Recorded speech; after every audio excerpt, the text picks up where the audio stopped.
Hello, YouTube peoples! I am Insane Lane, and welcome to my big birthday bash extravaganza grand finale. That was supposed to go the other way, but who cares?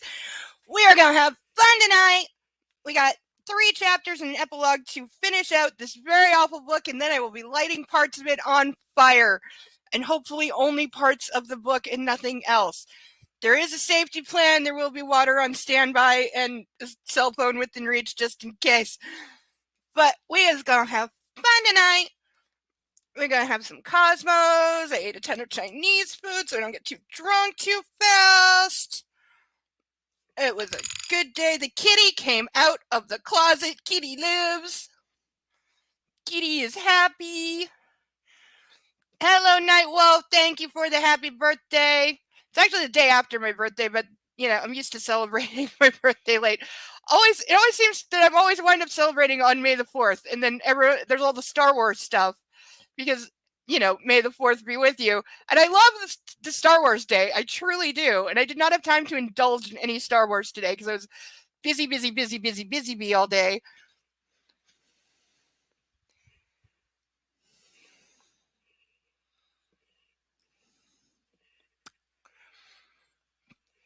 And my costume got a little changed at the last minute because, let's just say horrible laundry stuff happened. Because I was trying to clean my dress. And yeah, you know, when you live in an apartment building, the washing machines are not always the most reliable of things, and they don't always work so well, and people put stuff in them that they're not supposed to, and it just can mess up your shit so fast. So we had to go with some backup plans. That's the theme of today. Today is the theme of backup plans. Yes, I believe you did, Nightwolf.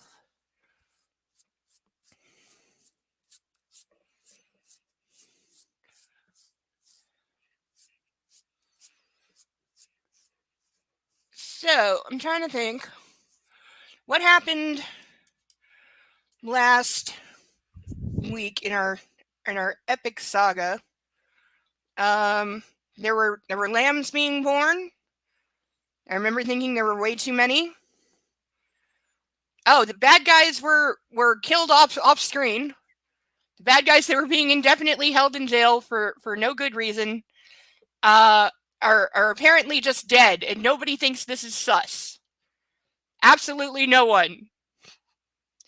Because if I'm the police, I have to wonder. I would be wondering if Maxim had it arranged because he's rich and powerful, and you know, would maybe have some nefarious connections, especially if I just saw pictures in the paper of him partying it up with a guy suspected of being like a Russian crime lord who definitely knows people that can kill people. But he thinks that it's some kidnapper guy who would have to be way more powerful and connected than we were led to believe. We were led to believe in the first book he was like a low-level kind of wannabe gangster, but apparently he I don't know, he's got connections to get 2 people killed inside a London prison, which I would think would take some skill. That doesn't strike me as being particularly easy to do. But that just apparently just ties up that loose end, so we never have to deal with the police or the fact that Maxim's been hiding the victim / witness from them for months. So that just goes away. Her friend or fellow trafficking victim has been hand waved into the cornfield as well. I'm betting we never see her again. Because, God forbid, she has a friend, right? That's just not allowed. Alright, YouTube has stopped listening, so that's the wrong button. So, is it still screen? Yes, good. All rise for the national anthem. There we go.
Yay!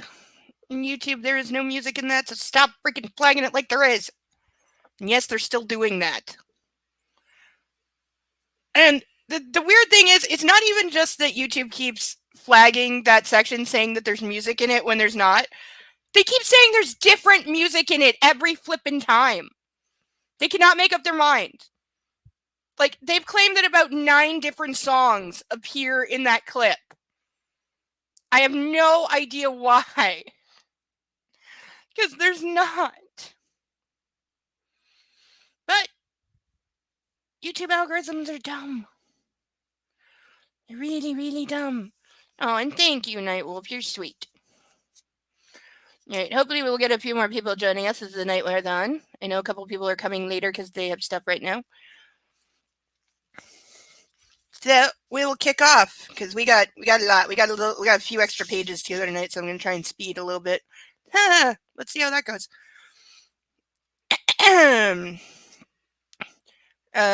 Where were we? I think they're still in the country with the sheep.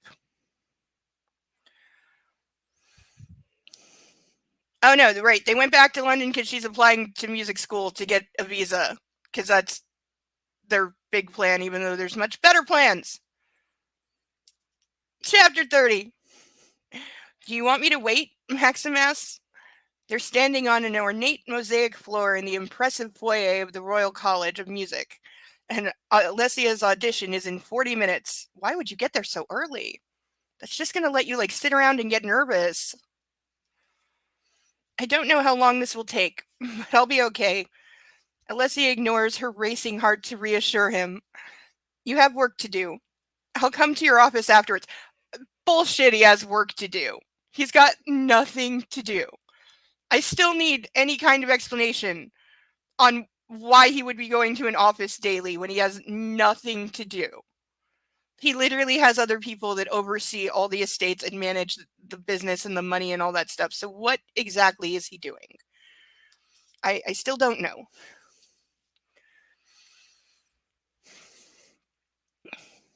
He frowns, unsure, and she places her hand on his chest, feeling the heat from his body through his shirt. He's probably wondering if they have time to go back to the car and fuck.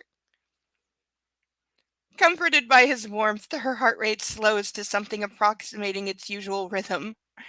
I'll be okay, she repeats, and tilts her head back for a kiss. Okay, I'll see you at the office. Good luck, he says, and brushes his lips against hers. As we say here, break a leg. That's for theater people. Alessia's brow creases and she looks down at her feet. Break a leg?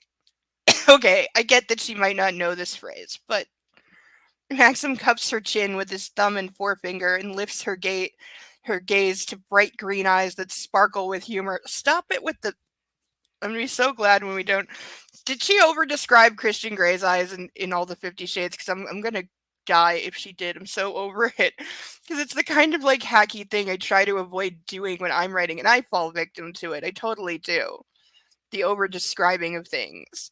Because you do want to paint a picture for the reader, but you gotta do it in a not stupid way. At least be consistent. It's just an expression of good luck. Again, for theater people, not music people. They have their own. So do ballet dancers. Oh, Alessia returns his smile. Go, warm up. You've got this. Alessia takes her bag and with a final glance at her handsome husband, she follows the young student who's been patiently waiting for her. They head up 2 flights of stairs and along a corridor. The student introduces himself as Paolo. She was watching Friends when she wrote this. And welcomes her to the college. He's casually dressed in jeans and a sweater, and Alessia hopes she's not too smart in her black trouser suit. He stops and opens one of the doors to a small rehearsal room. You can warm up here. I'll be back to take you to the audition in about 20 minutes. Okay, I guess, yeah, you might want some warm up time, but I still think they got there way too early. Thank you, Alessia says, looking around the intimate space. But, more importantly, at the upright Steinway, they're the only pieces of furniture in the room. Paolo closes the door, and Alessia places her bag on the floor and sits on the stool. This is it. She's here. She's practiced and practiced and practiced some more. It's turned into Dr. Seuss. She knows her pieces backwards. She's watched YouTube video after YouTube video on audition techniques and what to expect. She's ready. Honey, you are rich. You can afford an instructor. You know what I would do if I was applying to this place and I had her money? I'm looking up past professors. I'm looking up people who no longer work there, but they used to, and they used to be on the audition committee, and I am hiring them to tell me everything that they know. I want this person to school me. Because they used to be on the panel that decides who gets in. Okay, tell me what you were looking for. Tell me what people did right. Tell me what they did wrong. Taking a deep breath, she places her hands on the keys and launches into her warm-up, loving that the piano's tone is warm and immediate. I thought it said intimate. It says immediate in this soundproof cocoon. In the cab on the way to the office, my phone buzzes, and I think it might be Alessia. No, it's another text from Caroline. Yeah, what's going to happen with her? We're at the end of the book, and really nothing has happened with her. She's done a few, bitchy things, but other than that, not so much. So, is she just going to go away? Everybody's just gone away. His sister literally disappeared. She showed up for 5 minutes. They could cut the character of his sister entirely out of the movies and you would never know. I mean, hell, they cut Margot Berger out of Hannibal and that still pisses me off. She sent me a few. Hi, persnickety! Thank you. Glad you're here. She sent me a few over the last few days begging for feedback on her designs. For heaven's sake, we're meeting later this morning. I didn't know she was professionally so needy. Oh, quite possibly. Because, yeah, the sister in this book, I think she's literally shown up in one scene. She just randomly showed up at his place, uninvited. Nobody said they called her and told her to be there so that the mom could, divulge her infidelity. And then the sister, stormed out and has not been heard or seen since. And she was not heard or seen before that scene either. She just appeared and then disappeared. So yeah, she can definitely be written out.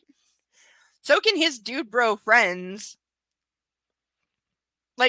That's one thing they're going to be able to cheap out on making the movies is there's not a big cast. You got the 2 leads and maybe 4 supporting characters that you would absolutely have to include. But other than that, though, if they do film this in London, half their budget's going to go to location. Because it's probably one of the most expensive cities in the world to film in. They could write out everyone and not make the movie. The problem is they already spent a lot of money on it. They already paid $20 million for the rights and whatever they're paying E.L. James to write the screenplay. Because that is a separate check. And they've definitely already put out casting calls. I've seen them. It's in production because, like I said, there's articles being written. There's not IMDb pages going up that are getting updated. They have summaries now. They have timelines. So it's coming. It's being worked on. It definitely will be a write-off because I don't think it's gonna pull the crowds that 50 Shades did. 50 Shades it hit a weird time and it became like super popular when it should not have. By all rights, it should never have hit the hype and the popularity. They got so much free marketing with that.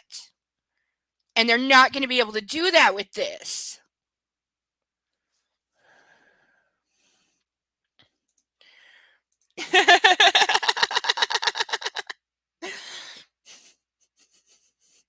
Well, the only people who have died so far are the two bad guys who are being indefinitely held in jail because apparently it's just that easy to kill two people who are being held in a London prison.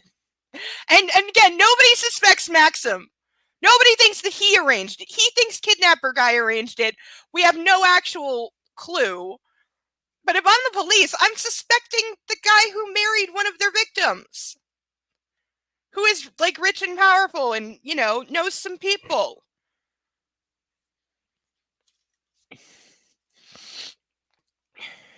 Yeah, you weren't here for that, Mark. Last week, yeah, the two trafficker guys that were the two trafficker guys got killed in jail. And it was like off screen. We didn't even see it. We just got told later on that it had happened. it was like this much lines that the two guys who've been they're dead now and nobody is inquiring about this at all. Nobody finds this suspect, not in the least. I'm still sus that they had over 200 lambs born in like 4 days. Because I think you would need a small army to deal with that, but they had like 3 people and said it was fine.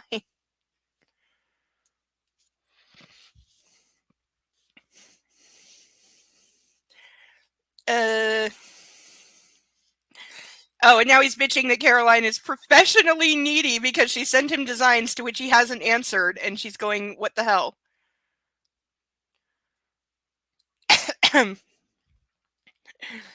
Now she's trying a different tact.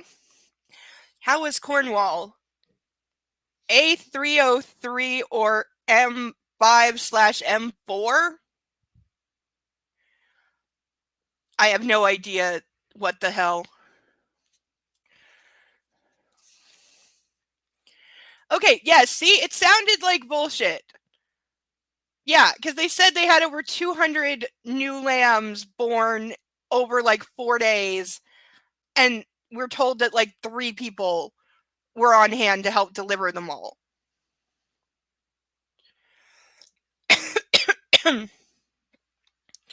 This is true.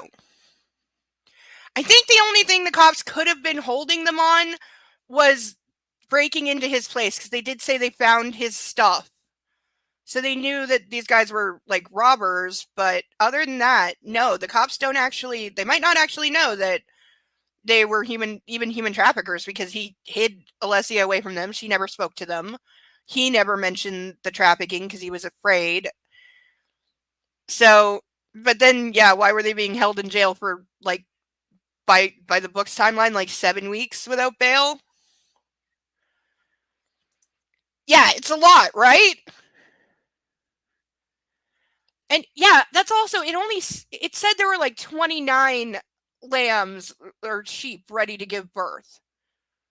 And then there was like 200 lambs. So the numbers made absolutely no sense whatsoever. I think she just picked random numbers. Yeah, right? Like, this job is her only income right now. She doesn't even have a place to live if he decides to kick her out of the house. So, yeah, she needs this job. And he's known to be, like, such a douche, so... Yeah.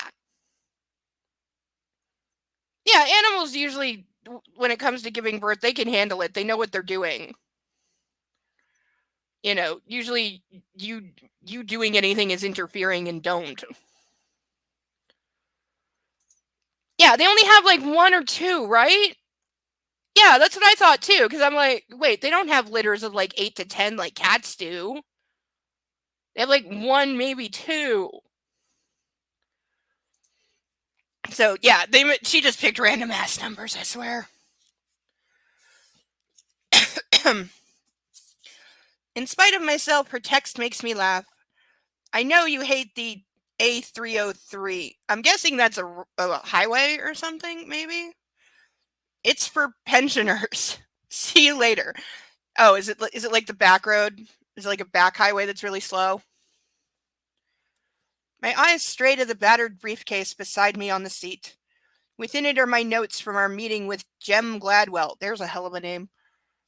Which I want to share with Oliver. And also Kit's journal. Its mere existence searing a hole in my conscience and nagging at me. Should I read it? Fuck. Maybe I should burn it. Read it! Coward. Alessia dampens down her nerves and steps into the audition room to meet a flank of the faculty. There's a choice of words, a flank of the faculty. What the hell?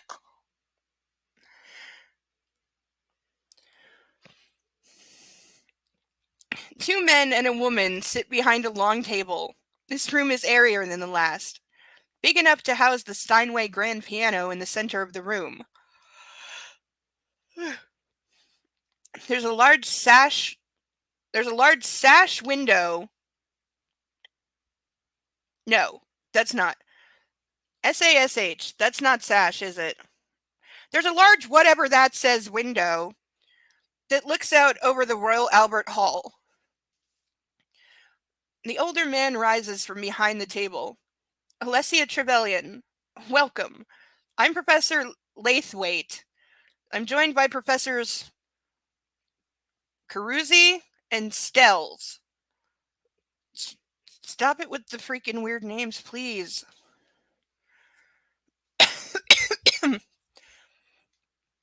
Alessia takes his offered hand.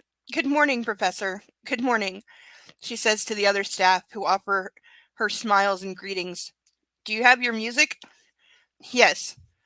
From her bag, she retrieves all the scores and places them on the table in front of the tutors. Please take a seat at the piano. Thank you. Oh, what's this? Professor Carusi asks as she looks at one of the scores. Bal et Vogue, or some composer. Yes, by an Albanian composer. A name I'm not even going to try to pronounce. Please, it's short. Let's hear it. Then we can move on to Lizette. Alessia nods. Please, they want to hear from one of her country's leading composers. See, that's a good choice for an audition, something from home. This is a good choice. And can they tell you, like, not to play something in an audition? Can't you just play whatever you decide to play? Isn't that part of it? She takes a deep breath and places her fingers on the keys. The familiarity of the ivories calming her, and starts to play. The music is bright and expressive, an homage to an Albanian folk song darting through the room in shades of purples and blues, morphing into paler blue colors.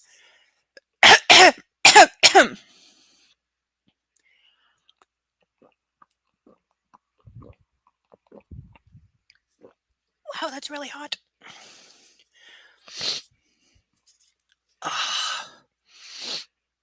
Yeah, I know. I think there's like 40 or 50 mentions of pianos throughout the book. Like, she really wants, like, Steinway to sponsor them or give them one for free for filming or something. Is this true?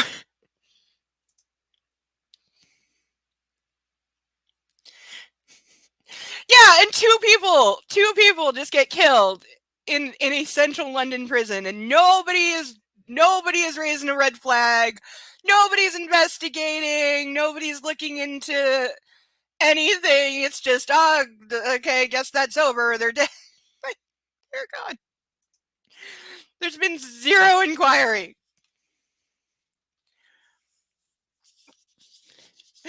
Yeah, I would think there would be some asses to cover because people are gonna have to answer. How did you let that happen?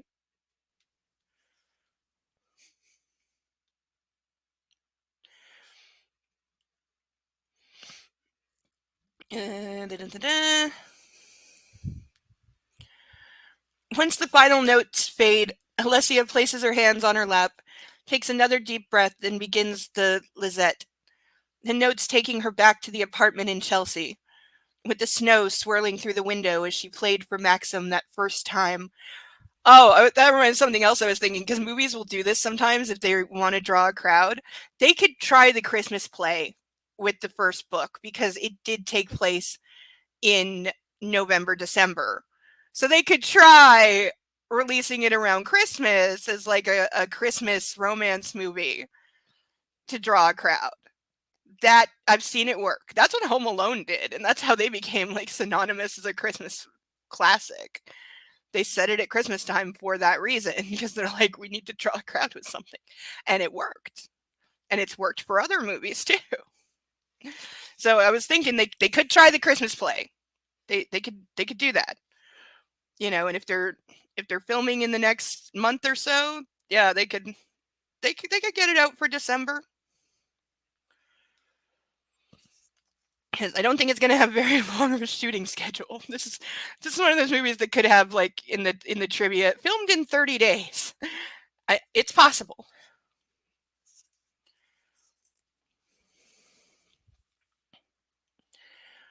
That's enough, thank you. Professor Lathwaite interrupts at the beginning of the penultimate crescendo, which no professor's going to do. They're not going to interrupt somebody mid audition piece. That's just rude. Oh, the Beethoven. I'd like to hear that from the 37th bar. And again, no professor of music is going to ask you to play Beethoven because they've heard it 97,000 times. And it's a beginner piece for anyone who's auditioning at this level.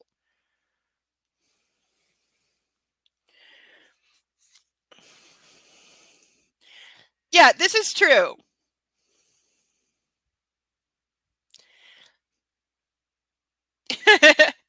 Yeah, it's true. True. Like two people that are still presumed innocent get killed in jail and nobody cares. That's quite possibly true.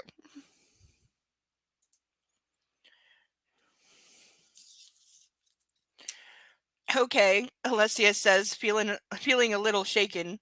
Did they hate it? Is she bad? She blows out of breath while her mind zips through the hues of the score to the 37th bar.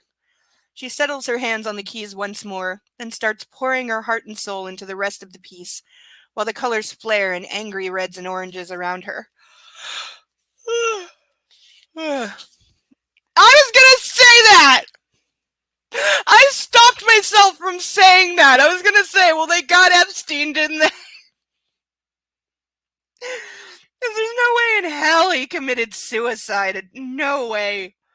Like, sorry whoever tried to stage that, but you had too many things go wrong at once for that to be believable. Too many things had to go wrong in perfect order all at the same time. And that's just nope.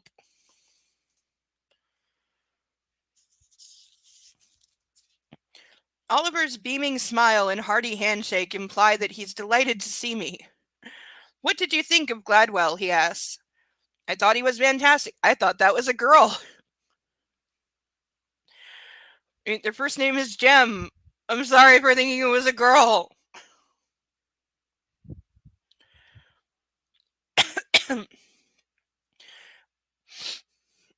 What's more, so did our tenants. Oliver claps his hands together in an unusual and spontaneous act of delight. I'm still so sus of this person. Michael has been trying to get this regenerative farming idea off the ground for over a year. He didn't tell me that. Yes, Kit just wasn't interested. Oliver shakes his head and looks away as if he's embarrassed or he's said too much. And I realize he doesn't want to be disloyal to his friend, my brother. The guy is dead. You can be honest. Well, I think Kit missed a trick. I'm excited about it. Her next move is to galvanize the tenants at Angwin and Tayok. Gladwell's up for it. And we should talk in more depth about purchasing or leasing some capital equipment. It's going to be pricey. So he's got two big ventures going on now. He's going to make gin, and now he's doing this. So he's been in charge for like 3 months, and he's spending a huge amount of money on two like massive projects that he knows next to nothing about either. We can budget for it. I'll talk to each of the estate managers and get a date. Great. Anything pressing? Oh, Damien, you're so sweet. I love that you have this playing church on mute. There is something, oh God, there's something so sweet about that. You're so sweet. So what happened? Yes, thank you. We are at the end of the book, and there's like 2 chapters after this, and then we're done. So yeah, they got married. They had a lot of sex. They went to one party. He kissed somebody else, and she forgave him because she has no spine. Yeah, like I feel like they could put both books together and still be struggling to make theater length. Oh yeah. Yeah, her dad sent kidnapper guy to tell him to be more discreet in his affairs. Because that's how much her father cares. Not that the guy she literally just married is already cheating on her. But I guess Maxim's check cleared, so her father's like, she's all yours.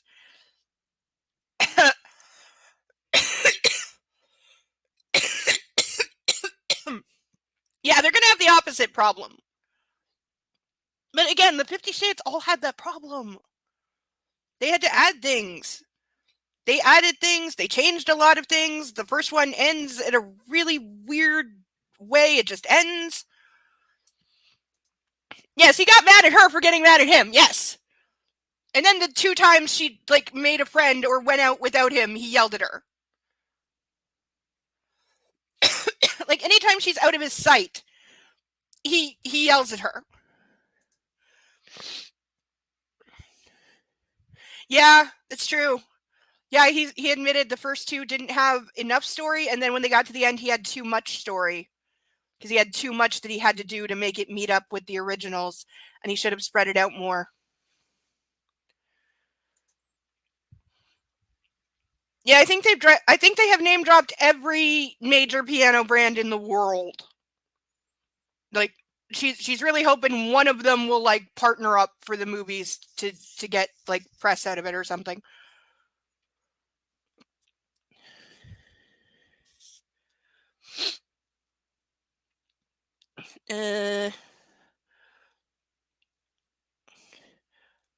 Great. Anything pressing? Just the interior design for the mansion block. Caro? Yes. I don't think I've ever heard him say that word with such wariness. Is there a problem? No, of course not. Oliver clears his throat, and I make my way to my office. That was weird. See, something is weird about this guy. My first task is to call Leticia and tell her about Sergeant Nancaro's news. Why are you calling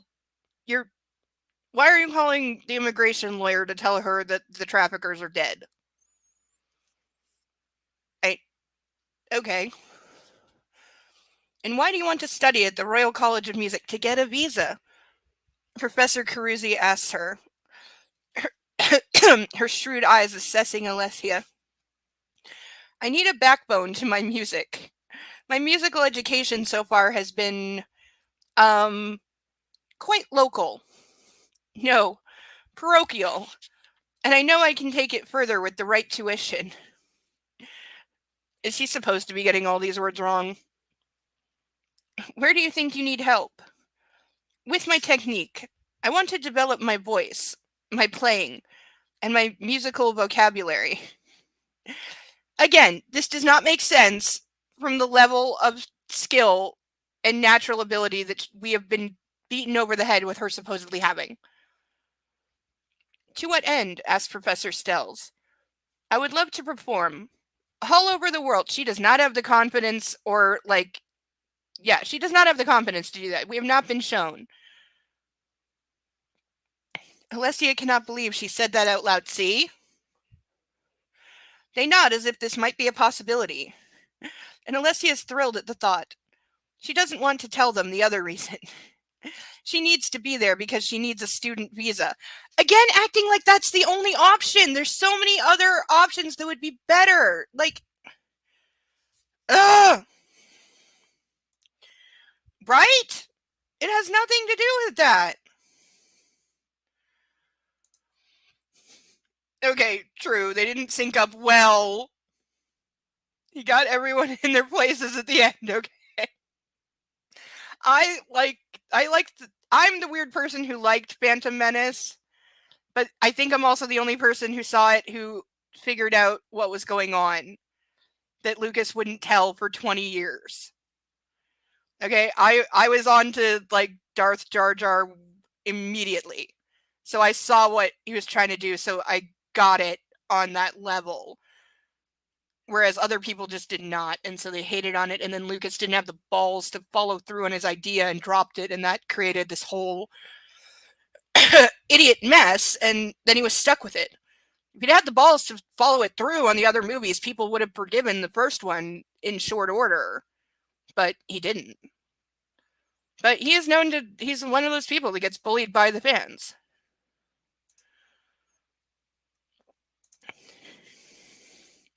Yeah, I know, right? There's easier and better ways, but they're too stupid.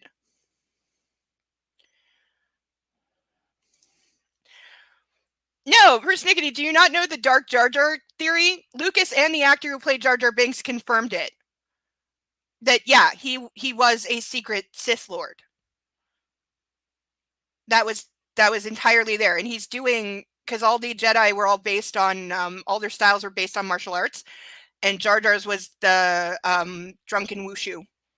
And you can even see him doing a couple of moves, like when he jumps in the lake, he does the centering thing to focus before doing the high jump. And there were a few other things where you can see him influencing things. And the way he like accidents his way into victory like 3-4 times.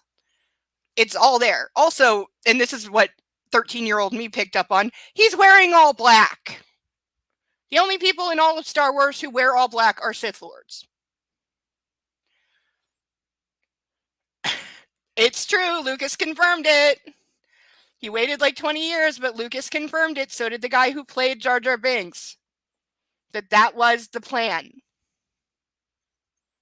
Because what happens? Because he had to keep a couple pieces of it. He couldn't drop it all entirely. How does Palpatine get into power? Jar Jar Binks takes over for Senator Amidala when she has to go into hiding because her life is in danger. She leaves him in charge because she's not terribly bright. And she leaves him in charge, and he's the one who brings the motion to give Chancellor Palpatine wartime powers because they're under threat now and they're about to go to war. And then and then it's Leia who says in the original trilogy that the then Emperor Palpatine should have been out of power like 20 years ago, but he kept rigging votes to extend his power more and more, claiming that they're still at war, they're still under threat, blah, blah, blah. Basically everything people were afraid Bush was going to do. So yeah, you can say Jar Jar Binks is responsible for the fall of the Republic. He's the one who put Palpatine into power. And that was the ultimate plan. And it worked. So I think Lucas should have stuck to it. He should have absolutely kept it the way that he intended. Oh, yeah. No, you're right. Yeah. Entirely what Putin has done. Now that he's president for life, but still, for some reason, holds elections. Still doesn't make any sense. Like, I don't know why they even pretend. And then the rest of the world pretends like, oh, the election was overseen by, like, independent parties and blah, blah, blah. No, it wasn't. It's fucking bullshit. But yeah, that was the plan with the originals, and they should have kept it. But that's why I like Phantom Menace the best out of those. I like them in descending order as they go on. I did not like the third one. It was overblown, cartoonish, and stupid.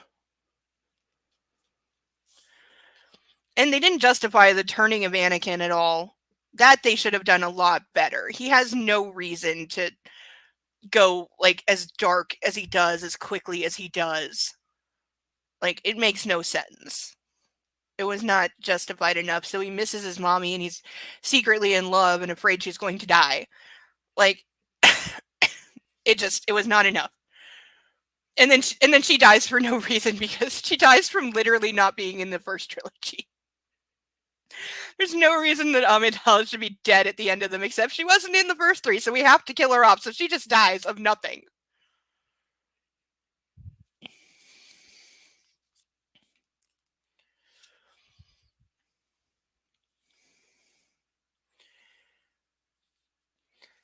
Thank you for coming to see us. Are you auditioning for other conservators? I am. Professor Lathwaite nods. You'll be hearing from us. Yeah, I would think they want her as a student because she comes with money. Alessia has no idea if that went well, but she's relieved it's over. She knows she played well, but was it good enough? In the cab, on a whim, she calls her great uncle on FaceTime. Alessia, my darling, how are you? She fills him in on the past week in Cornwall and tells him about her audition. Who did you see? What do you mean? Who auditioned you? Alessia tells him, all good people. You'll do fine. I know it. Have you told your mother? She'll be thrilled. We've spoken often, though her English is not as good as yours. Yeah, see, she could have gone to her uncle, who is a music professor, who probably is like audition students. She could have gotten tips from him. That could have been a cute little scene.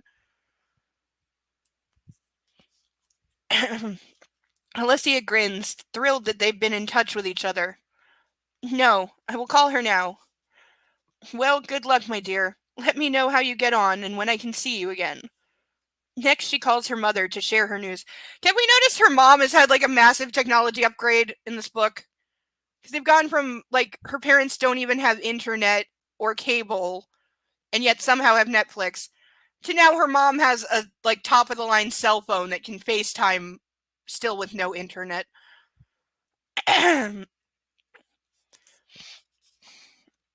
At my conference table, Caroline talks Oliver and me through her mood boards and designs. Are they called mood boards? That sounds made up. And it's clear she's put a great deal of thought into her process. The first option is opulent but elegant. The second, upscale, warm but airy. The third, bold but minimalist. I have to admit, they're all quite clever. Caro has excellent taste. I think I prefer the second option. It's not the most expensive, but not the cheapest either. I glance at Oliver to see if he's on the same page. I concur, Oliver says, nodding. Why are you asking the business manager's opinion on design? I mean, on being within a budget, yes, but you would not ask him, like, which design he prefers. Good. Let's do it. I'll crack on, Caroline preens. Great. If you'll excuse me, Oliver rises from the table and leaves, probably going, I got real shit to do, and looking at a bunch of, like, drawings of designs is not my job. Caroline watches him go with a frown. She turns back to me. So how was Cornwall? Did Alessia fit in? She's been there before. Great. Thanks. It was cool to be back. Alessia was and is amazing. Helped with lambing. Really? Caro frowns. Ignoring her reaction, I continue. Yes, she knew exactly what to do. In fact, she wants to return to Cornwall as soon as possible. I think she's more comfortable at the hall. Than staying in the fuck pad where you banged half the women in London? Yeah, I can't imagine why. Why wouldn't she be? She's waited on hand and foot, and it's very rural. Yeah, she's still a bitch, but I still like her. Caroline is still my favorite character out of all this, because she's the only one that comes close to being real. Actually, she's not waited on hand and foot, I snap. He certainly is. And what do you mean by that? Okay, dude, you have grown up so privileged And you literally have been waited on hand and foot. You don't get to be like freaking upset that somebody called that shit out. I mean, this is a man who, after making his wife cry and yelling at her and them having a big fight, was pissed off that she wasn't there to undress him for bed. Like, shut up. Oh, for goodness sake, Maxim, give your hackles a rest. I think she's a little daunted by London life, that's all. And who wouldn't be? She does seem to attract a great deal of attention when she's here. It's not surprising. Caroline mutters and begins to pack her portfolio away. Rather than provoke an argument, I change the subject. I'm going to sell Kit's car collection. Are there any that you'd like to keep? Again, give her the cars. They were her husband's and she needs the money. Just give her the cars. She pauses mid-packing as if considering the option, then shakes her head. No, that was Kit's thing, not mine. Again, if I'm her, I'm quickly picking out the 3 most expensive cars in my head and being like, yeah, I want the Lamborghini, the Bugatti, and the Maserati.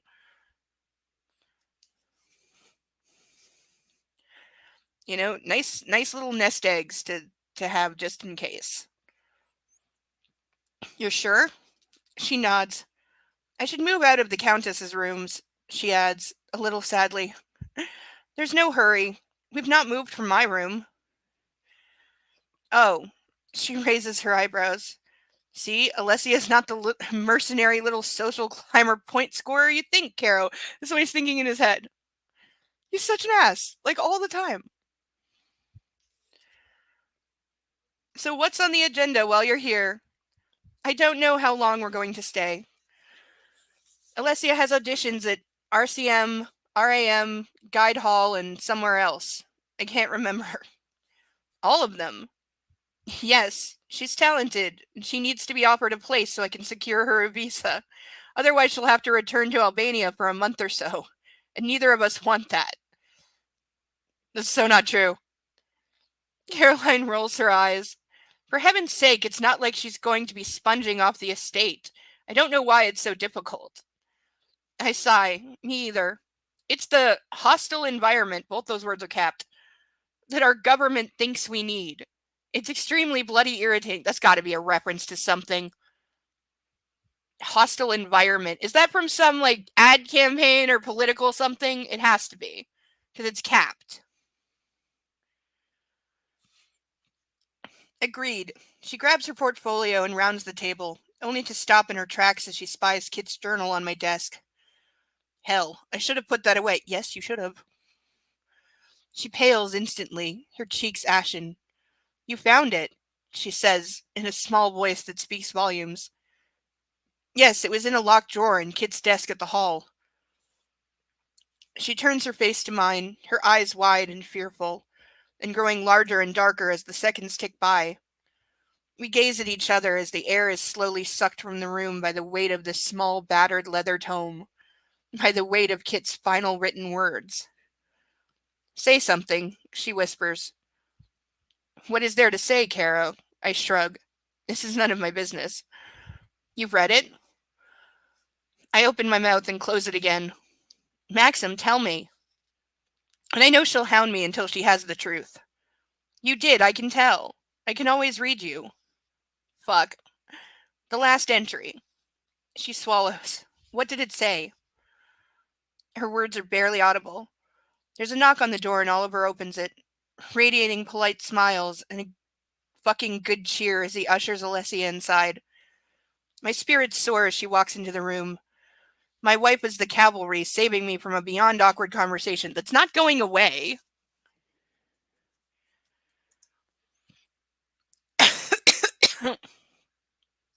That's true.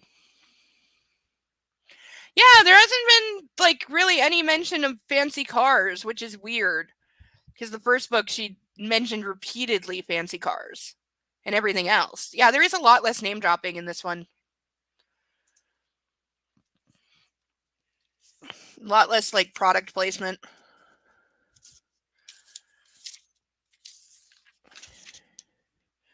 Am I interrupting? Alessia asks, not unkindly. No, of course not. Delighted, I step towards her and kiss her lightly on the lips. Everyone else disappears. How was it? She shrugs but smiles. I don't know. We shall see. I like your office. She looks around me. Hello, Caroline, she says sweetly. Alessia, darling, how are you? Caroline seems to recover her fortitude and steps forward to give my wife a kiss on each cheek. Oliver has left the room. Caroline was just showing Oliver and me the designs for the mansion block refurbishment I've been telling you about. Alessia casts dark eyes at me and nods, but there's a question in her expression. Fuck. She knows something's going down. I haven't mentioned Kit's last written words to Alessia, partly because it's none of my business, let alone my wife's, and partly because I don't know what she'd think of me invading Kit's privacy. Again, he's dead. So, not gonna be concerned with his privacy anymore.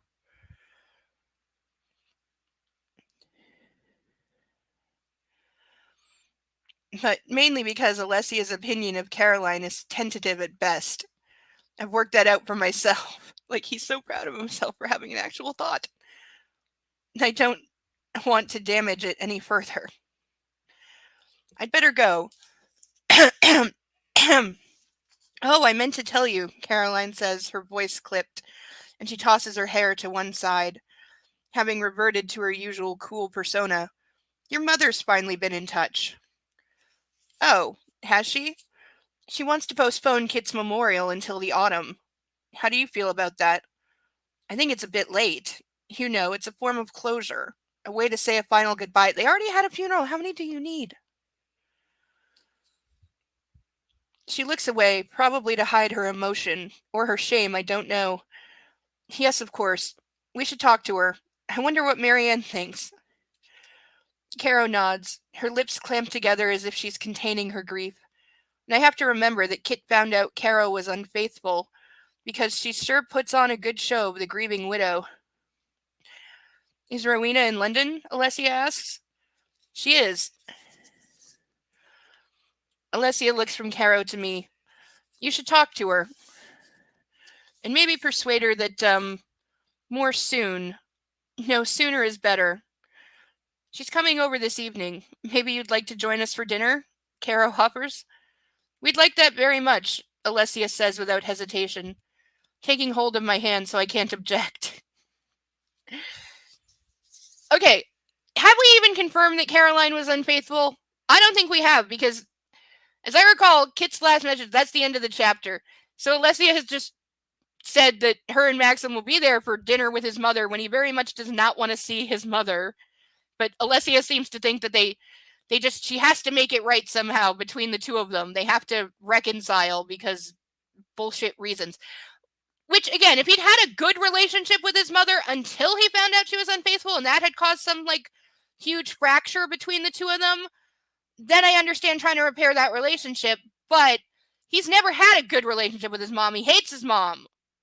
He calls her Rowena or the mothership. He doesn't like her. He never has. And she ghosted him and his brother, 20 years ago. And Kit's final message only said, first my wife, now my mother. Now, he could be referring to finding out that Rowena was unfaithful, and that's why he was at risk for genetic whatever, which we never found out what the fuck genetic disease he supposedly had or could have had or might have had or whatever. That does not mean that Caroline was unfaithful. I need more than that. Until she says it, I don't believe it. And so far, she has not said it because Maxim has not asked her about it.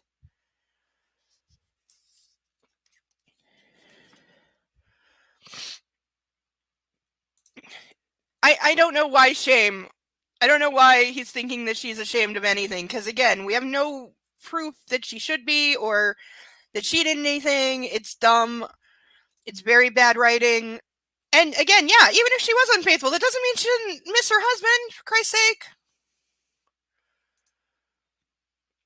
Yeah, at one point they were in love. I mean, they were trying for a baby and all that, so. But no, everyone is just awful all of the time.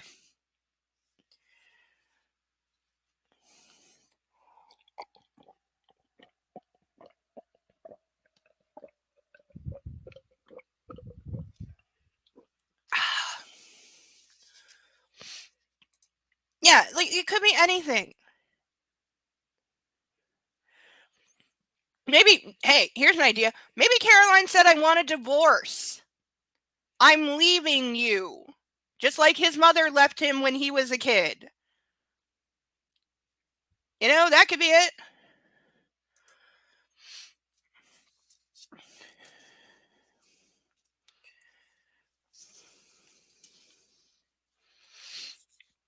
Chapter 31. My wife has been quietly campaigning for me to reconcile with the mothership since Rowena's midnight meltdown. Alessia thinks I haven't noticed. But for her to seize the moment to meet my mother with such enthusiasm is surprising, given how awful she's been to Alessia.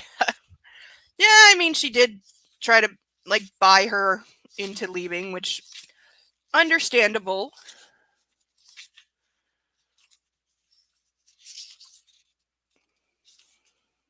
Long chapter. You should hear her side of Kit's story. Sometimes women find themselves in difficult situations. That she would volunteer to spend any time with the mothership is either foolhardy or courageous. Mate, who are you kidding? Alessia is beyond courageous. Oh god, I can't. Yeah, that too.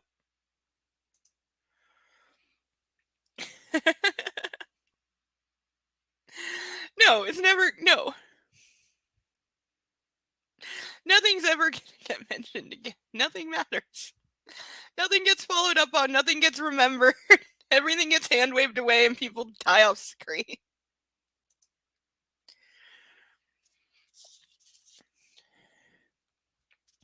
She steps out of the spare bedroom to where I wait in the hall. Is this okay? She asks, raising her chin, her dark eyes on me. She's dressed in her Jimmy Choos, elegant black trousers, and a cream silk blouse. Her hair is brushed and swept back in a chic, fancy braid, and the pearls I bought her in Paris nestle at her ears. Her makeup is discreet, her perfume an expensive whisper of Chanel, and her engagement ring sparkles beneath the light from the chandelier. She's every inch a peeress. There's a word. See, that's true. Yeah, this is true. Yes, she very bravely runs away. Isn't there a line like that in Monty Python or something?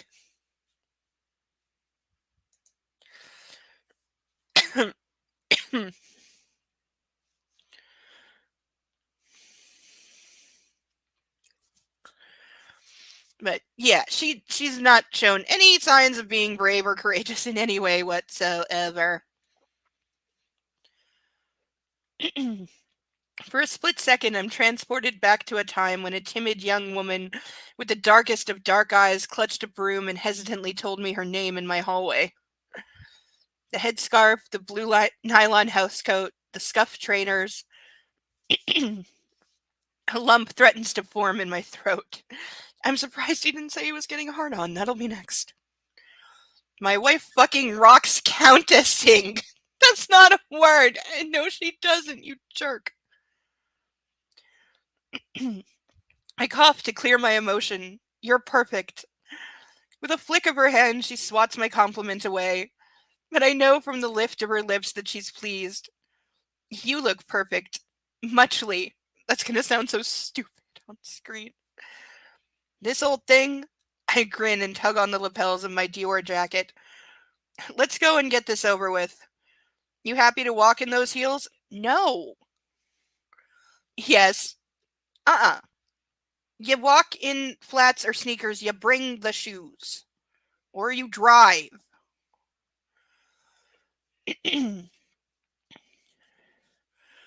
I help her into her jacket and set the alarm, and we leave the flat hand in hand. Hey there, remember to turn the alarm on for the first time ever.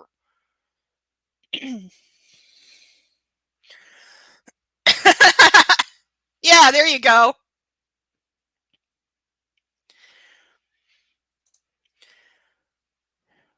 Yeah, no, we have no idea what she learned in finishing school. She kind of made a friend, and then he tracked her to a bar and we found out that he slept with the twin sisters of the friend, and that was it. Said friend has not been mentioned since. So I'm sure they're gone. Because, he doesn't want her having any friends. It's quite deliberate.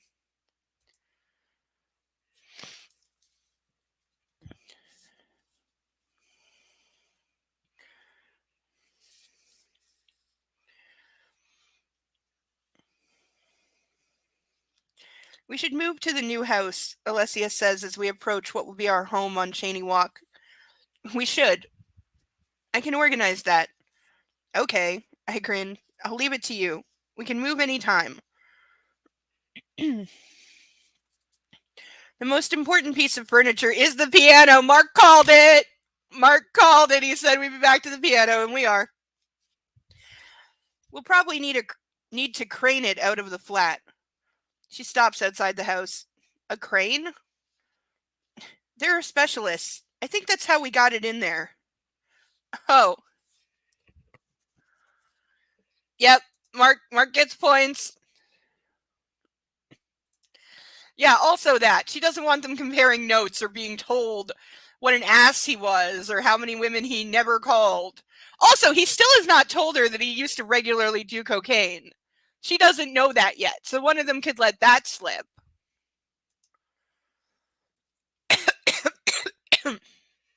No, I think E.L. James forgot about that too. Yeah, all manner of shenanigans. I'd buy a new one, but I'm very fond of that piano. As am I, she says dreamily. It has such a rich tone. When I was cleaning your apartment, it was my escape. I used to play it when you were out. It was wonderful. She played it once and got caught. I bring her hand to my lips and kiss her knuckles. I'm glad you had an escape. Reaching up, she cups my face. In so many ways, she whispers, and her fingertips stroke the stubble on my chin, stirring my desire. I told you! Enough. Come, let's get this over with before I decide to take you home and muss up your makeup and ravish you. Okay, what is he thinking of doing to her that's going to mess up her makeup? Do I want to know? No, I don't. I'm going to stop that thought right there. She grins. That would be fine, but we should see your mother. Yeah, that's why I don't want to puke. I ate a lot of Chinese food. Yeah, that's true. He did, and then complained about having to wait.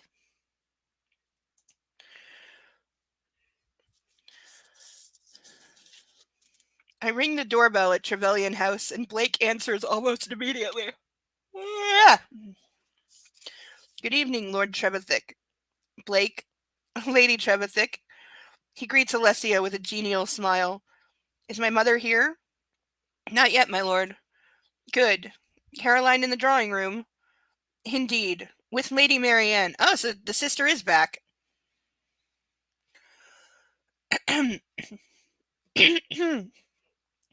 With Alessia's hand in mine, we head upstairs along the open landing towards the drawing room. Before I open the door, I take a deep breath. I know Caroline will want to finish the conversation we started in my office. Alessia mentally braces herself as Maxim opens the door. They enter to find Caroline in an animated conversation with Marianne as they stand beside the bar cart holding drinks. Oh, speaking of which, I should make myself a Cosmo because it's officially time. I had to look up the recipe. Apparently, it's 2-to-1 vodka and cran. So we are using our oh-so-fabulous Catwoman, Anne Hathaway Catwoman tumbler glass. Because I don't have an actual Cosmo glass. I gotta stop gluing lids on things. So we are gonna pour. Don't spill. 1.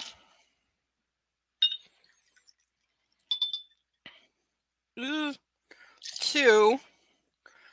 I want to go for 3. Nah, 2 looks good. And, oh, that is still way too cold. I took it out of the fridge an hour ago and it's still freezing. I should have opened it. So I should have done. I should have opened it and let it breathe. With a generous amount of cranberry. Okay, not filling up to the top, same reason.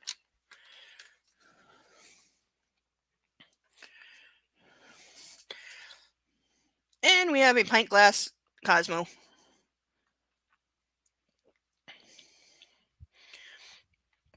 Okay, that's still really strong. Okay, I only put vodka to here, and it's still really strong.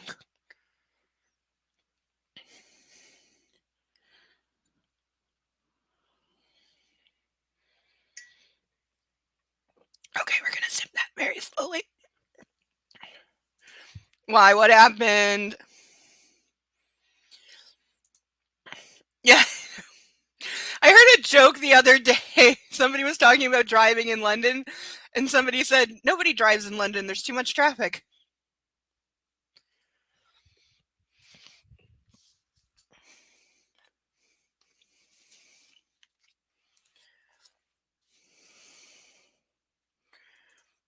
I don't believe so.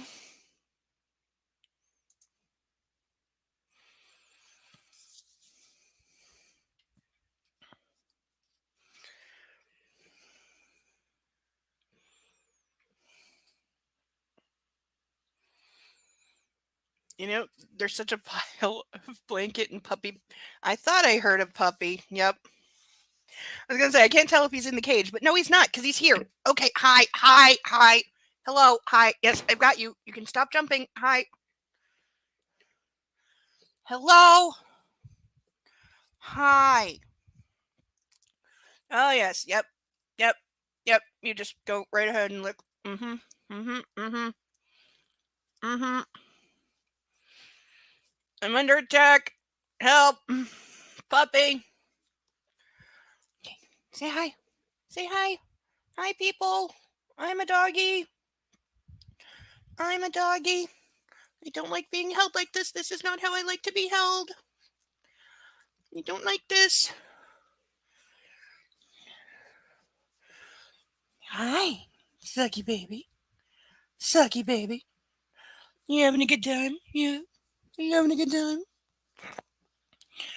Oh, you're so good. Here we go. Yes, here we go. Rub the belly.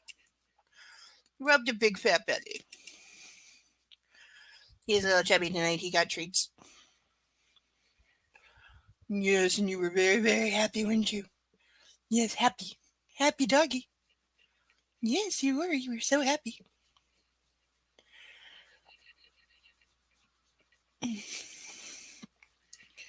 Now, can you and the kitty try to be nice to each other tonight? He's had a very long week. Okay? He's been so happy with the cat stuck in the closet. Like, he absolutely loved it. His kitty wasn't around to chase you or poke at you in bed. No. And I got all the mommy attention, and kitty didn't wag my tail. Didn't steal my spot on the couch. Oh, you're so good. Yes, you are. Okay. I'm gonna finish waiting, so you gotta go down on your pillow, okay? You go on your pillow. Yeah. Okay. You go be a fluffy puppy.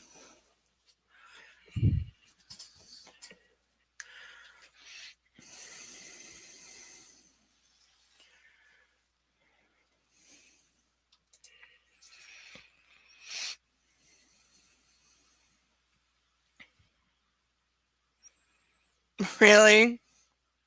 That's not surprising, though.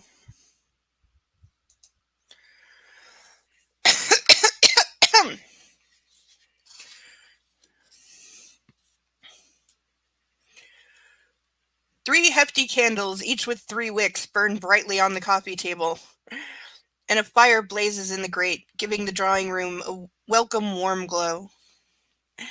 M.A. Maxim's voice carries her nickname, betraying his fondness for his sister as he steps forward and kisses her cheek. You'd have never known.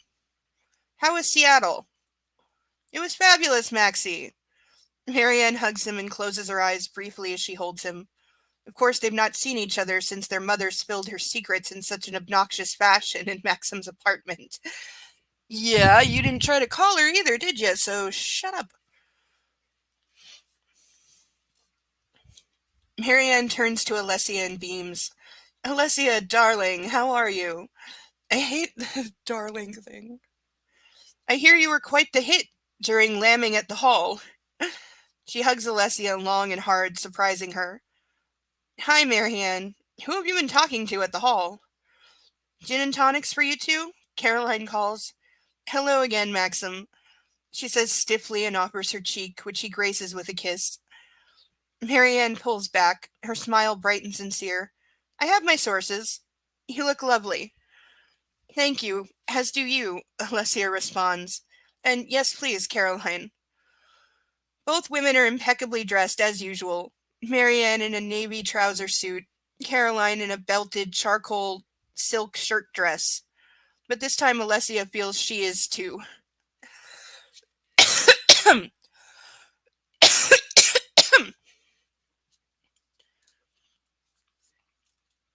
Caroline busies herself with fixing drinks, and Maxim offers his help. You look happy, Alessia, Marianne observes. Alessia smiles. So do you. You went to see your friend in Seattle? Doesn't Christian Grey live in Seattle? I think he does. Is that supposed to be an in-joke? Or an Easter egg?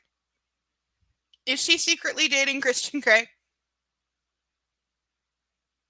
Or his brother?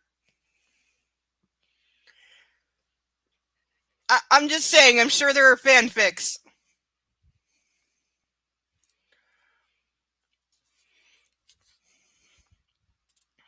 Marianne barks with laughter. He's more than a friend. I did. We had a great deal of fun. I'm hoping you'll all get to meet Ethan at Easter. Wasn't that the brother's name? Wasn't that Christian Grey's brother's name was Ethan, wasn't it? I swear I think it was.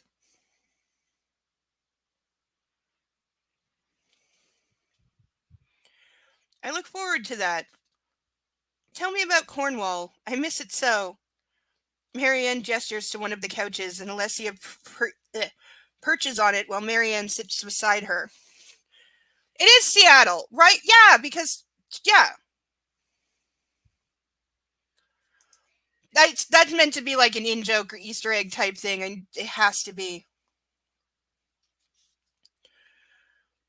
Beside her, all eyes and bright smiles, as if she's genuinely pleased to see her and interested in what she has to say. Alessia relaxes a little and regales Marianne with her exploits. Caroline hands me a gin and tonic. We were interrupted earlier. You never answered my question. Caro, I don't think this is the time or place.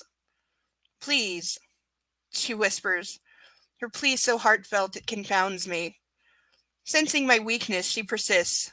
I need to know. Maxim, Marianne exclaims. Why didn't you teach Alessia to drive in the Defender? What kind of sadist are you? How am I not supposed to rip that apart?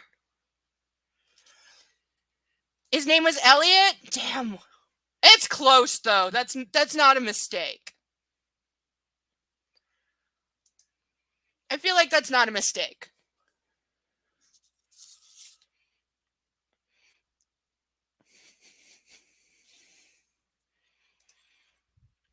Right? Time and place. But she probably knows, like, he's not going to talk to her unless she makes him. So, there is that.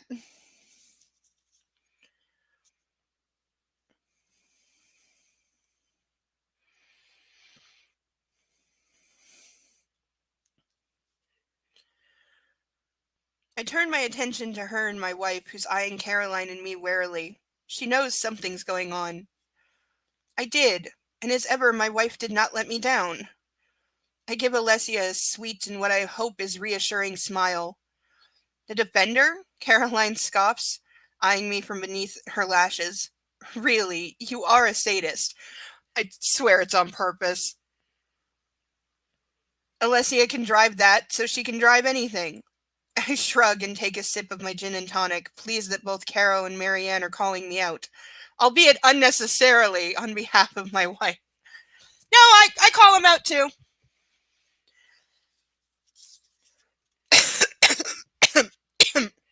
But I also don't think you should teach kids to swim by throwing them in the middle of the lake.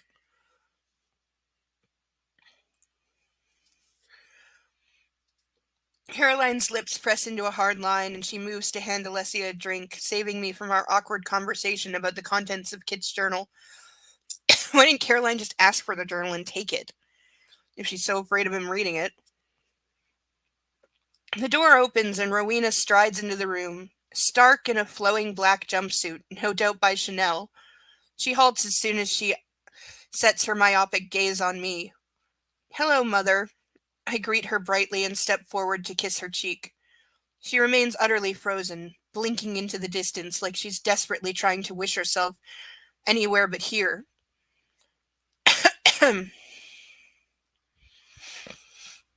Ignoring her reaction, I kiss her anyway, and as I do, it dawns on me that she's terrified. I highly doubt this. Okay, there is that, but there's other ways. I mean, do they mutter? Do they have a third nipple? Do they have a black cat familiar? Do they curse?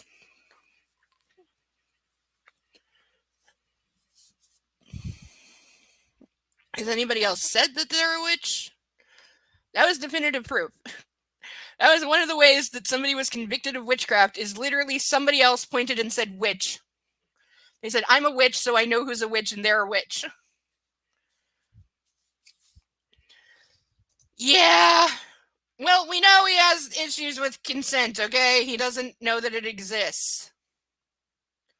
So it's perfectly on brand.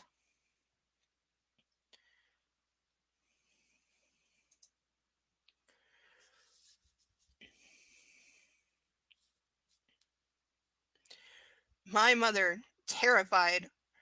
I'm horrified, but what upsets me more is that I recognize that look because I've seen it before. On my wife. What, is he finally having self-awareness of all the times she didn't want him to kiss her or do other things? Like, dude, every time you go down, she physically tries to stop you and you have to restrain her in some fashion. It's just occurring to you now that maybe she was afraid? Apparently, yes.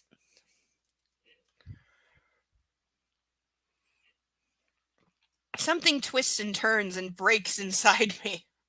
And before I can stop myself, I gather Rowena's thin frame in my arms, holding her close as my heartbeat races. I'm sure she's so into this hug right now. It's okay, I whisper as she stands unyielding in my embrace so she's tense and stiff. It's okay, I've got you. I'd be saying let go of me.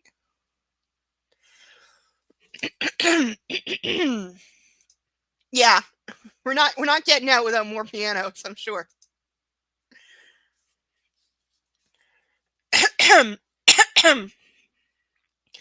Breathing in her expensive perfume, I just hold her, probably for the first time in my life. I don't remember ever clutching her like this, even as a child, and I don't want to let go. As we stand in the middle of the drawing room, my heart rate settles into a calmer rhythm, and I become aware that the conversation behind us has ceased and that all eyes are on us, though neither of us can see anyone. Rowena does nothing, just stands there, in shock probably, and I think she might have stopped breathing altogether. But finally she shudders, and with a half sigh or silent sob, she raises her face to mine and kisses my cheek. My boy, she whispers and cups my face, her eyes brimming with tears. Oh, Mama, I mutter and kiss her forehead. I'm sorry, she says almost inaudibly. I know. Me too. So what, the magic relationship fairy just tapped them both on the head and they're cool now? This is disgustingly bad. Alessia watches the mother and son exchange that unfolds before her, and tears prick her eyes. This is not gonna come off sweet on a silver screen. There's just no way. There's no way in hell. And even though she can't hear what they're saying, it's more than she could have hoped for. She glances at her sisters-in-law. Marianne is stunned into silence as she gapes at her mother and brother, while Caroline stares at them, frowning in utter confusion. Finally, she scowls. What the hell is going on? Caroline exclaims. You haven't told her? Rowena asks me. I shake my head. No. She nods, a trace of, dare I say, admiration teasing her lips. You're just like your father. I think you are the best of him. That's the nicest thing you've ever said to me. She half smiles, then rolls her eyes. All these feelings. This is frightfully bourgeois. I chuckle. I know.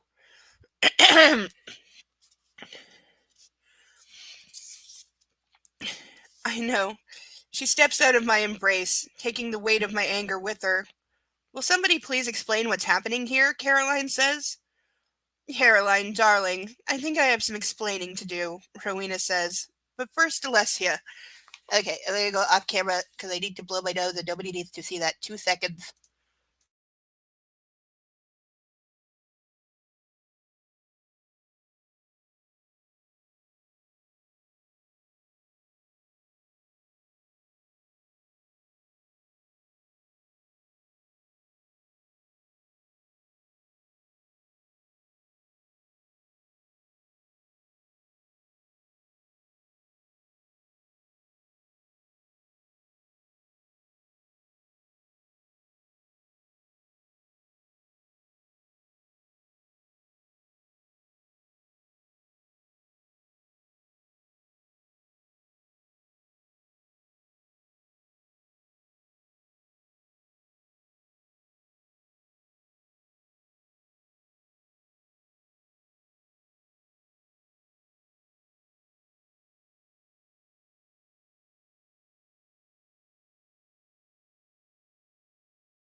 Okay, I can almost breathe.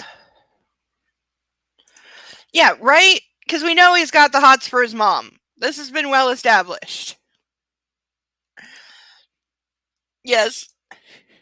No, this makes absolutely no sense. This is not justified at all. This has not been earned. This is just movie magic on paper. Mark, I should have read that before I posted. Do I need to start screening you? You know you have a backstage pass if you want to come up.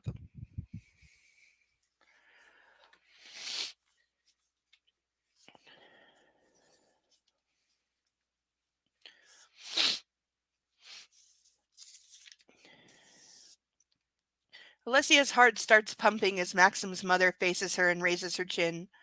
What is this? I owe you an apology. Yes, she does. Alessia's scalp tingles. She was not expecting this. What I said to you the last time we met was unforgivable. Heath had been interfering, as you know, and I brought him to heel. But I didn't want him going to the press. Anyway, I hope you can find it within yourself to forgive me all the same. I am not putting that on screen, Mark.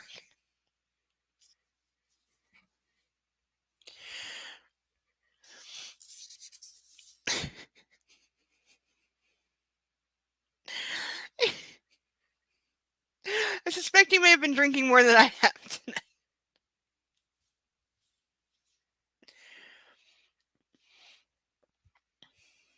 Alessia rises from her seat and moves towards Rowena. Of course, she says. Rowena holds out a hand.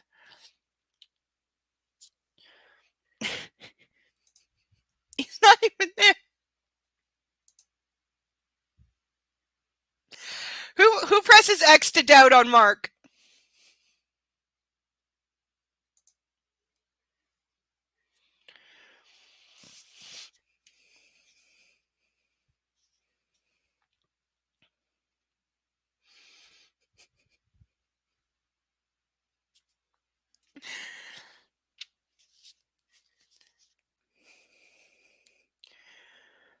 Rowena holds out a hand and Alessia takes it, surprised at the chilliness of her mother-in-law's fingers.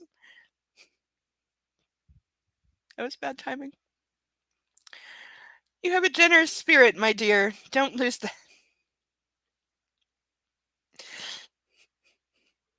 My husband has lost one parent, and you have lost a child. Neither of you needs to lose another.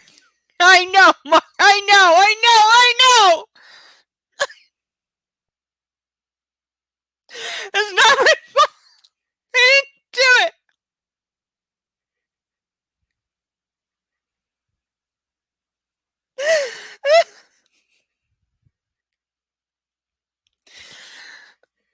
You know, I can too.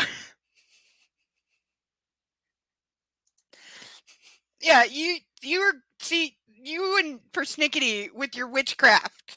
That's what that is. You did that.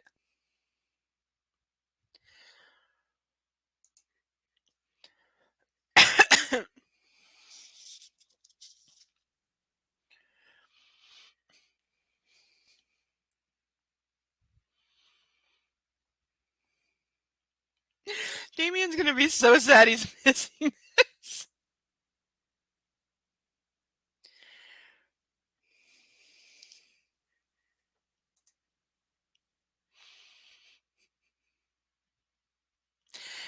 From where did you acquire this natural?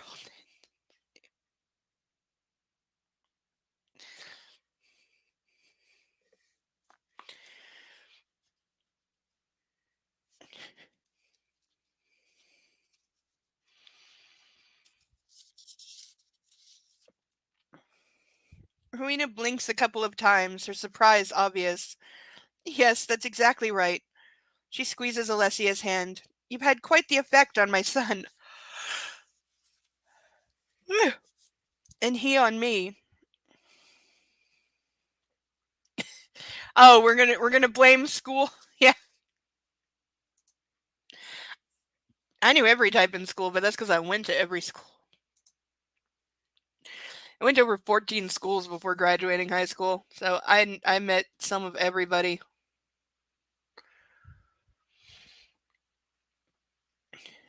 Maxim wraps his arm around Alessia's shoulders and kisses her temple. I hear great things from the hall about you, my dear, Rowena adds kindly. Can someone please tell me what the fuck is going on? Caroline snaps. Yeah, I'd be ready to kill too. Let me fix you a drink, mother, Maxim says. Wine, please, darling. She sits in one of the armchairs facing the fireplace, and Alessia takes a seat on the couch, so they're just ignoring Caroline. Are you ready to hear this? She's addressing her children. Yes, Marianne and Maxim say simultaneously. Hear what? Caroline asks, still bewildered. Notice how nobody is explaining to her. They're in her house, and they're all being so rude. Marianne turns to Caroline. Daddy was not Kit's father. What? Caroline pales and looks from Marianne to Maxim, but he's busy pouring wine. That's true, Rowena says, frowning at Marianne, probably because she just blurted out Rowena's secret so rudely. I'm just catching Caro up on events, Marianne says in her defense. Caroline's lips part, but it's not from surprise, more like recognition. I didn't mean to spring this on you, Caro darling. I thought I might be able to tell you privately. I didn't expect the rest of the family would be here. Apologies for that. Caroline nods as if she understands, or she's in shock. Alessia's not sure. Do I need to put an adult in the chat? I know, nobody tells her anything the entire time. That's true. I know, like, what does it matter to her right now? Yeah, seriously, they've known for like a week, and neither of them could call and tell her, or maybe ask if she knew. Because Kit knew, maybe he told her. So she might have known already.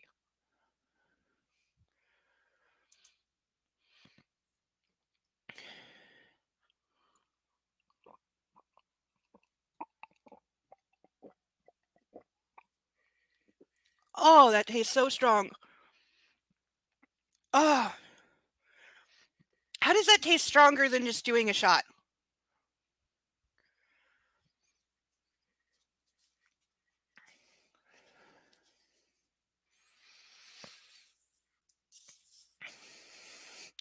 I put a glass of chilled Chablis on the coffee table in front of my mother and take my place beside Alessia. Do you want to hear this? Rowena's addressing Caroline. I do, Caroline responds quietly. Okay, I'll keep this brief, she says in her clipped mid-Atlantic tone. She folds her hands in her laps and stares into the waning fire. When I first came down to London, I was naive and stupid. I know, right? He had the chance to tell her, but he's chicken shit. Yes. No, we found out she's not pregnant, but in the way that we found it out, it was definitely possible that she had miscarried.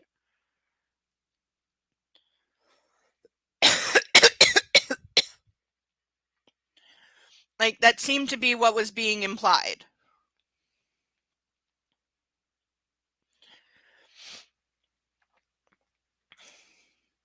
No, not at all. We all know he's a coward.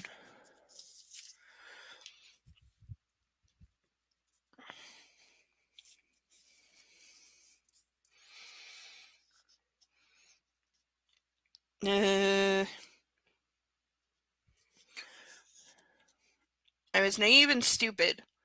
I wasn't interested in taking the university place I'd secured. I wanted to have fun. My parents had been terribly strict, but they seemed to have abandoned all parental control once I moved out. I was lucky. I was living in Kensington with some friends from school, and one of them had a job as a model.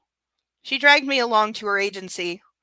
They signed me up, and the rest, as they say, I became what was known as an it girl. She says the final two words with disdain. It was the 80s. Greed was good, and I was greedy. That sounds like it's out of another book.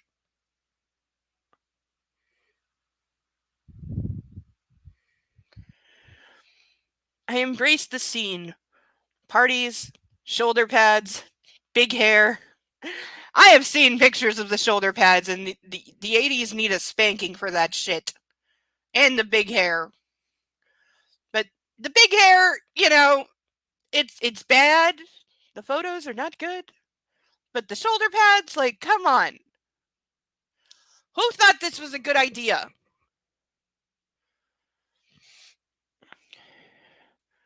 I know, right? Like, I swear the mom is supposed to be Twiggy. Because isn't she British? Isn't Twiggy British? Wasn't she the 80s it girl? Like, is that who the mom is supposed to be? Because it sounds like it.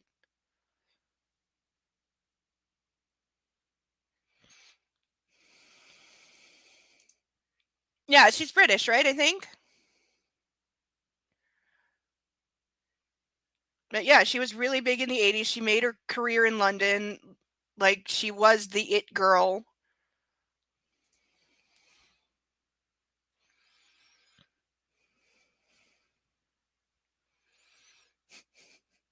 I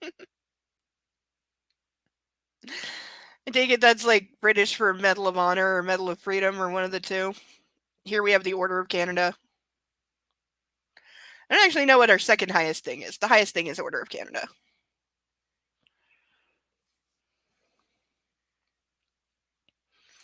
I know in the States they have Medal of Honor, Medal of Freedom, Bronze Star. I think there's a Silver Star.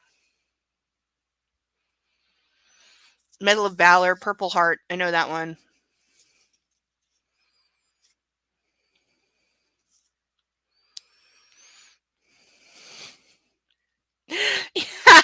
Yes.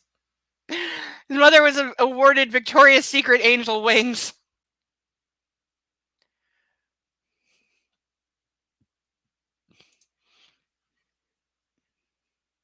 Yeah, definitely. If she could have worked in a military angle.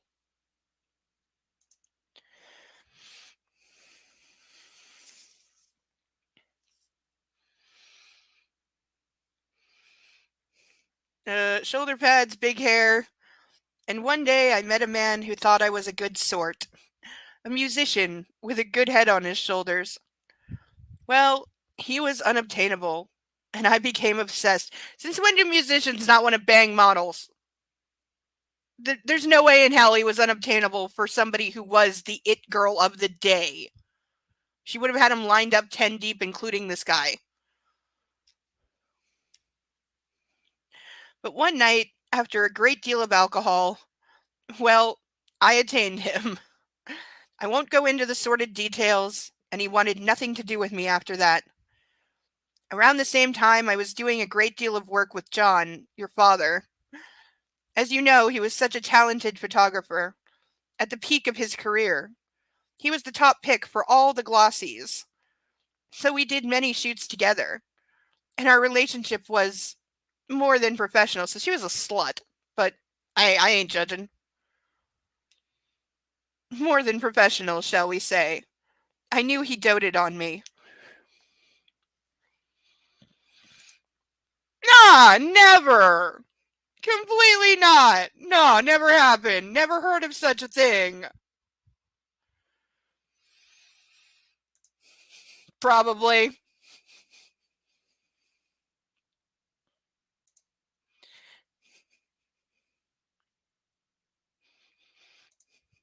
I think she took a lot more than that.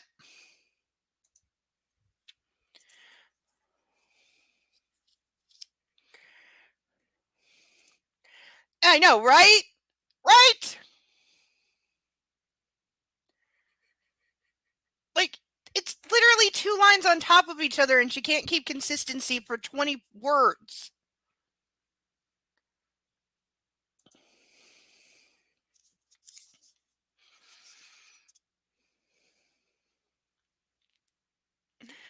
Like, I've barely gotten any writing done this week because of all the flippin' noise. It was only quiet today. Every other day this week, it was jackhammers and concrete saws all frickin' day. And they went late twice, which I'm so getting bitched off about. Like, they are supposed to stop at 6, not 6:45. But even with that, I've written maybe 2 pages this whole week, and it was still better than this. I at least kept consistent tone. And I'm writing parts that I'm not good at. It's still better than this. I'm not happy. Because I think I sound saccharine. Because I have to write lovey-dovey and nice romance and like vanilla sex, and I'm not good at that, but it's still better than this.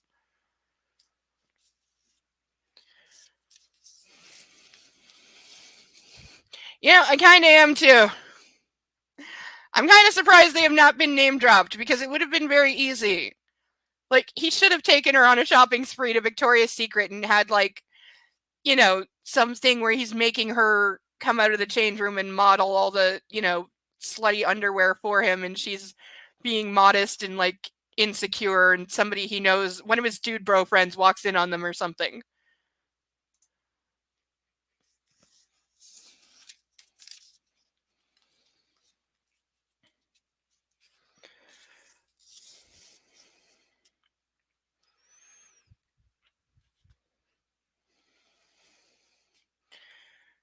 He doted on her.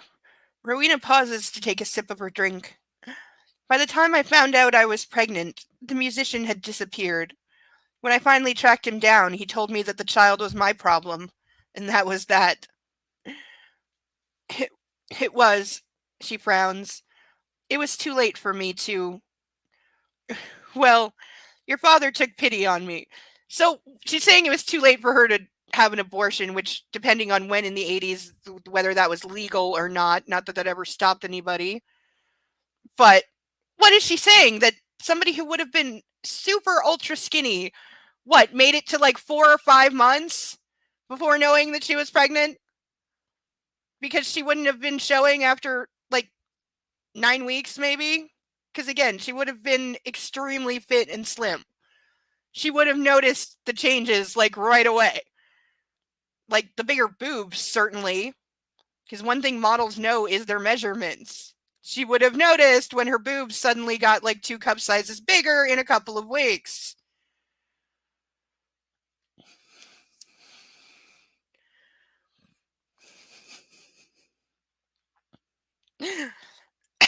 We really did.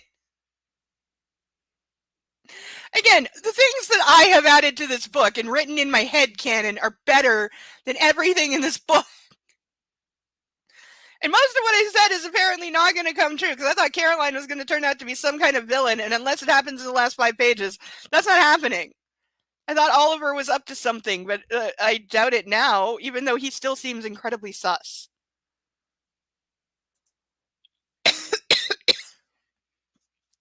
And yeah, I want half of the money she got for the rights to the movie. Keep in mind, they only bought the rights to the first book, by the way. They haven't bought the rights to this one yet. So what's that going to cost them?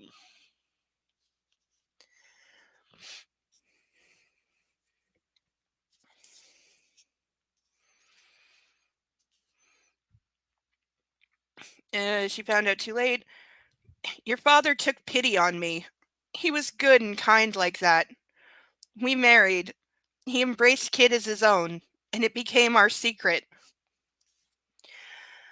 Cameron guessed, of course. She glances at Alessia. That's John's brother. Maxim's uncle? He was furious. He turns to marry Hen. But your father loved me. Her voice fades and her eyes grow more luminous as she stares into the fire. The crackle of the flames and the tick of the old Georgian clock accentuate the rapt silence.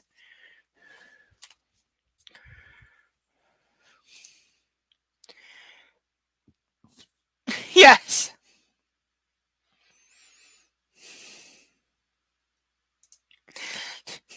Yeah, probably.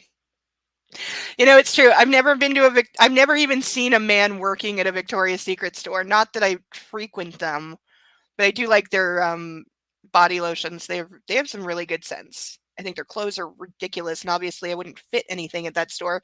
Though I did get a laugh when they finally admitted that they don't make their clothes for all sizes or even all bra sizes. Most of their bras only go to B or maybe a C occasionally. That's it. So that narrows their market so much. It just seems like horrifically bad business to me, but somehow they can afford those, $20 million diamond bras every year, though I don't think they've done that in the last few years. Because they didn't do the fashion show during COVID, and I don't think it's come back yet. But I have seen some of the past, $1 million bras, and they are beautiful.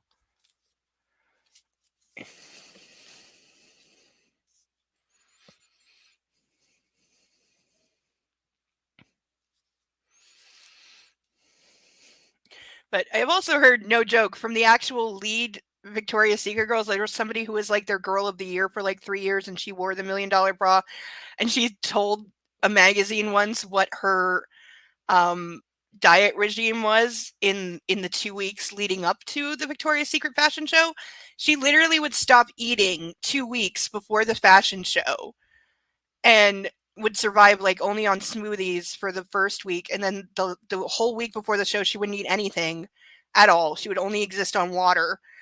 And then 48 hours before the show she would stop even drinking water, so she would dehydrate and get even thinner.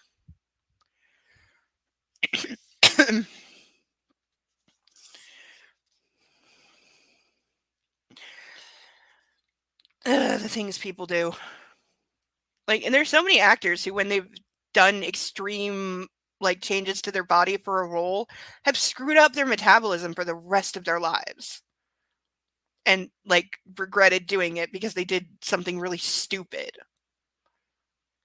When Tom Hanks had to lose 100 pounds for Castaway, they filmed the beginning of that movie and the end of the movie first. Then they stopped production for an entire year so that he could lose the weight safely, because he knew some of the horror stories from other actors that he knew that had screwed themselves up by dropping 100 pounds in 9 weeks by doing really stupid, really dangerous things, and he didn't want to do that.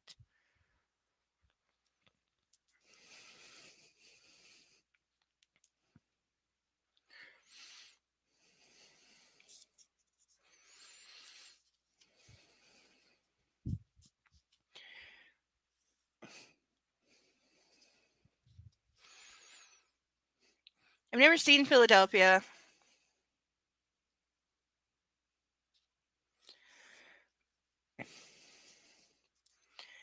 She shakes her head as if erasing the memory. Anyway, Kit's father moved us to the US and became a hugely Kit's father moved to the US and became a hugely successful entrepreneur and very publicly gay, which probably explains his dismissal of me and my child. Because he'd be the first gay person to have a child. Clay Aiken much? Also, is he supposed to be Clay Aiken? I never heard from him again, and I pushed him to the back of my mind until he died last year. It was on the news, and that's when I learned of his genetic condition. She pauses and takes a sip of wine. That was a dark day. It coincided with Kit seeking help for his recurring headaches, so I encouraged him to find medical help without informing him about his biological father. Just after the new year, Kit told me he had an issue. He wanted to tell you two. She glances at me and then at Marianne, and that's when I confess to him. Her lower lip quivers, but she swallows and maintains her composure. We're never going to be told what this condition supposedly is because it's made up disease. He was furious, of course, and afterwards he went out on his motorbike. Her voice cracks, and from inside her sleeve she produces a cotton handkerchief.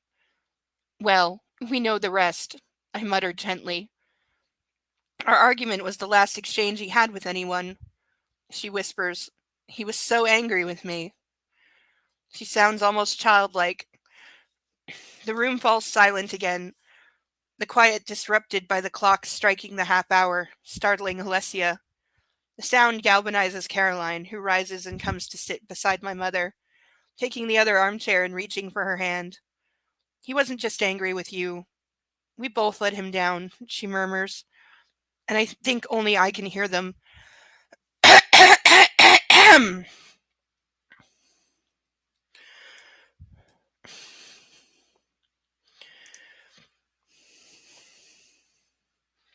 Oh, for Philadelphia. And it didn't go well, I'm guessing. I know. Yeah, he did say he enjoyed eating a ton of absolute garbage junk food to put weight back on once they finished.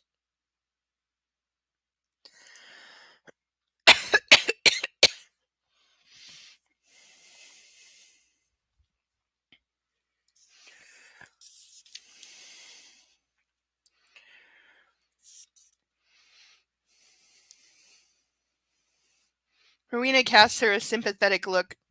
I know, she says quietly. He told you? Rowena nods. I'm in no position to judge, darling.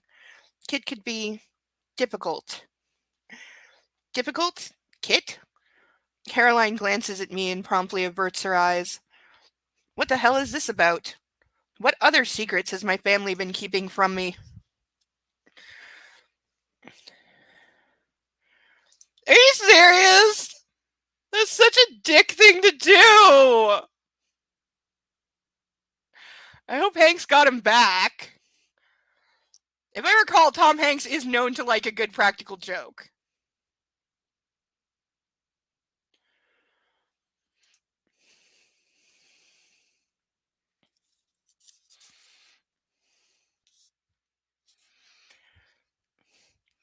It's time to give him a proper goodbye, Mama. For all our sakes, Marianne pipes up. Yes, Caro and I say in union. You're right, Rowena concedes, and dabs the corners of each eye with her dainty handkerchief. Good, Caroline says. We'll go ahead with his memorial service as planned.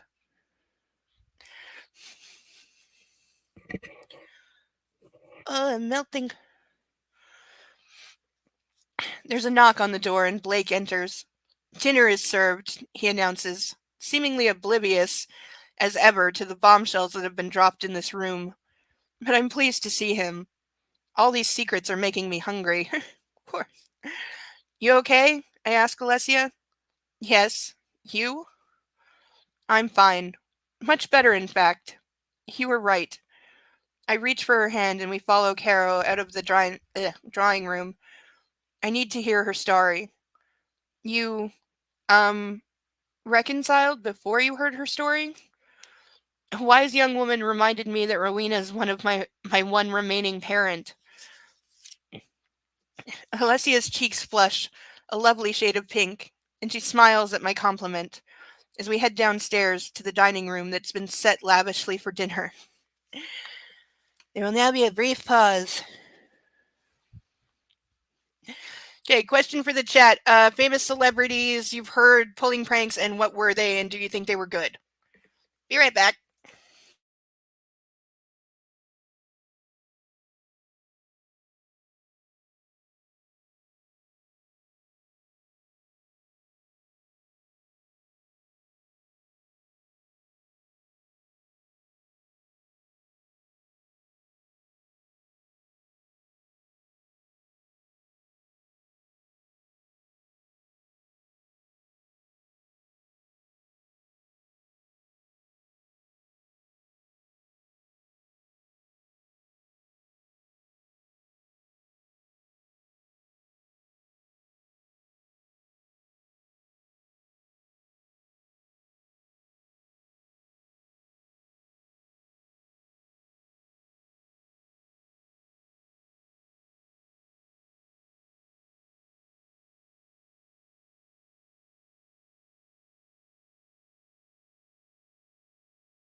And we're back. All right, what did we get? Robert Redford bought Paul Newman a total Porsche and had it dropped in his driveway. He had it compacted and hired it to move it. He said he wanted to use, nobody acknowledged it. Oh my god.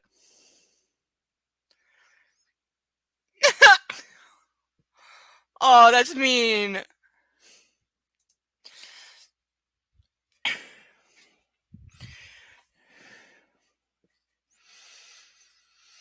Hugh Jackman did this? Oh, that's me.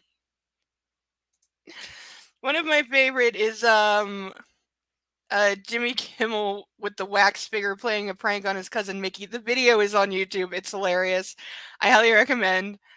Also, Madame Tussauds, man, they get a shout out because the Jimmy Kimmel wax figure is damn good. Oh, that's right. I've heard George Clooney is quite the prankster. Matt Damon, too. I heard they were constantly at each other filming the Ocean's movies. Yeah, Damien, you are going to be so sorry you weren't here like 40 minutes ago. You would have been absolutely dying.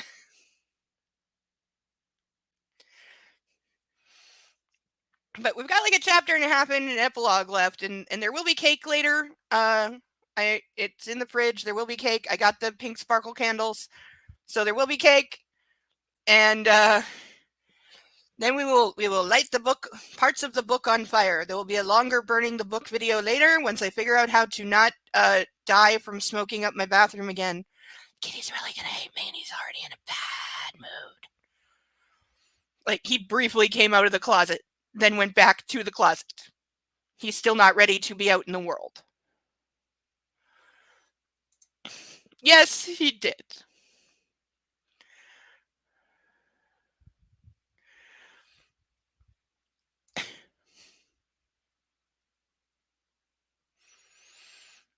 Yeah, we always want cake. There's never a time when I don't want cake.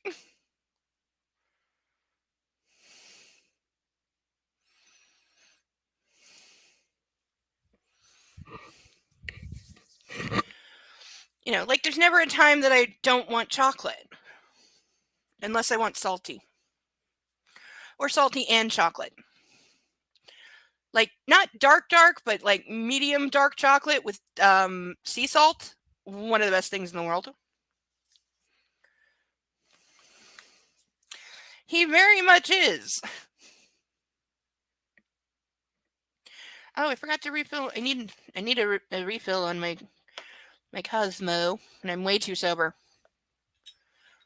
Like, I'm really, really way too sober. I'm definitely doing a shot.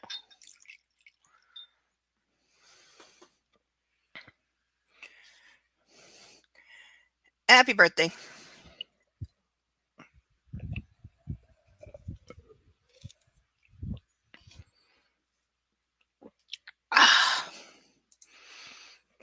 No, we didn't. I'm pouring this over the glass in case I spill. I still spilled. How am I still spilling this? I'm not massively uncoordinated. I used to be told I had good hand-eye coordination.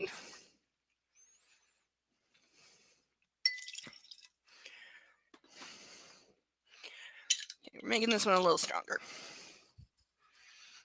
But still under the ratio, because the ratio that I looked up said every Cosmo is 2 parts vodka to 1 part cranberry, and this is more like a third vodka to 2/3 cranberry, so it's still heavy on the cranberry side. And I spilled at least half of a freaking shot all over my desk. Ugh.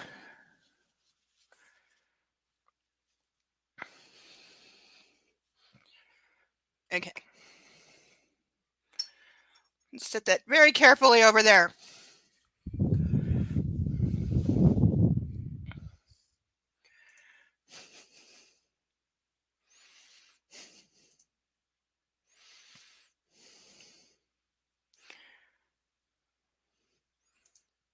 Oh, where?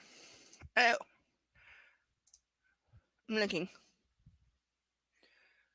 Holy crap, that's Tom Hanks?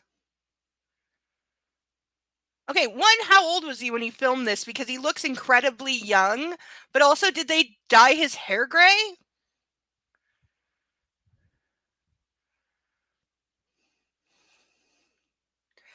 I get where he had the experience then, yeah, because what is he like dying of cancer or something? I don't know this movie.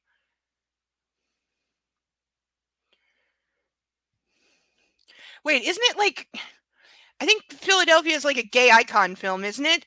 I'm so bad with my history. I really am. When it comes to like iconic gay movies, I'm the absolute worst. Like, other than Rocky Horror Picture Show, I got nothing. Though I did hear that, like, because I was going to see Stonewall, and then pretty much the entire gay community came out against it because it was bullshit.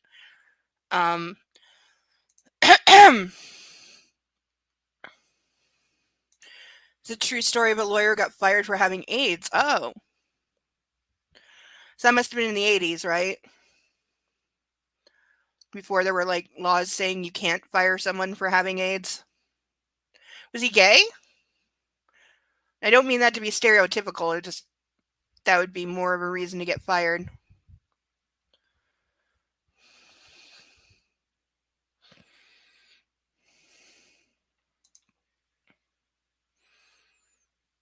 Oh. Yeah, I'm not surprised he had trouble finding representation to sue an entire law firm. I think that would make most lawyers nervous. Mark, how would you feel about suing an entire law firm by yourself? Are you stepping up for that one, or saying, sorry, I don't have enough experience? I thought so. I think I've heard of him, like the real person. I think I've heard the story. Yeah, of course they did. But what are they going to say? Yes, we're bigoted, like, homophobes, and we fired someone for being sick. Good on you. Don't be afraid of taking on the big guy. Have you... I don't know if this movie made a big splash in Britain, but have you seen the movie Erin Brockovich?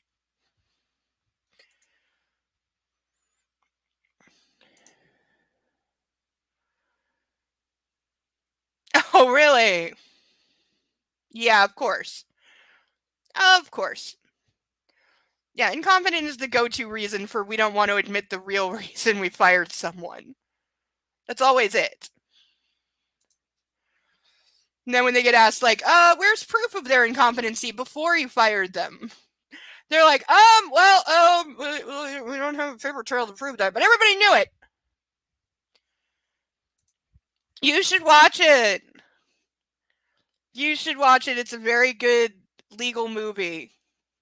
Like, obviously it's Hollywood, but it's still a good legal movie, and it's 100% true. It's based on an incredibly famous landmark real case of a I think it was an electricity company. The company still exists. That's what's fucking creepy.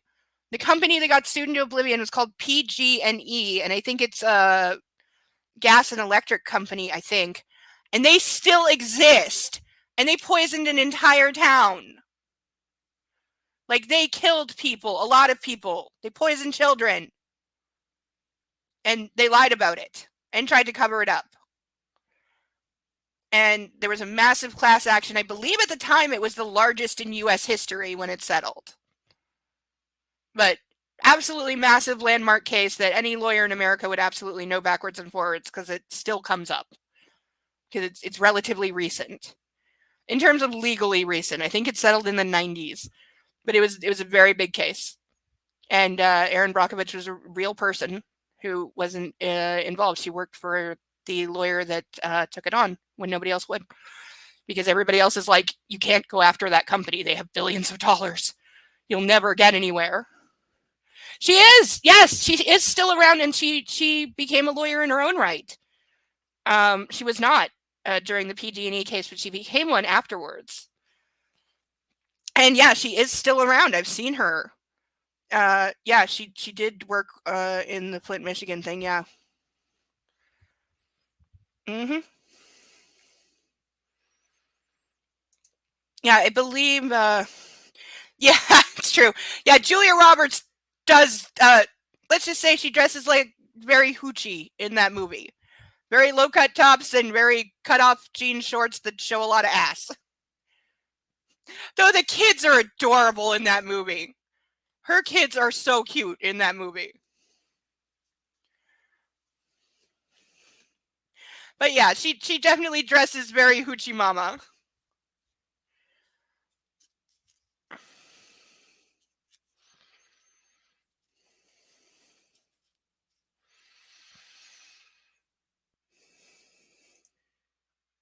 Your post office? They're getting sued?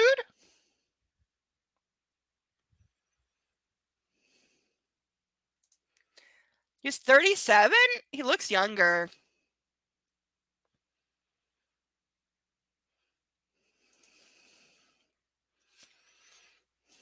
Wait, isn't that like a year before Forrest Gump? Didn't Forrest Gump come out in 94? Wow, he changed a lot in a year.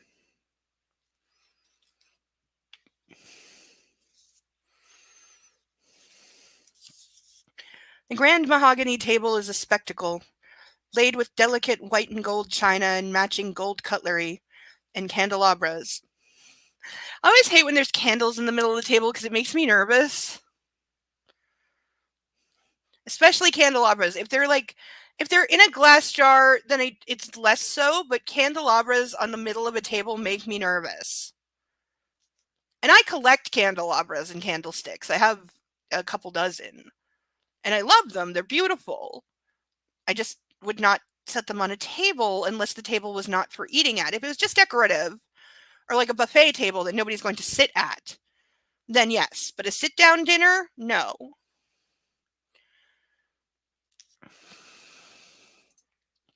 Massive public inquiry.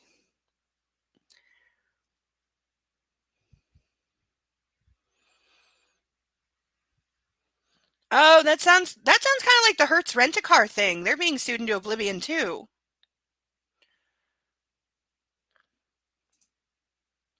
What? Okay, please tell me public inquiry is British for criminal inquiry, as in people should be in jail for that. Dear God, that's like negligent homicide or something.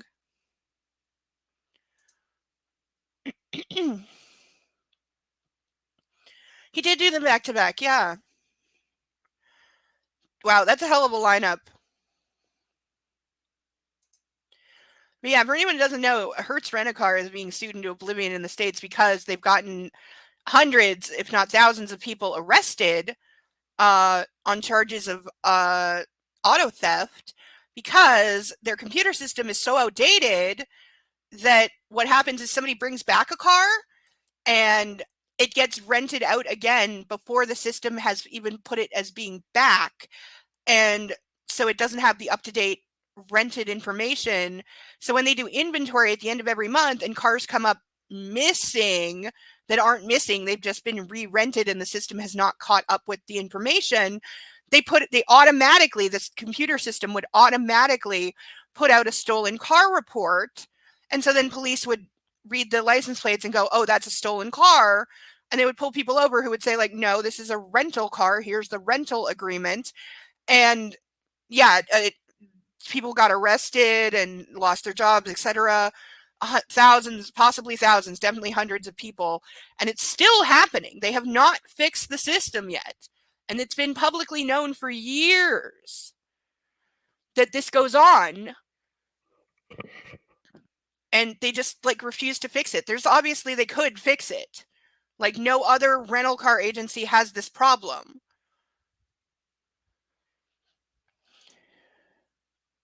Sounds like it's a contender.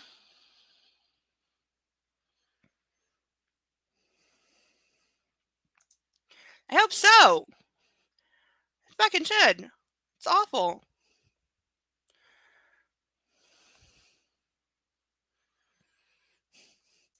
Every country that's ever had the death penalty has executed innocent people. That's just a fact.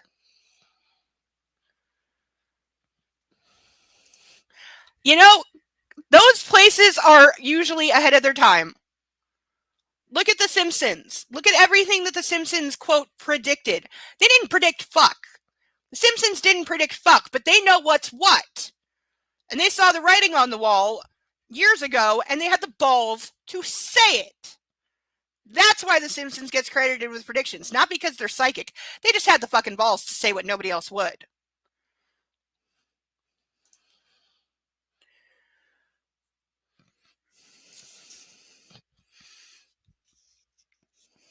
Now, how they predicted the QAnon shaman guy down to the tattoos, that one I never know. Think aliens or something. I didn't believe that when the pictures first came out. I literally found the episode it was credited in, and it's there. And it's freaky as hell.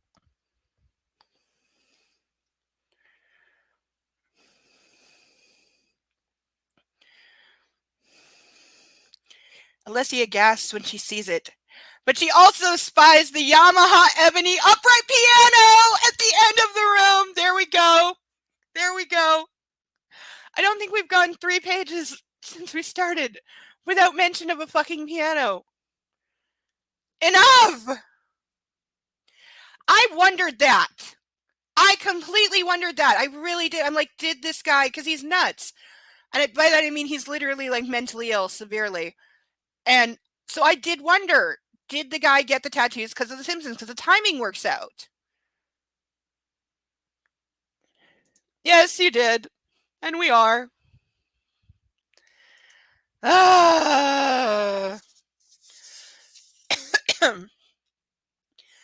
Caroline insists that Maxim sit at the head of the table.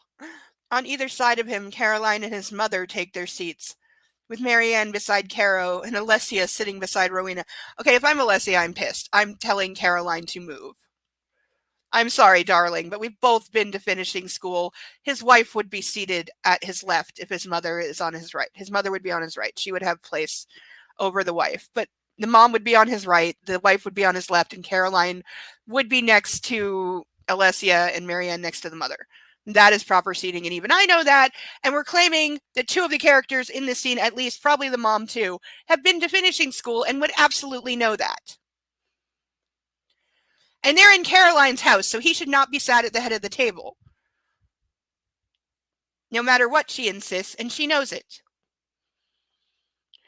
And yeah, I was going to start with that. He would never take the head of the table at somebody else's house, let alone literally sitting in his dead brother's seat. Yeah, right? And again, these are all prim and proper etiquette people. He would never sit in his dead brother's seat. The head of the table would be empty this close to his funeral.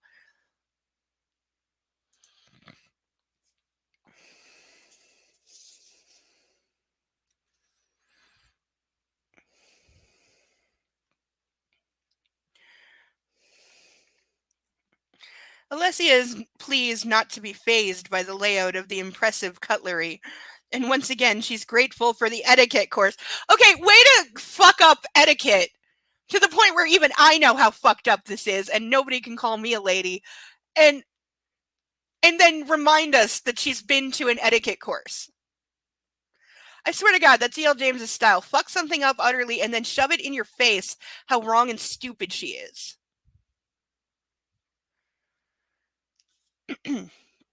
Dinner is a convivial affair. It's like everyone has taken a deep breath and exhaled. Maxim is charming and inclusive. He's not capable of being charming. Talks at length to his mother about his plans for Cornwall, the distillery, regenerative farming, and Marianne and Rowena plague him with questions. And Maxim answers them with informed ease. Do either of these people strike you like they would give a flying fuck about either of those topics?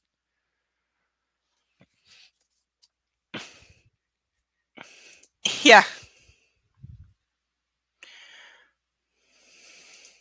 More or less. You know, all you need to know about when there's too many pieces of cutlery is the line from Titanic. Start from the outside and work your way in. That is all you need to know. Listen to Molly Brown.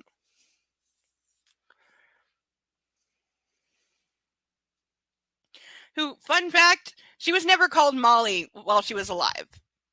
It was only after she died, not on Titanic, she did survive, but it was only after she died she became known as Molly Brown. Her name was Mary, and none of her friends ever called her Molly. Margaret. Her name was Margaret. But nobody called her Molly while she was alive. She only became known as the unsinkable Molly Brown after her death and long after Titanic. That too. I have totally resorted to that. Because I have been to the occasional fancy party when I got dragged there by other people who were forced to be there and needed somebody to talk to for the entire evening, so they didn't want to hang themselves. And yeah, when I didn't know what to do and my friend wasn't nearby to elbow me at what to do, I just copied other people. And you know what? It worked out. I also got rescued when, no joke, I picked up a champagne flute. I sipped it and I swear to God, I didn't do it. I was holding it by the flute. I sipped it and the stem fell off the glass. Like it must have already been broken because I was holding it like this and it just fell. And I was standing there going, oh dear God.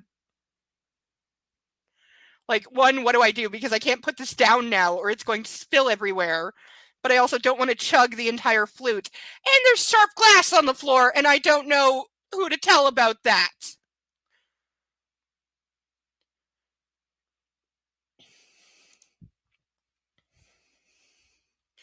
But thankfully, one of the other guests saw what happened and like knew what to do. He was like a friend of the person hosting, and like just I think he just took the glass and like upended it into the silver bucket that the champagne was in, and like then did like this, like waving to one of the waiters or something.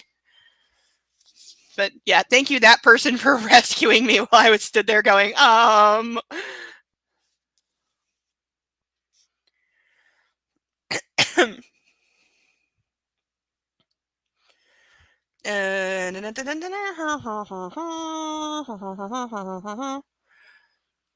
His mother seems like a different person, like she's broken out of a cage and is feeling the sun on her face for the first time in a long while. Alessia is fascinated. Marianne talks more about Seattle and Ethan and her exploits there. Alessia speaks of her audition at the RCM and her auditions to come.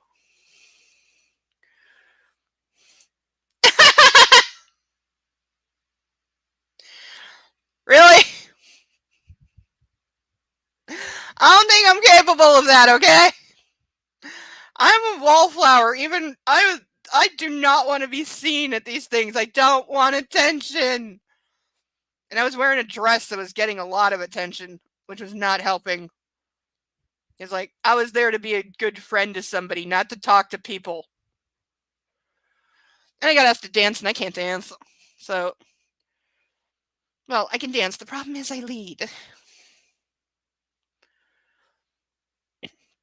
But yeah, I think I've seen that on some TV shows. None of them set in this century, though. I've seen enough Downton Abbey. I think I've only seen like up to season 3 of that because I don't know. There's a lot. It's a very heavy show.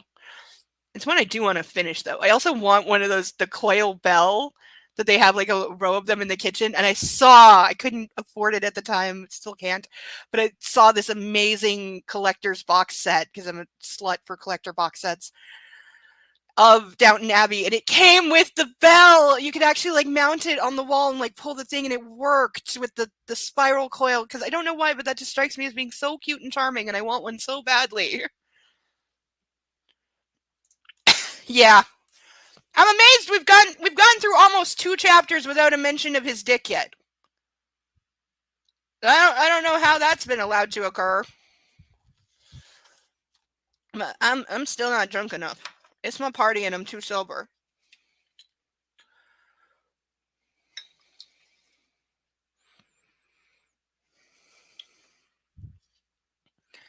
Na zdrowie.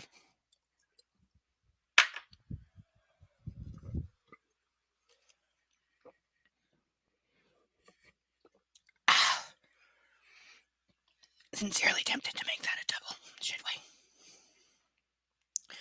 Thumbs up if I should make this a double. You get 5 seconds.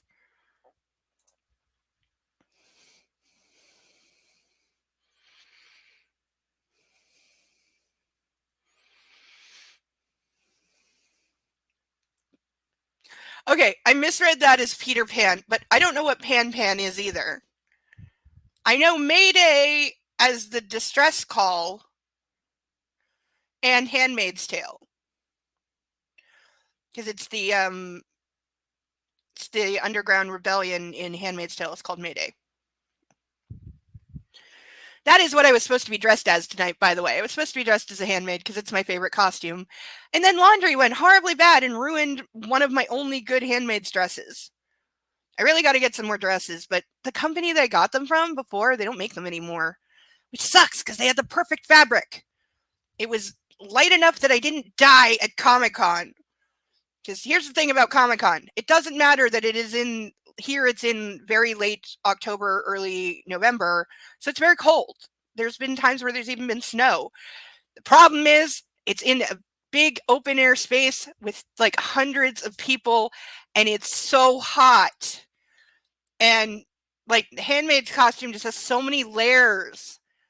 Like last time I went, I didn't even wear the cape. I have a really good cape, but I passed out in it before, and just from too many layers, and so I didn't wear the cloak, and I still nearly hit the floor. And my friend, who was also dressed as a handmaid, did pass out. Though, by the way, they had like medic tent from that was being staffed by soldiers. We had army medics there, and so they took care of my friend. And when her son overheard her telling a friend about it, and his response, he did not completely brushed past the fact that mommy passed out. He just piped up and went, "You got to see army soldiers!" And he was upset that he didn't get to see army soldiers. Because we couldn't bring him. Because even though they now have started allowing kids at Comic-Con, which you should not do, I'm sorry, it's not for children. It's not. There are comic book cons that are for children. The main event Comic-Con, the actual branded Comic-Con, it's not for kids. I'm sorry, it is just not. They should never have allowed children. But they changed event management companies like 3 years ago, and it's been a fucking disaster ever since. Not just in terms of quality and the lack of boost. There was no security whatsoever, which is the last thing you want at a big event like that. You need security. You need monitors, and they didn't have any of that. Nor did they have like a safe exit because they locked all the exterior doors, which is not what you want when people are overheating and need to get outside. You don't need to have to walk 15 minutes back through in a gigantic hall to fight your way outside to get some air. Also, you cannot lock fire exits, and they did. But that's why I'm not going this year. It's an actual distress call? I've never heard of that. Like, is it exclusively British or maritime, or?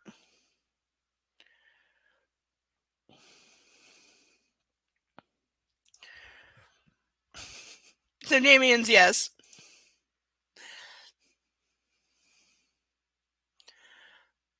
Oh!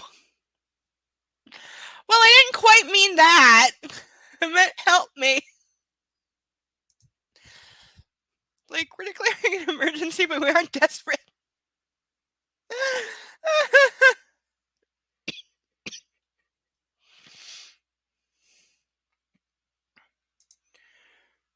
Who is?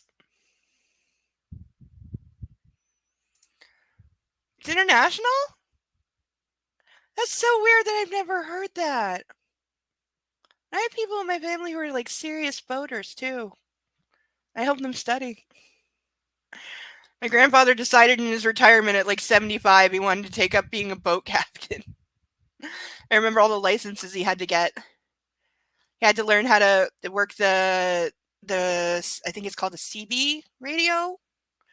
He had to get his radio operator's license, captain's license, boat driving license, and first aid because he had a boat that was big enough that you could camp on it, and he wanted to like go out and camp on the lake with some of the grandkids for like 3 weeks or something, and he had to get certified first aid to be allowed to do that.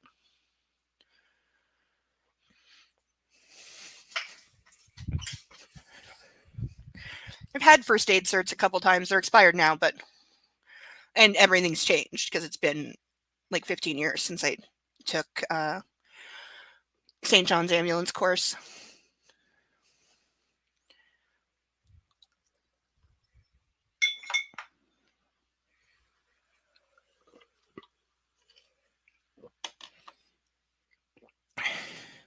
Oh yeah. Well, and the other thing is, and I'm sure somebody is suing them over this because at least here, not in the States, because keep in mind the Comic-Con circuit starts in San Diego, goes all the way through the States, then it loops up through Canada before going back to the States and starting again. It's on a year-long layout, so it's in the same city, same week every year. It's always the same. But in the States, they're allowed to have alcohol. Here they are not, because it is open to the public and it is not the location that they're at doesn't have a vendor's license for alcohol. So they're not allowed to serve alcohol when they're in Canada. However, when the new company took over, several of the American vendors will come up here for the extra business. And like I said, I'm right on the border, so it's an easy trip. But they invited several alcohol sellers to come up and lied to them and said that because Comic-Con was hosting the event, that the individual vendors did not need Canadian alcohol permits, which they do, and they did not have. And the other thing was they were giving out free samples of like craft beers and stuff that they were marketing. You cannot do that. You cannot give away free alcohol here. It's illegal. And the other thing was, this is the year that they started allowing children. And so there were tables with like those white plastic cups with this much beer in it where people could just walk up and take a sample and try the, cran apple beer or whatever the fuck flavor, which of course led to children drinking the beer and other things because it's just a cup on a table that nobody is watching. So several of the sellers got hit with significant fines and being banned from returning to Canada or doing business in Canada, which some of them had come specifically to make contacts and set up business here. And now they couldn't do that because they got caught supplying alcohol to minors and not having a license.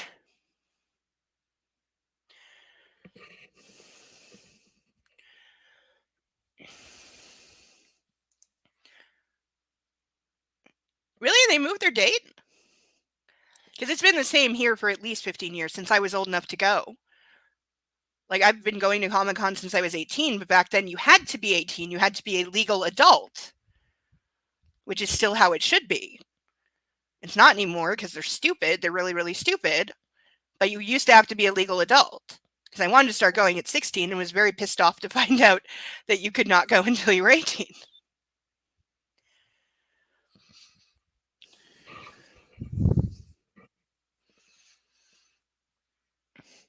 Yeah, I've only been to the local one here.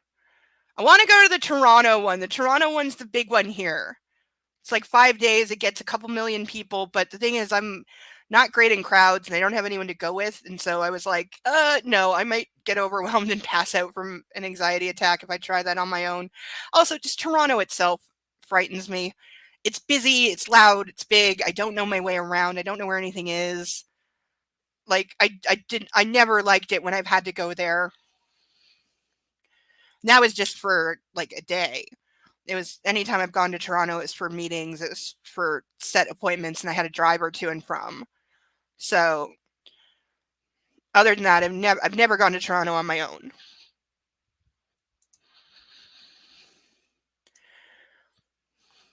Really?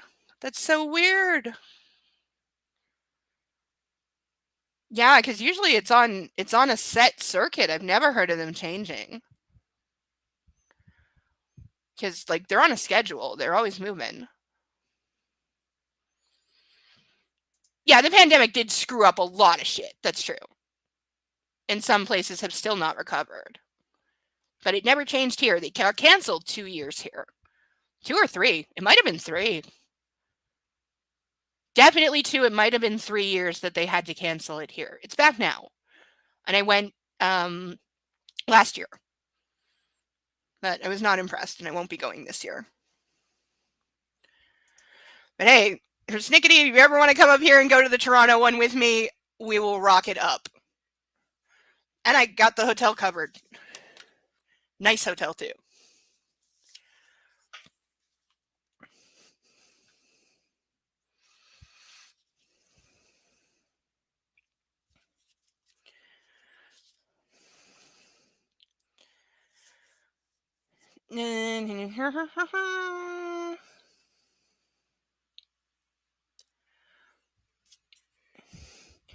The only person who doesn't seem at ease is Caroline. She glances continually at Maxim as if trying to convey something. Yeah, maybe you should let her talk. Oh, it's a different company. Yeah. I've never heard of Reed Pop, so no, it's a completely different company up here.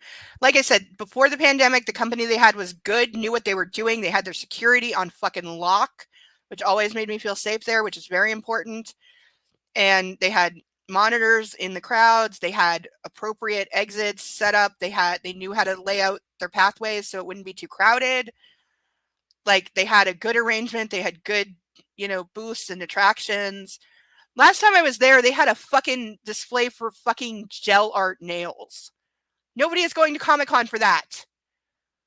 And they didn't have Comic Book Alley, and they didn't have Artist Alley either. So it's like, what the fuck? Do you not understand what event this is? This is not a hipster douchebag event for fucking gel nails and craft goddamn beer. That's not what Comic-Con is.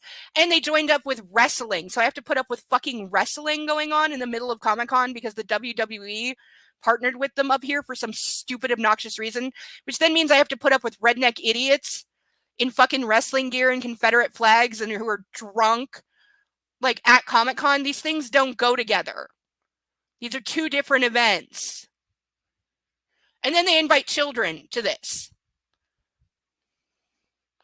Like, that's what I mean. It's disgusting what it's turned into here. It's not Comic-Con, and I'm not going to participate because it's gross. No, I did scare the hell. To this day, I wish to God I could find this person and ask her. This was before the pandemic. This was the first year that they partnered with wrestling. I was just walking over to something, and I was in my Handmaid's costume. It was the first year that Handmaid's Tale was on TV. And so I'd been recognized quite a bit. And I was forbidden to go on TV because they were a local, one of the Toronto news stations, because it was right before Halloween, was doing a bit there, and they were asking people to come on camera for like 2 seconds and just say who you are, because they were trying to do like, here's some ideas for Halloween this year. Here's the popular costumes. And I was immaculately dressed. I looked like I stepped right off the show. And so the producer grabbed me and she's like, you've got to come on, like, show off, because the show was blowing up. It was very popular. And when we got there was a guy with a clipboard, and I told him what I was dressed as. And he flipped to like a back page where he had like handwritten like 7 titles. And he was like, oh, I'm really sorry. We're not allowed to show any characters from that show because it's too controversial. I just about died laughing. I was like, really? Really? It's been out for like 5 weeks. And already you can't show a Handmaid's costume. Really? So I was walking back to the comic booth, and this woman, she was dressed for the wrestling. That's clearly why she was there. And she just walked past me, and she said like, oh my God. And so I like turned to face her, and she literally, I swear to God, she dropped to the floor, like cringing like this. I was not like near, I was as close to her as I am to my screen because we were passing each other in a hallway. But when I just turned and was like, hi, she like dropped to the floor and was cringing like this and just went like, too real. I can't, too real. And then a friend of hers who's holding 2 drinks comes running up, and she's looking at me and looking at her friend on the ground and looking at me and looking at the friend. And I was just like, I don't know. And she just like picked up her friend, and her friend was like doing this not to look at me, and like almost like crying in like terror or something. And her friend like took her away, and I was just like, okay, I'm really sorry. I have no idea why, but I'm really sorry. I have no clue to this day what was going on with that woman, but I would love to know, because it's still the singular weirdest encounter I've ever had at Comic-Con. And I've had some weird ones. Like, I have been propositioned at Comic-Con. And then this lady was still, her reaction was still weirder. I don't know why, but I terrified this woman. Oh, we're gonna miss you! I'll send you a picture of cake. I would send you actual cake, but it won't fit through the internet line. I've tried, it just makes a mess. Yes, I know, right? Have some fucking balls. It was the most popular show of the year. That's the year that it swept the fucking Emmys. So have some balls. Ew. And that's a no.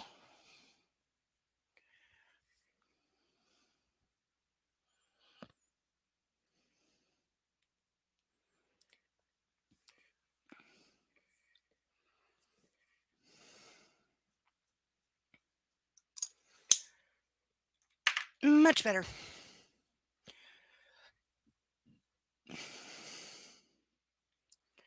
Put the lid on this before I knock it over.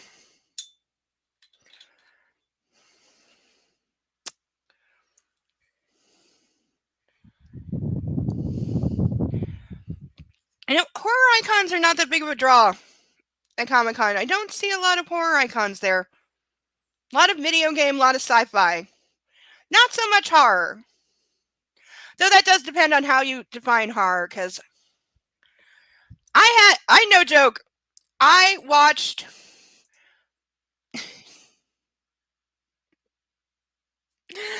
oh, yeah, I don't know if I should be speaking out of turn, but when me and Link were hot and heavy, I no joke was gonna get him to dress as the commander and go with me to Comic-Con because he looks like Ray Fiennes. And he's got like the beard and everything. And I was like, no, you're so going as the commander with me dressed as a handmaid because we will absolutely kill it. Because like even just being dressed as a handmaid, I get stopped for pictures every 5 seconds. Like the record was I got asked 61 times in one afternoon in 4 hours. And I always stop. I'm one of those people, I always stop if somebody asks me for a picture. I've never said no because I think it's incredibly rude. And I have asked other people for pictures too. Like when I see somebody in a fabulous costume, I will totally be like, can I please take a picture of you because you look amazing. And so it's just like, it's common courtesy that if somebody asks to take your picture, you stop and let them.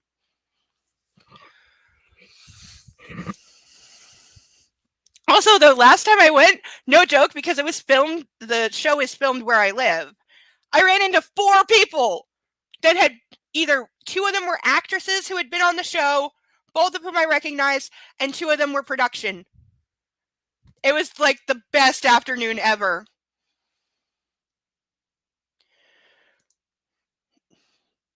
BOS? What's that? I feel like I should know that. I'm not good with abbreviations.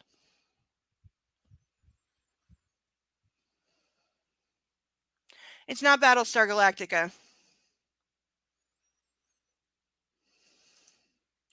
Brotherhood of Steel? Is that from Assassin's Creed? I don't play that game, so I don't know. Fallout. Okay. I also don't play that, but if it's not Nintendo, I don't know it. I wasn't allowed to have a PlayStation because my mom thought they were for adults. She was not wrong. An Xbox I didn't want at the time because they didn't have any good titles at the time. But I do want a PlayStation 4 only to play Until Dawn. So someday when they're cheap, because there's PlayStation's up to 5 now, right? So yeah, someday I want to buy like a super cheap used PlayStation 4 and a copy of Until Dawn just to finally be able to play that game because they refuse to port it to PC.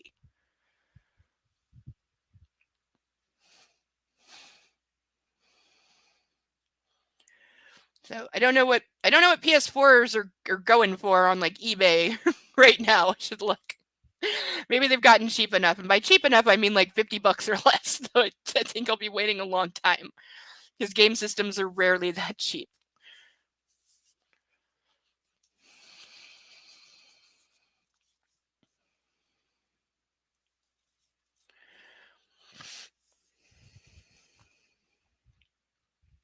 Or if anybody knows an emulator that will run Until Dawn or a hack copy, let me know. I'm not adverse to hack copies of games. Been there, done that. And hey, Nintendo, if you don't want people making emulators of your games, just make your fucking own already. So, who else is looking forward to the release of Thousand Year Door for Switch later this month? That I swear to God, if they push that back again, I'm gonna fucking murder something. Because they pushed it back, and I've been waiting like 20 years for them to port this game onto something I can play without having to dig up super old wires and plug it into a TV that it doesn't plug into anymore because the connections for the GameCube don't fit any flat screen. They don't have the red, white, and yellow connectors anymore. You have to buy an adapter now, and then it runs like shit. So the fact that it's being ported to Switch is going to make me so happy. But it has to actually happen. So they have to not delay it again, or I'll absolutely die. Because at one point that was actually supposed to come out on my birthday. It was supposed to come out yesterday, and I would have been so happy. But yeah, one of the greatest games of all time. The dialogue alone. You know, I have a recorder for the Switch. I should break it out and record like my first time playing that in probably 10 years. Because I was gonna do it at one point a long time ago. But I couldn't figure out how to record off a GameCube. Not well. It wasn't running consistently, and it looked like shit, so I didn't do it. But I think I still have my Switch adapter thing, and it's a game that wouldn't suffer from delay. I might have to test pilot this. This might be an idea. Because I had a plan. I had a list of voices for every character. Do I still have that? I think I might. I usually keep my notes. But yeah, I had a whole like secondary storyline I was going to overlay and do all these crazy voices for it because it's a game that lends itself to crazy voices and crazy stories. Because it's nuts and very adult. Like as an adult playing that game, you pick up on some things that are like, they got this into a kid's game. Oops. There's a point at which Princess Peach is walking around naked. And a computer falls in love with her and spies on her in the shower. I'm not making that up.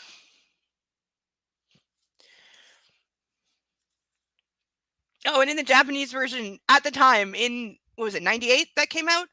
There was a trans character in the Japanese version that they had to cut from the North American version, and when I found that out several years later, it pissed me off no end.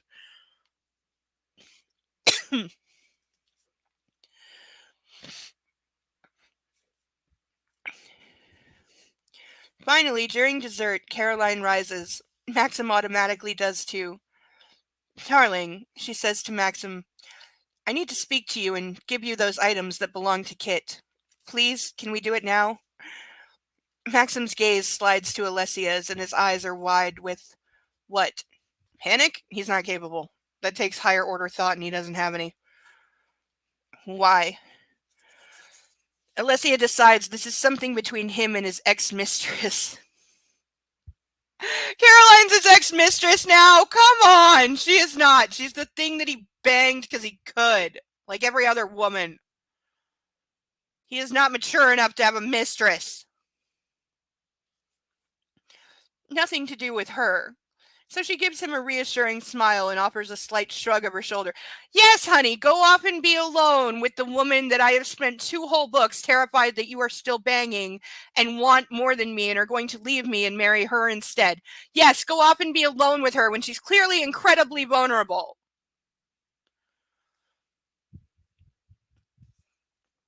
That's consistent. Of course, he says to Caroline and follows her out of the room, leaving Alessia with her in-laws. Alessia, darling, Rowena says, stop with the darling, I'm dying. I've heard a great deal about your musical talent. I'd love to witness it. Would you do us the honor? Of course, I'd love to. Alessia rises from the table and heads to the upright. She lifts the lid and tries the middle C. It has a rich, robust tone that echoes in pure gold through the room. Excuse me.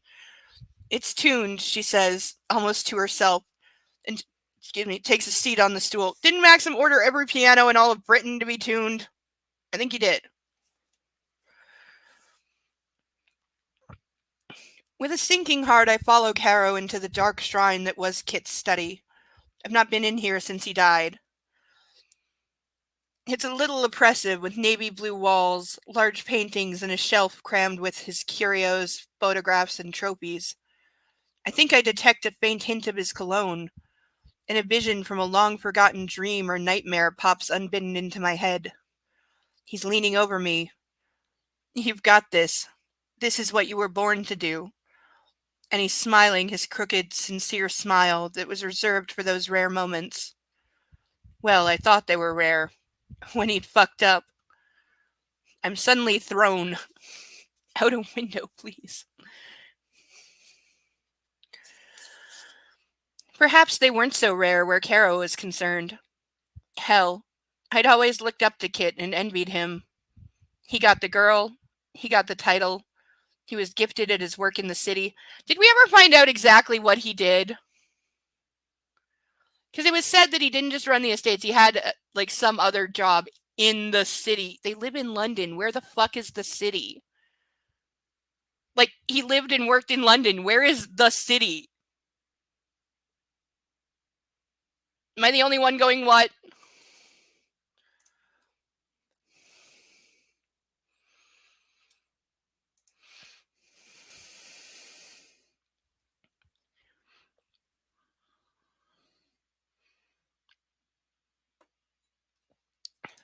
Right? Like, we know more about how he died than how he lived.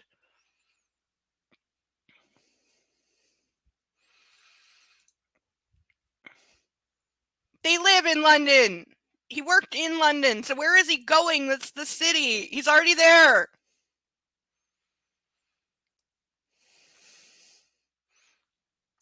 Oh, that reminds me. Mark, I have a London specific question for you because I heard this and I don't know if it's true or somebody was having a laugh at me.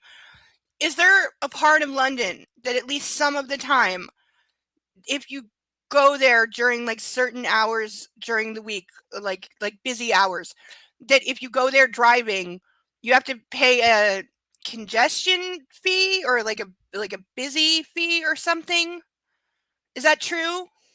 Like some kind of toll? Like here we have the 401 series, and if you take certain toll ones, people have like the pass, and it bills them at the end of the month for going on certain highways. It's like $5 or something. I don't know. I don't drive. But is that true? There's like a congestion zone. If you go in it at certain times, it charges you. Is that real? It's a real thing? Is it always or just sometimes? New York has that? As far as I know here, it's only certain highways because certain highways were privatized, which I'm so against, but it was allowed. Yeah, I know London's a lot bigger than just the actual defined what is legally London City. It's like it's the same as Toronto. Toronto itself is actually not that big. The GTA, Greater Toronto Area, is half of Ontario. It's got 24 suburbs. It's huge. It's massive. Some of those suburbs are bigger than the actual city, technically. Not just London, but in other cities that has limited hours. It's supposed to use traffic. Does it actually work, though? Does it actually have that effect?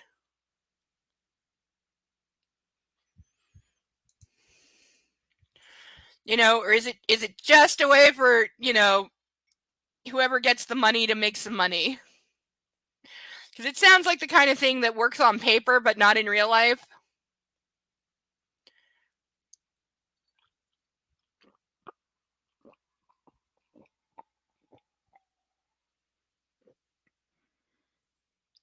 Again, how is that stronger than doing a shot? It definitely is.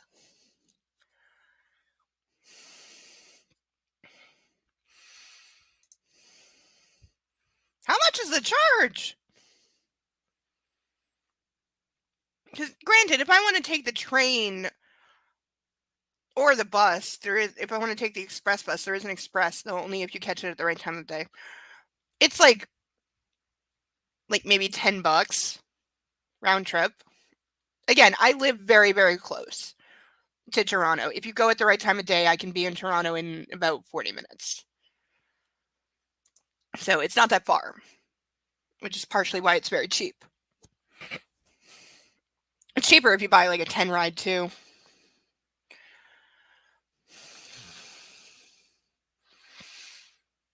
I know, right? And again, I don't think we were ever told what he actually did outside of running the family's estate, which everyone said he was really good at, but then he also had some kind of job in the city that he was also really good at.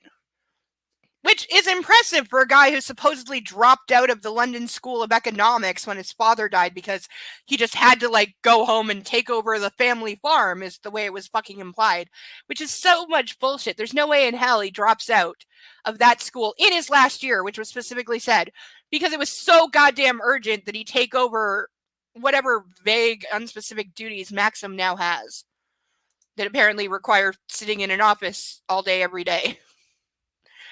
What do you bet Maxim sits in his office and looks at porn all day?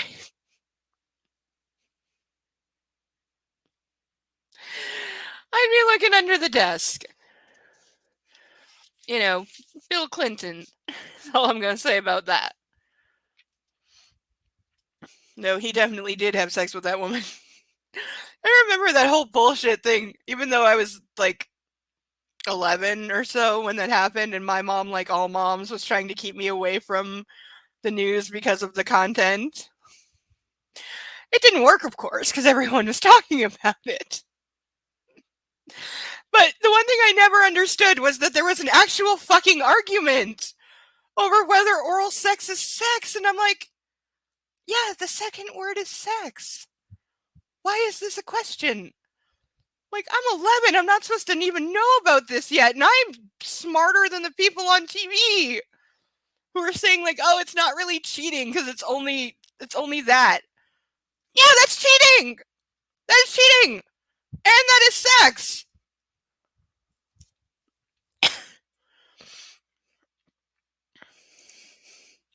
It's 15 pounds. That's like $25 here. That's insane.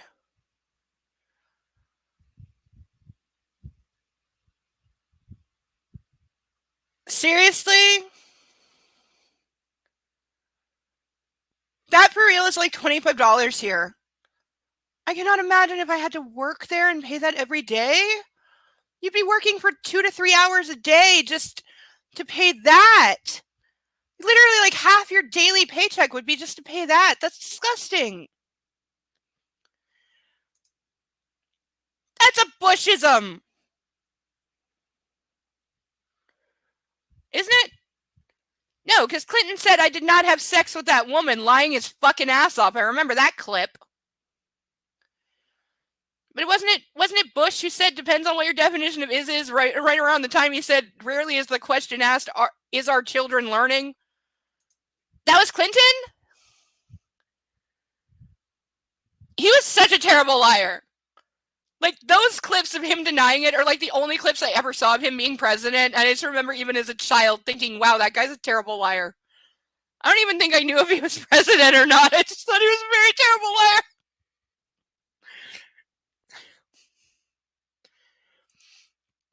Okay, so seriously, legitimately, like half your daily paycheck could go to pay for that if you have a crappy car and you have to pay that fee. Like half your fucking paycheck every day. I would be dying.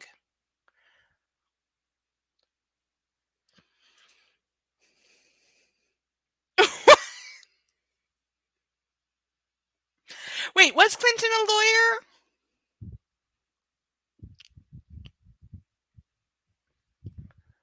Like, the only other thing I know about him is that he was very renowned for international politics and he's a very good peacekeeper. He was one of those people who's actually genuinely good at foreign relations. And then years later, a couple of American girls got kidnapped in North Korea and he went over and secured their release. And I remember like thinking, okay, he's, good on him for that. That was good.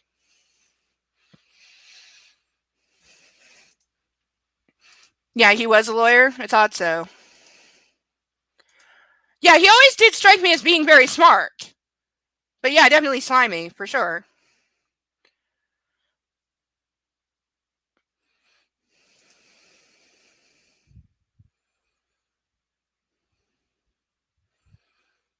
God, that must be like hell on some people. It's so weird. It's one of those things that just strikes me as something that should not be allowed in a decent society. Oh, and then there's parking. Yeah, parking sucks.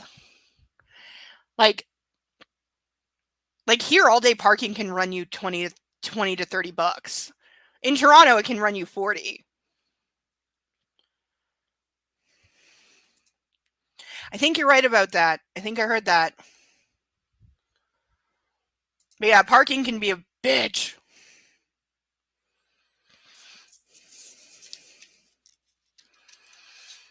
Like again, 20 bucks a day for parking would just be ridiculous.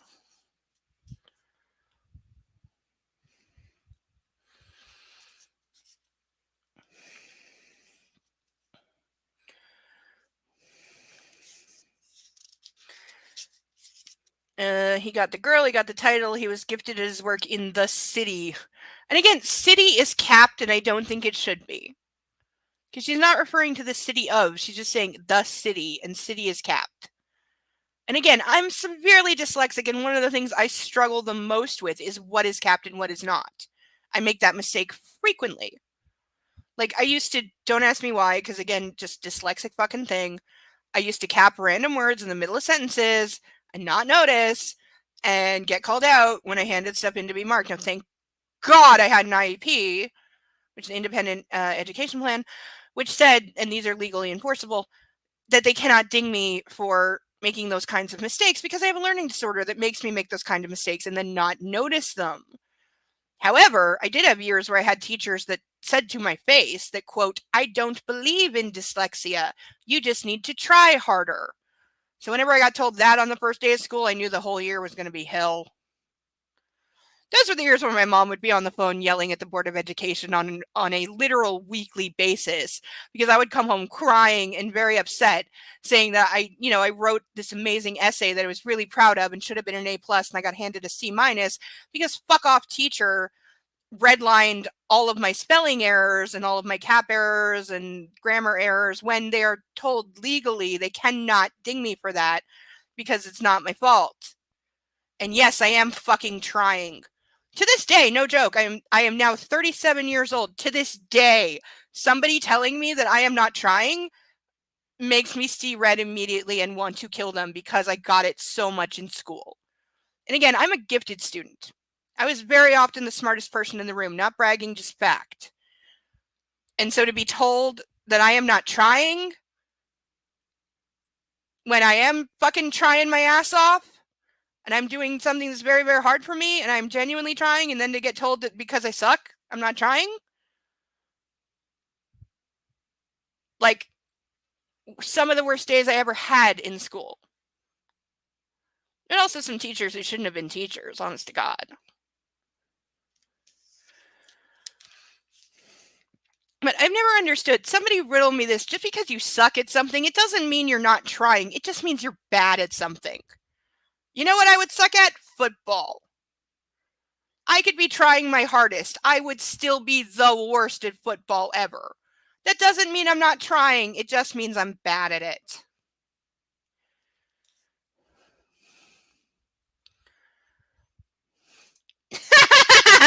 Yeah, just write everything in all caps and then nobody can ever tell you you're wrong. Oh, computer! If computers were used then the way they are now, because we weren't even allowed to use computers till I was in high school, and only then did only the final copy, your final submitted copy, had to be typed on computer. And yes, spell check saved my ass so much. But even then, spell check was not then what it is now, and we didn't have Google, so I couldn't Google search a word to see if that's the word I meant. Because the thing is, if you didn't get close enough to spelling what you meant, then spell check didn't understand you, and so it wouldn't, on the options that would come up, the word that I was looking for wouldn't be there because I wasn't close enough.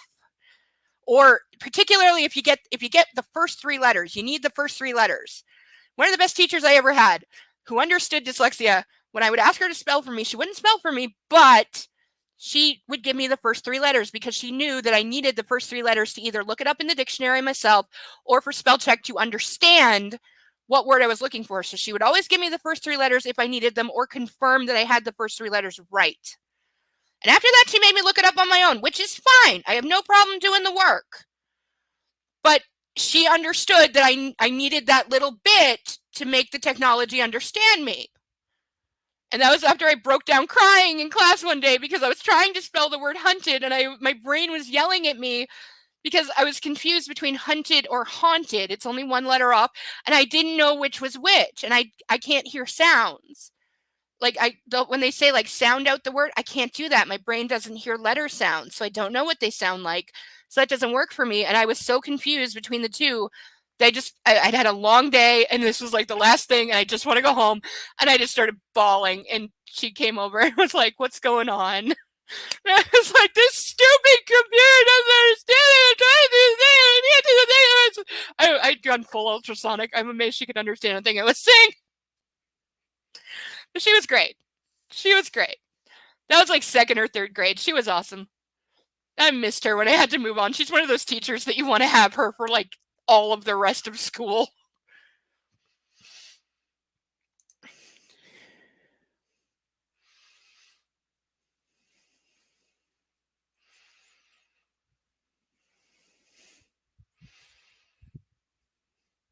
I remember the Grenfell Tower thing.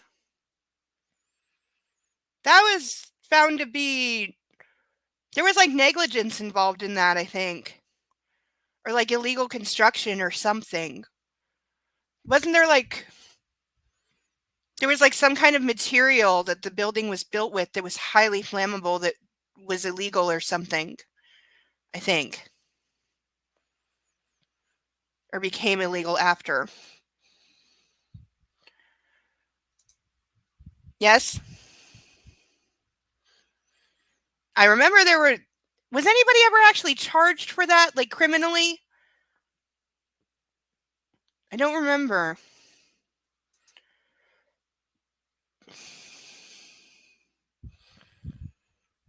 It is? Okay, see, this is why I don't know these things.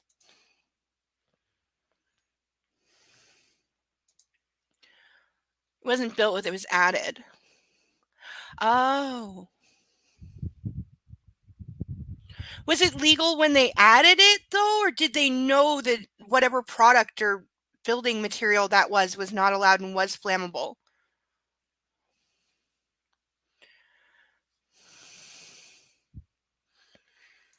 I remember seeing that response.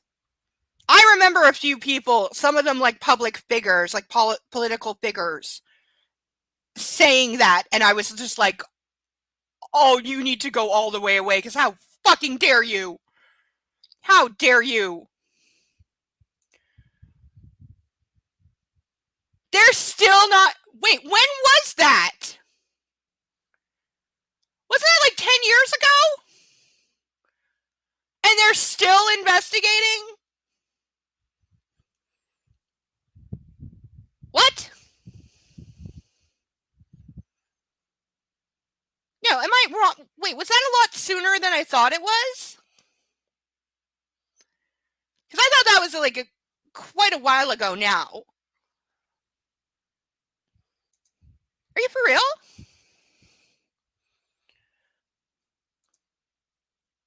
Okay, yeah, so not 10 years, but like 7. And they're still investigating potential criminal charges.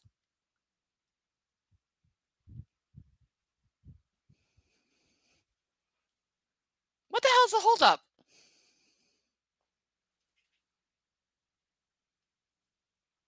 Like, I get that the wheels of justice turn slowly, and politics is often referred to as the slow boring of hard boards, and I get that. But hot damn!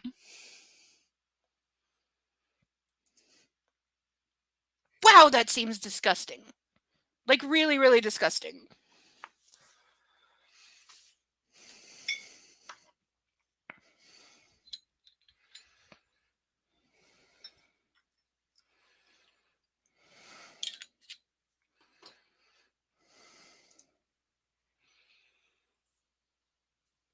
This is true. Things do take way too long. I'm not crying, by the way, I'm just really sweaty.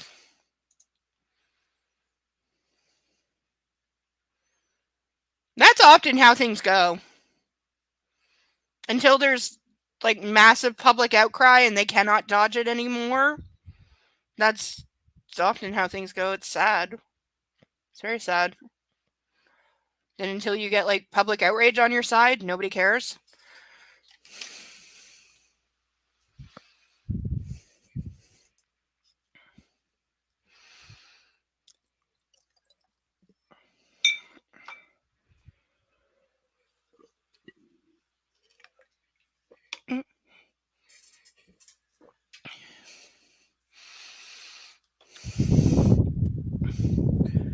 You're okay. Puppy's tucking himself into his crate. He's in the middle of it where I don't have a hope in hell of reaching him. And he just rolls over and goes, rub my belly. Come on. You know you want to. Rub my belly. Where are you? Oh, yep. Now he heard puppy. So now he's coming over. Come here. All right, you get 2 minutes. Everybody love the puppy. Love the puppy. Love the baby puppy who's licking on my face because I'm sweaty. It's like 25 degrees and I don't have air conditioning. Yes. I know, even you've been too hot to sleep under your normal 50 pounds of blanket in bed. Some of the time, he still goes under there to warm up. But then he comes out and presses into my belly, going, look how warm I am! Isn't it great to be 400 degrees? Alright, we got about 50 minutes till cake. We're having cake at midnight, no matter what. I have hives all over my skin. I don't know what's making my arms break out, but something's been making me break out all week, and I did not know that hives were that visible on camera, but they are. What do you think, puppy? You want to lick it better? You want to lick the hives better? Okay, go eat whatever's causing me hives, because I don't know what it is. Go eat it, okay? One time I had hives like all up the back of my legs, and I mean like from my calves up to my butt, and then halfway up my back. For weeks, could not figure out what the hell was causing them, and I was like, "There's nothing new in my house because I'm so careful. I have so many allergies. I'm so careful, and there were no new products, no new things. Couldn't figure it out. I was ripping myself up like a tiger in my sleep. I cut and filed my nails. I was waking up with blood all over the sheets and scratches this long. Literally looked like a tiger had clawed me. Couldn't figure it out until eventually figure out it was a physio ball that my physiotherapist I had at the time had bought for me, only he knew I was allergic to latex. And so he specifically bought a non-latex one. I even saw the box that it came in because I always verify for myself. And we eventually figured out that was the only thing that it could be because my latex allergy is a skin one, so it's only direct contact that will make me break out in hives. And where on the back of my legs and my lower back is where my body touched the physio ball doing exercises. And so he called the company that manufactured it and was like, hey, I have a client allergic to latex who's breaking out because of your non-latex ball, so explain. And they fessed up that basically their latex and non-latex products were made in the same factory, on the same factory floor, with absolutely no separation between the machines that made the latex ones or the non-latex ones, and therefore latex powder drifting over to the non-latex side was entirely possible. And they said, quote, we can't be responsible for contamination. Then you can't be responsible for labeling your shit non-latex, can you? And yet somehow they were allowed to do that. And I was almost hospitalized because it was getting so bad because allergies are cumulative and this was going on for weeks and it started affecting my breathing. So threw the ball out and then it was fine, but I was very, very pissed. Because you should not be able to label something latex free if there's a chance that it's contaminated because you're making the latex version of it right next to it. That is not cool.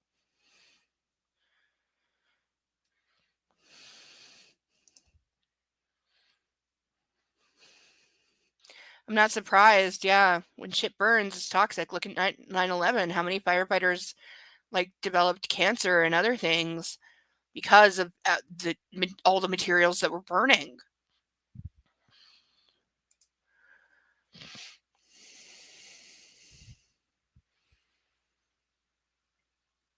Yeah, it sounds like it's going to be a long process to unwind. And probably a lot of people who are involved will never be held account.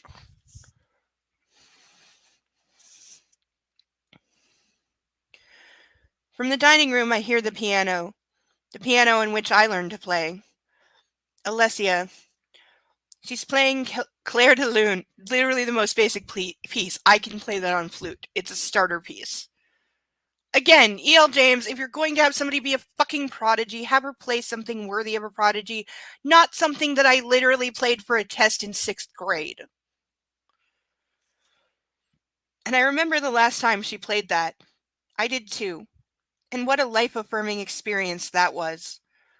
It's calming knowing she's close by, and it pulls me from my gloomy thoughts to the matter in hand.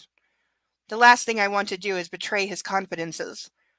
Again, this is so much bullshit.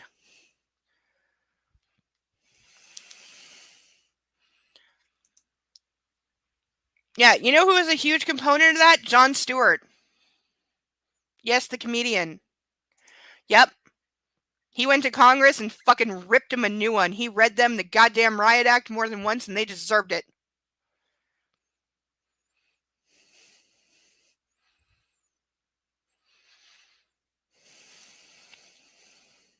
Yeah, he absolutely stepped up for them for years.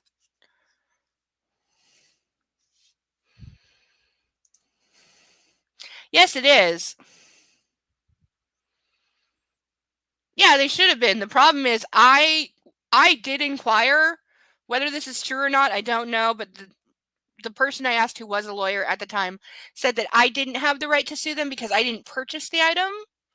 It was bought at the time. I was involved in a lawsuit for something else that was paying for the physio. I was involved in a lawsuit suing an insurance company. I can't name them legally. There's NDAs, but the insurance company, as I was suing them, was required to pay for my recovery, and the physio was part of that. And so they were paying for the physiotherapist and the equipment, including the ball. And so I was told that I didn't legally have the right to sue because I didn't purchase it and I didn't pay for it or something like that. I don't know whether that's true or not. Again, this person was a terrible lawyer who, if I thought I could get anywhere, I would sue them today because they cost me millions of dollars by literally refusing to do their job and being a bully, and taking advantage of the fact that I was absolutely mentally ill enough that I should have been institutionalized at the time. And I will never say that again in my life, but for about a year, I definitely should have been in an institution under care because I was not functional and I was extremely dangerous to myself and not capable of handling the extremely complex legal matters that I was being forced to handle by myself with no help, and the disasters that led to. And my lawyer absolutely took advantage, and he knew better than anybody. He had literally reports from the leading experts in the country saying that I was completely unstable and could barely put two thoughts together because I was so stressed out. But he took advantage of that to not do his job and just throw away a case that he didn't personally think was worth it, even though, again, other firms had said it was worth millions. He just didn't want to be bothered. He wanted a quick payday and to be rid of it. So he threw away everything for nothing, and I couldn't do anything about it because I was too mentally ill to walk and chew gum, quite frankly.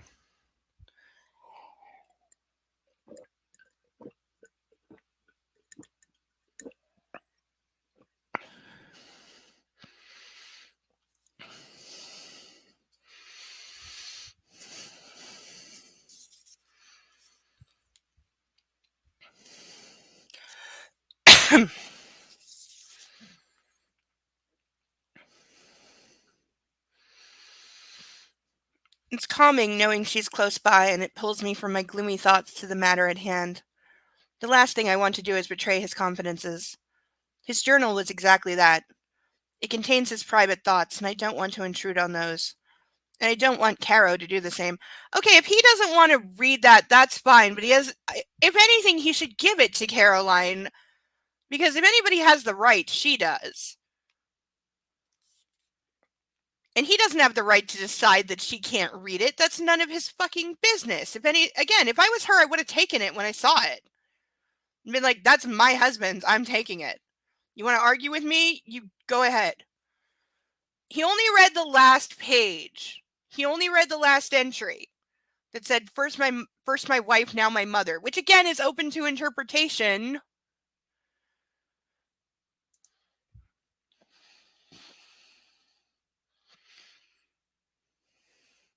I don't know that case. But yeah, a lot of British law does still apply here. Because we copy pasted it when we politely asked to be an independent country, and some of it's been changed. Some of it has been updated and changed so that it does differ from British law now, but not all of it. Probably less than half. Probably significantly less than half, honestly. Because how often do laws, especially in civil matters, really change? Not that often. Mrs. Donahue was bought a ginger beer made by Mr. Stevenson Company, and there was a rotten snail. Ew! It's where we get the neighbor principle and basic law of negligence? Okay, I don't know what either of those are, but ew! Oh my god, ew! Like, did she get really sick? Did she die? Please don't tell me she died. But ew! That's like, I believe that this turned out to be a hoax, but somebody said they found a rat tail in like McDonald's pies and tried to sue them, but then it was a hoax.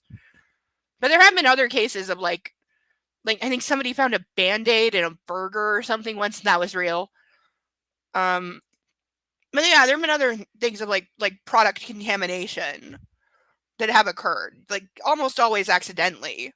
Because if it's tampering, then it's not the company unless they didn't have proper safety seals. Which, by the way, all safety seals on products come from the Tylenol poisonings in the 80s. Before that, believe it or not, a bottle of aspirin was just a normal twist cap with absolutely no foil, no plastic, no child cap. Those things all come from the cyanide poisonings, because before that, it just never occurred to anybody, I guess, to make products tamper proof, because why would anybody do that? It's like how airports had like virtually no security pre 9/11. Exactly.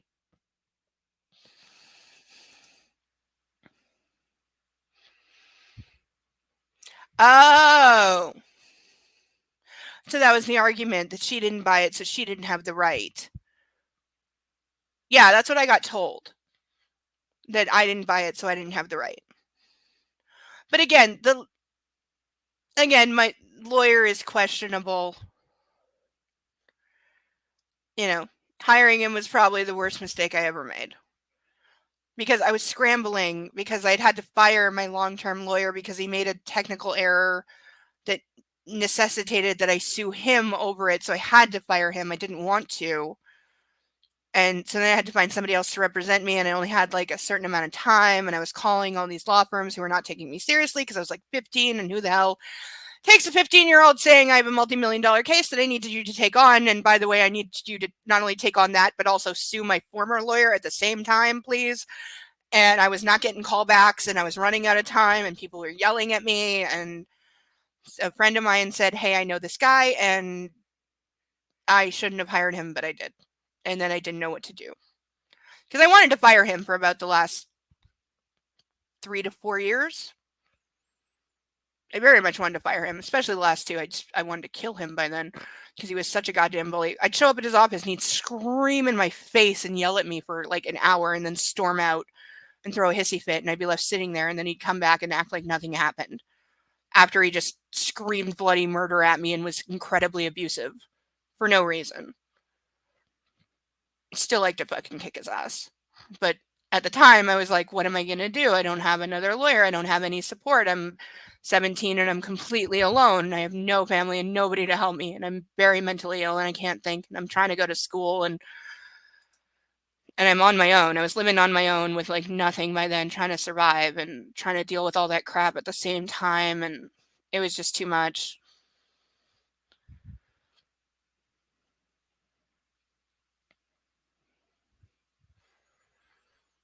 Yeah, that sounds reasonable.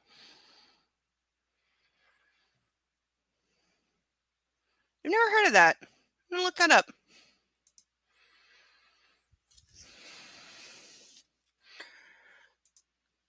Yeah, right? Yeah, because that's like basic common sense. Like, doesn't matter she didn't buy it.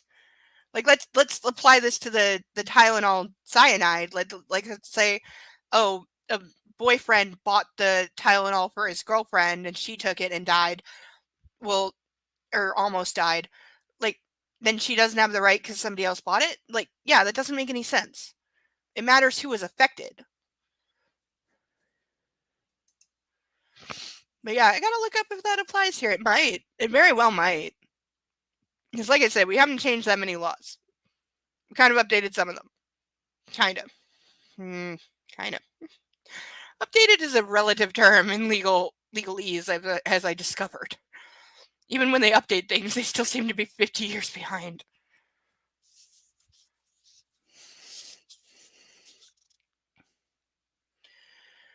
I decide to grasp the bull by the horns. Damien's gonna be sad he missed that sentence too. Mark, have at it. I decide to grasp the bull by the horns. I heard what you said to Rowena. Carol leans against Kit's antique desk and crosses her arms. You know then. I sigh. I know that Kit knew you had been, or were playing away. Playing away. It literally says playing away. I'm sorry, is that British for cheating? Because that's a really stupid phrase for cheating. It sounds like baseball. American baseball. And by the way, again, the way that it's written in the journal, it does not say that she was cheating. It is way too vague just for him to specifically go immediately to cheating. I call bullshit. And lazy bad writing.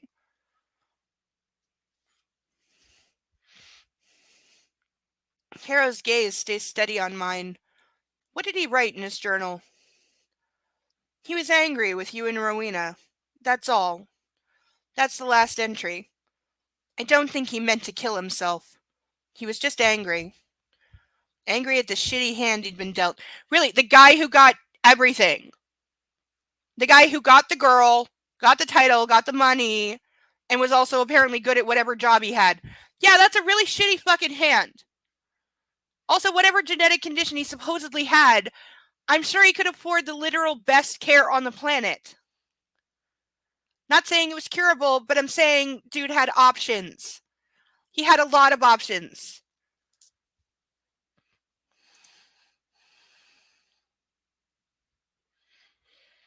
So did he just call her a slut or a whore?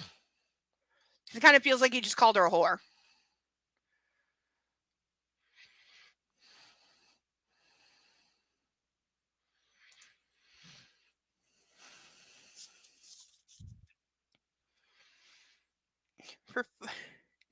Are you including me in that shitty hand? For fuck's sakes. Now he's pissed in his head that she just called him out for calling her that. What do you expect, idiot? Right? And again, we've not been told what genetic disease this is. Though apparently it's something that's only carried through the male line. It's only passed down father to child or father to son.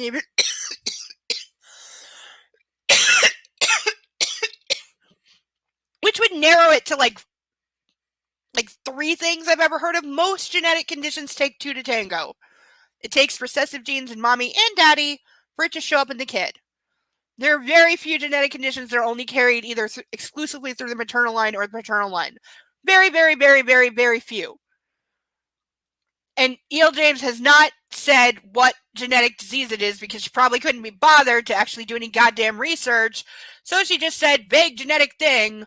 But it only comes from the father, and that's why Maxim doesn't have to worry. Which, by the way, without Maxim being told what genetic condition it is and verifying that, yes, it's only passed on through the father, and since he has a different father, it won't affect him, then he doesn't know that it won't affect him or his children. Again, this is awful. No, it's not. Cheating does not make you a slut or a whore. It makes you a cheater.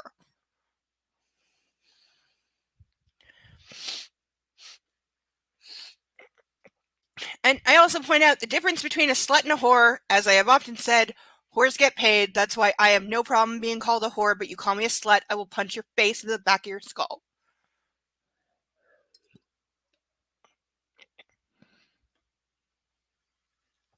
And I've had people in the BDSM community argue with me on that. I've had people say, no, being called a slut's a, quote, badge of honor. Granted, guy saying it was 45 and I was 14 and he took advantage, but he wanted to call me a slut and I wouldn't allow it. And yes, absolutely. I will wear that with pride, honey. Pride. But yeah, he wanted to call me a slut. I wouldn't allow it. And I got told that I just wasn't evolved enough or didn't understand the scene enough. Again, this is a person who's 45 that knew they were talking to a 14-year-old and taking advantage. And yes, we met in real life and things happened. Though weirdly enough, in my head, that encounter is not non-consensual because it was in my head at the time. I didn't really figure out that he was taking advantage and a bastard until several years later because we were kind of a thing. Yeah, no. Again, he's the only person who said that to me, and he didn't like that I wouldn't let him call me that. But I had no problem with being called a whore. That was fine because that was true. So since that was like professionally true, you want to call me that, that's fine. But whores get paid, honey. And yeah, no. And again, I've never encountered that. Most everyone else I've encountered in the BDSM community and in that life when I was active in it, which I'm not currently, but certainly have been in the past for decades, and way too young. I started being active in that community when I was 12 and lying my ass off about my age. And let's just say I encountered more than a few people who didn't care once they knew how old I really was, but didn't figure out till later that they were not good people. But yeah, that's what he said, just because he wanted to call me that. And this is the guy who was engaged, by the way. This is the guy who I went to. This is the guy that I went to. I've said before, I went to a BDSM weekend. There was ostensibly a housewarming party for him. He had just moved to a condo, and his fiance was there, and two other couples. One of whom was a lawyer, by the way. One of the guys was a lawyer. He was subby to his wife. And then there was another couple that I don't remember at all. And then the guy that I'd been having a several months long online relationship with, and his fiance and his mistress, and then me.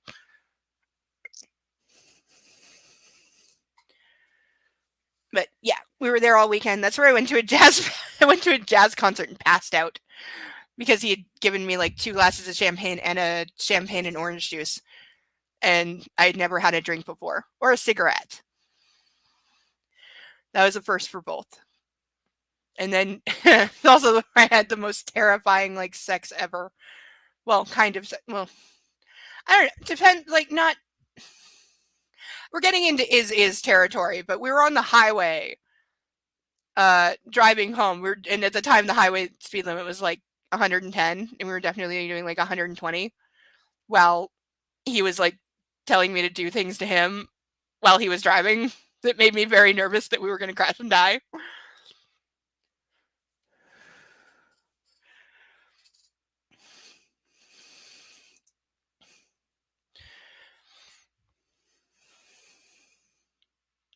Yeah, you know what's really creepy in hindsight? His fiance, everybody else at the party, I was 21. Again, like I said, when I was younger, I looked older. Like I said, I got big boobs real fast. By the time I was 12, I was a double D. That helped me look a lot older. Also, facial structure, my cheekbones went up. I used to be a lot thinner. So my facial structure, with my cheekbones being very high and European, very full lips, I looked a lot older than I was, especially if you put a little makeup and, some more grown-up clothes on me. I could easily pass for being much, much older than I was. And I did for years. Many, many years. I was very good at it. And again, not bragging, but being smarter, I could sound like an adult more than most like 12, 13, 14-year-olds were. So I was very good at faking being at least 18. And at the time, I really pushed it. I said I was 21. And so everybody else at this weekend thought that I was 21. However, the fiance knew because he told her that I was only 14. So she knew. And she was cool with it, apparently. Though she was also cool with him having a mistress and me on the side. So, nah.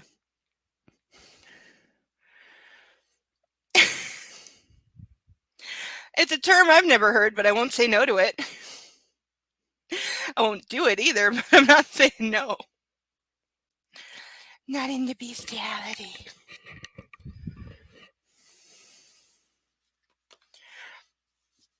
I wonder what lawyer guy would say if he ever found out that weekend was attended by a 14-year-old, that he personally poured the champagne and orange juice.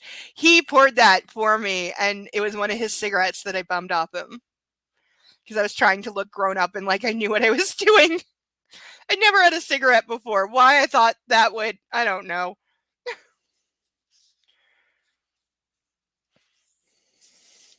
But yeah, we went to a Fete theme party at a bar that was awesome. It was awesome and terrifying.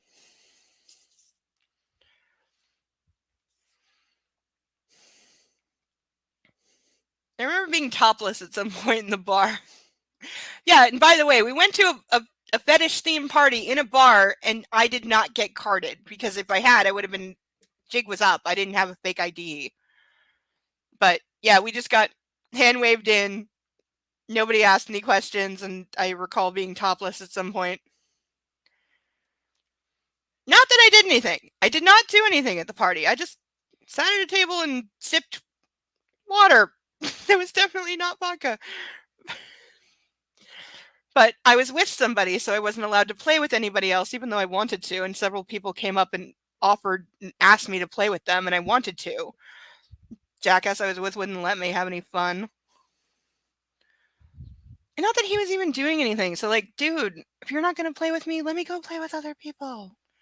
I'm here to have fun, and that thing looks interesting.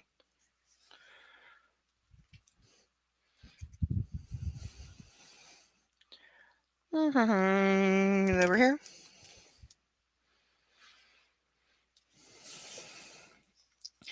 I slump into one of the tartan armchairs facing his desk.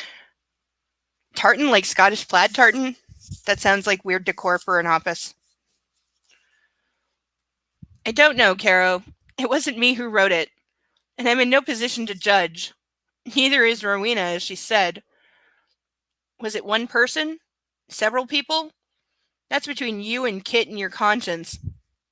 Way to sound like a dick! She peers down at her fingernails, and then turns and slumps into the chair beside me. I did love him. I know you did. What did Rowena mean about him being difficult? Caro sits up straight and peers at her fingernails again. She sighs. He was aloof and demanding, controlling, occasionally violent. What the fuck? With you? I ask, sitting up properly as shock reverberates through every cell in my body. Okay, so at the 11th hour, we're going to be told that his brother was a violent, abusive bastard. The guy who has been described through 2 books and almost 900 pages as being a paragon of virtue and the golden boy and like the best at everything, and everybody loved him, and it's such a tragedy that he's gone. Now we're going to find out he was secretly evil. Oh, he does. Yes, the one characteristic I can ascribe to Maxim. Okay, 2. 1, constantly horny. 2, judgmental as fuck.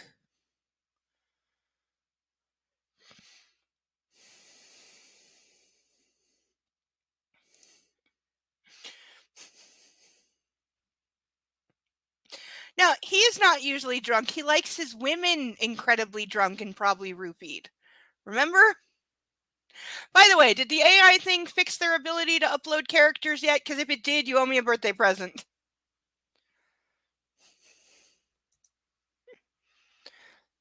I know, right? Well, it really seems like they didn't have anything to do with each other. Like, it seems like all four people, the mother and three children, none of them were close to each other. They all grew up and went their separate ways. The mom ghosted the entire family like 20 years ago, and the siblings barely see each other. Like, they're not a close-knit family here, which is fine, but acknowledge that.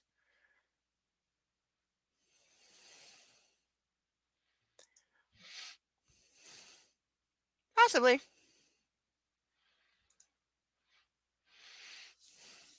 But yeah, did the AI thing fix its shit yet so you can make me what I asked for?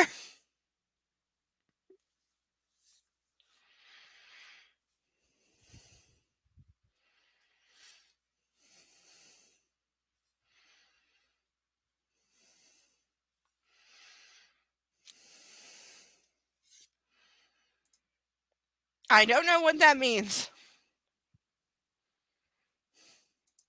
Say yes or no.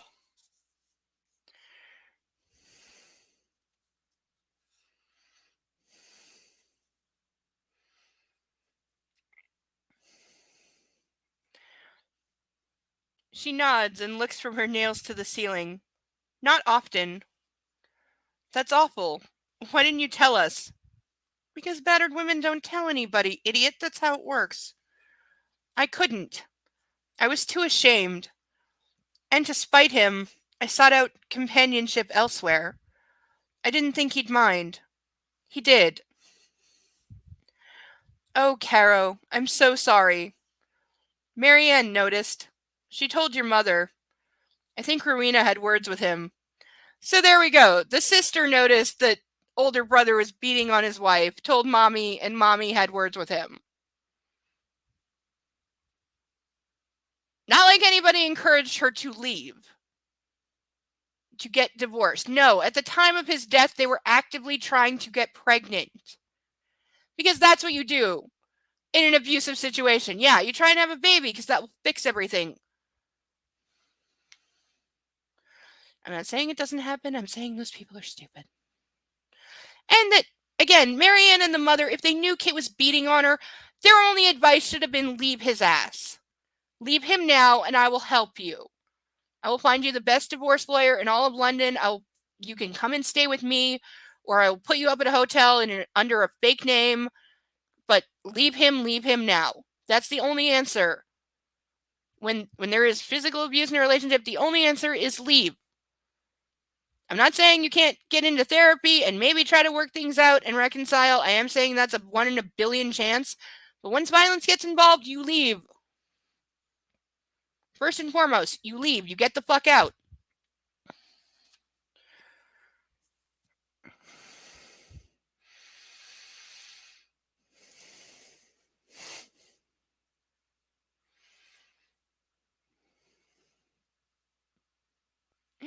Well, when they do, let me know.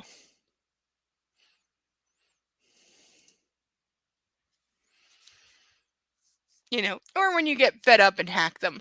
I could help. I still have some skills. I mean, what?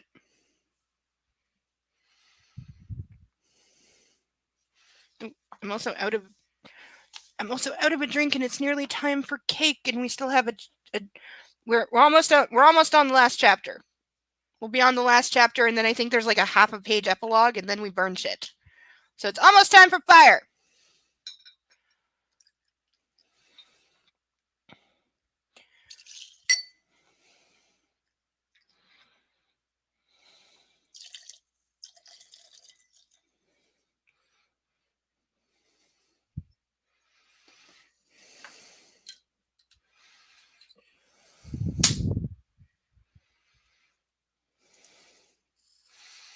I know, right?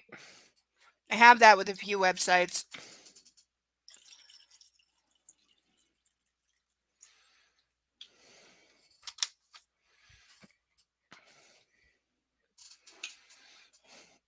Who else loves ocean spray cranberry?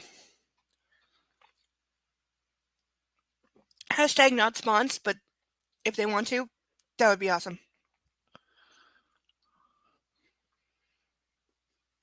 I used to get made fun of as a kid for whenever we got our choice of like drinks or juice boxes. I would go for the cranberry. I used to get made fun of all the time. Cranberry juice is awesome.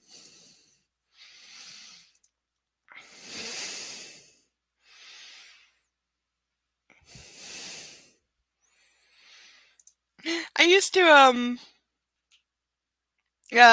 long time ago. Who knows Big Fish Games? I've had a membership with them off and on for like 20 years.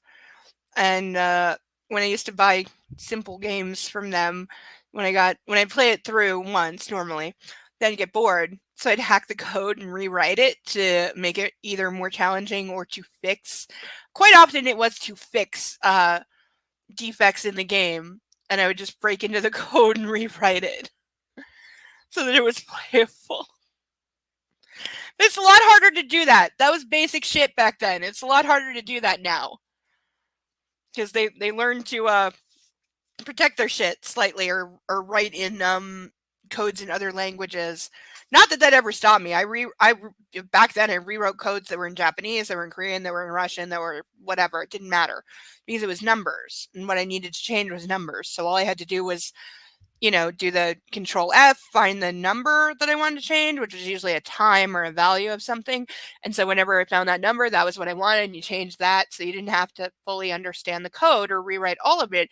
You only had to change key sequences, which back then was relatively easy to do because I was entirely self-taught and I could rewrite entire games and they worked perfectly fine.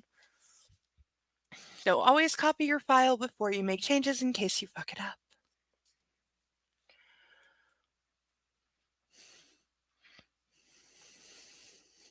She stops, and we listen to the faint strains of the piano that Alessia plays with such finesse. But all I can dwell on is that my family has been utterly shite, and I was completely unaware. I think he's been completely unaware his entire life.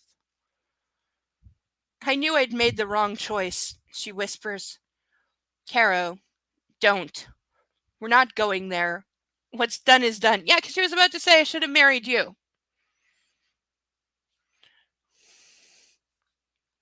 It was so hard for me, watching you aimlessly dipping your wick in anything with a short skirt and a pulse. I make a face. Like mother, like son. Slut-shaming his mother! He just slut-shamed his mother because she slept with one person, one time, before she was married and before she was attached to anybody.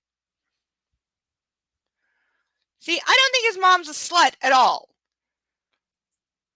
Because she was not in a committed relationship. So she wasn't cheating on anyone. He was an absolute slut entirely. But she was not. And now Carol's like, oh, it's so hard to see you screwing anything in a skirt.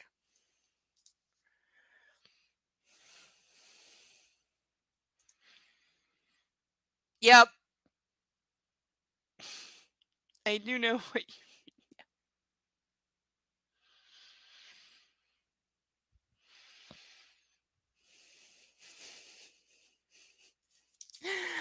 Yeah, I did some things a few times. What?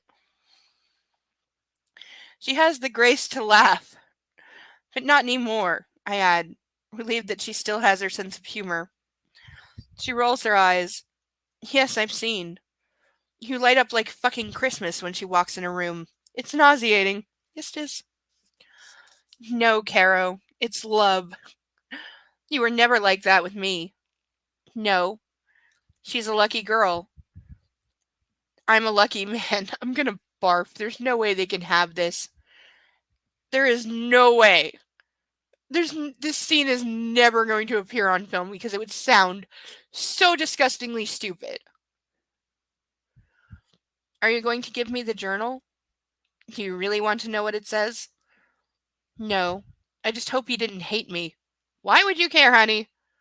I'm sorry, the second somebody raises their hand to me, male, female, doesn't matter. I'm in a relationship and somebody raises their hand to me, I no longer care what your opinion of me is.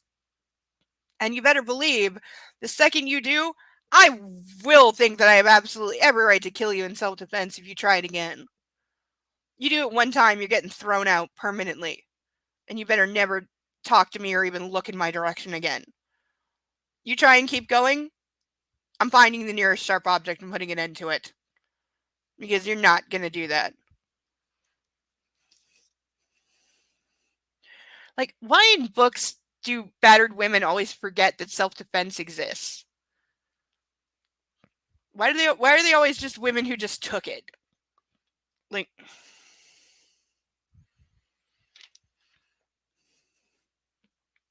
I never got the impression he hated you, Caro. You two had a fine time in Havana and Bequia, Bequia, last Christmas, whatever, if that's a place. I never heard of it. We were making an effort. Don't get me wrong. There were good times, too. Again, does ELJers not know that therapy exists? Couples counseling, violence counseling, anything. Dwell on those, darling. She nods sadly. I try. I would not. He's dead. Fuck him. He was an abusive bastard. Fuck him. I'm not going to try to remember him fondly. He doesn't deserve it. We should get back. Yes. She rises and I rise too. She leans over his desk and grasps the wooden box. These are some of his things I thought you might like. She hands it to me. I'll check this out when I'm home. Okay. With the box in one hand, I give her a one-armed hug. I'm sorry, Caro. I know. And well done for not crying. Fuck you. Fuck you. All the way. Fuck you. She laughs. Let's get back to the family. Family. Yes. My family. My fucked up family. Sheesh. Thank God for Alessia.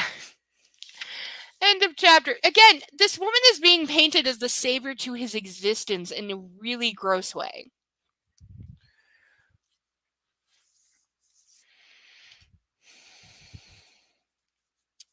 Okay, we're on chapter 32, which is relatively, it's pretty short.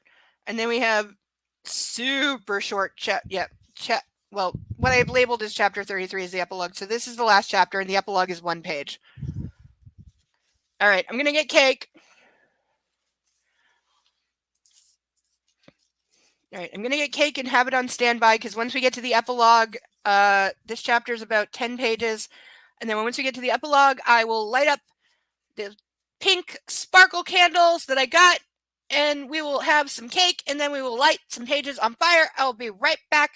2 minutes. Topic for the chat. What is the number one thing that made you break up with someone? What was the moment that you knew it was over because of some annoying or stupid thing that just like hit you in the face? Is like, I cannot be with this person anymore. Save things.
we're back.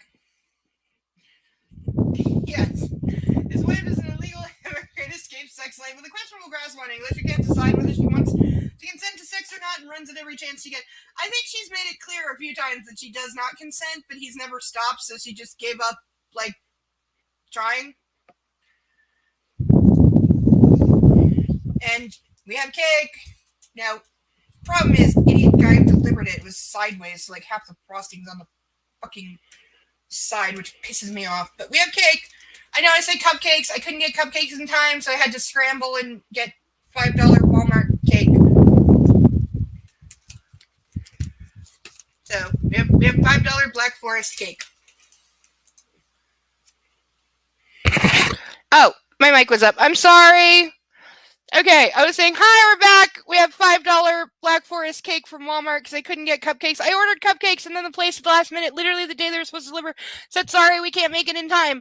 So I had to scramble and get $5 Walmart cake, and the guy delivered it sideways, so I have the frostings on the side, which pisses me off.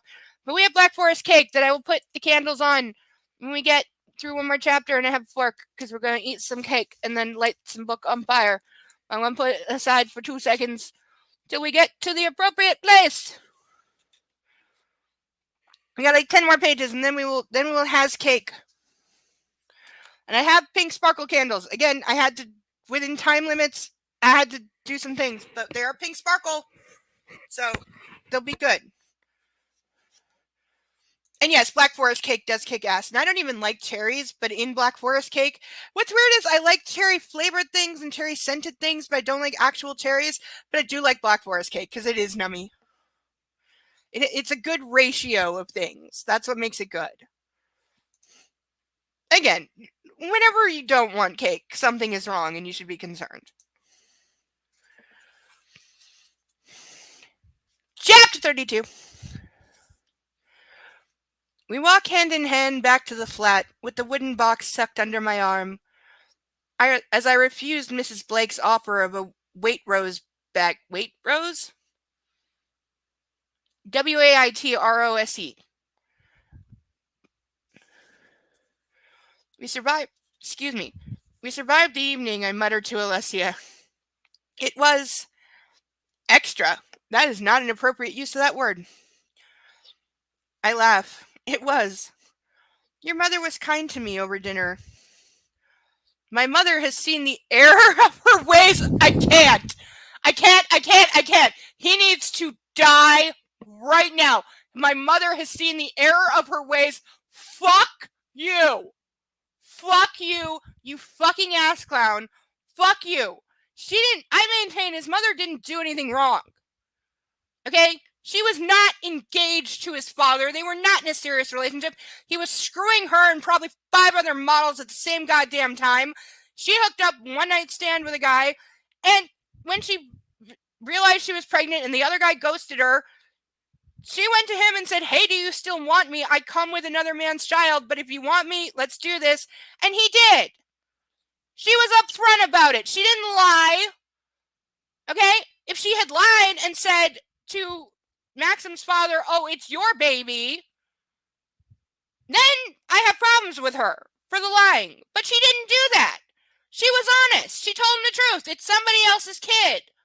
But if you want to marry me, I will marry you and we'll make it work. She didn't do anything wrong. And what error of her ways? She was young and living her life and things happen. Grow the fuck up. And as we've established, since he's banged over 6,000 women by best math, he definitely has a few illegitimate kids out there that he either doesn't know about or didn't care to know about. Probably both.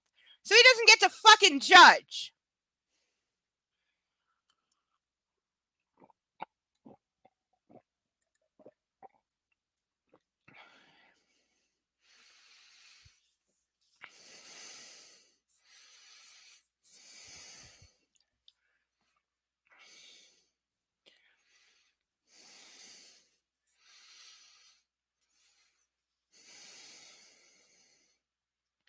She seemed like a different person at dinner after she aired all her dirty laundry to the family. Again, fuck off. Let's have him sit at the dinner table and regale everyone with the tale of every woman he ever fucked or tied up without consent. And I don't just mean Alessia. I mean, in the first book, he literally tied a woman up without her consent, despite the fact that he got clear "don't do this" signals off her. He did it anyway.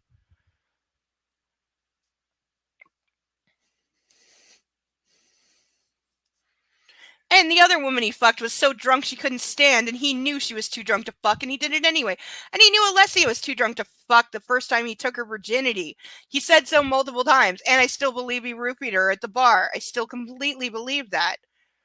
So he doesn't get to be on some goddamn high horse about sex. Alessia makes a strangled noise of disapproval. Billy. Sorry, was my mother's laundry analogy too far? She shakes her head and laughs. What did you discuss with Caroline? Kit? Alessia nods. I worry because I think Caroline is still in love with you. Again, why she would have had a problem with them going off to talk alone and would not have allowed it. But she's also the ultimate pushover who thinks she doesn't have a say in anything, so she didn't say anything. This is why he likes her, that she's dumb and pliable. I'm not so sure. Caroline and I were never a good match, so he's admitting that there's a possibility Caroline's still in love with him. That's totally what your wife wants to hear, dude. We were good friends. Are good friends. And that's where she belongs. In the friend zone. She knows I only have eyes for you. I've never loved anyone like I love you. I would throw up, but I don't want to get it on my desk. Alessia grins. I've never loved anyone but you. Not even the arsehole. Seriously? Seriously. He just asked her, did you love the man who kidnapped, beat, and raped you and dragged you throughout Europe? Did you love him?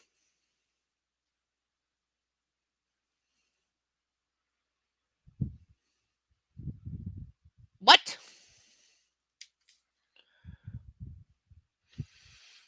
She laughs, horrified. That's an appropriate response, also shoving him into traffic. Especially not the arsehole. I wonder if he murdered those men, your traffickers. I have wondered the same thing. Does he have that kind of reach? I don't know, Alessia says. Why would she know? She didn't even know he was like a gangster. It's best not to know. That's going to be the end of that conversation. Yes, like you say, I don't want to be mixed up in that world because that's how that works.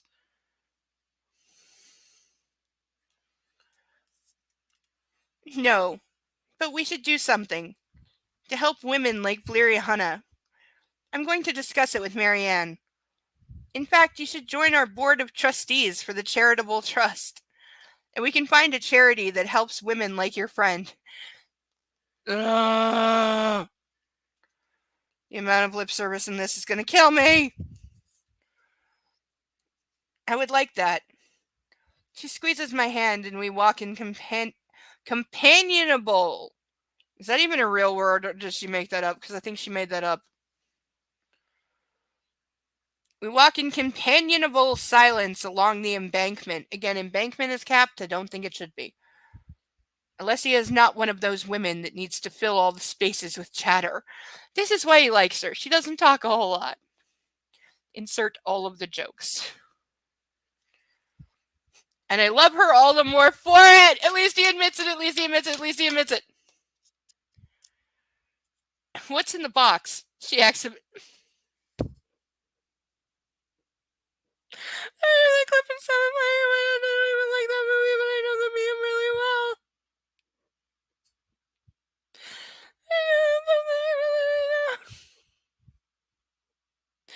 I hate that movie so much. I think it's so ridiculous. It's so ridiculous. Everyone thinks it's so ridiculous. It's so ridiculous. So much. I can't believe anybody fell for it. Like, it's so stupid. Even the movie. The movie was like dying. Saying, "Give me real. That's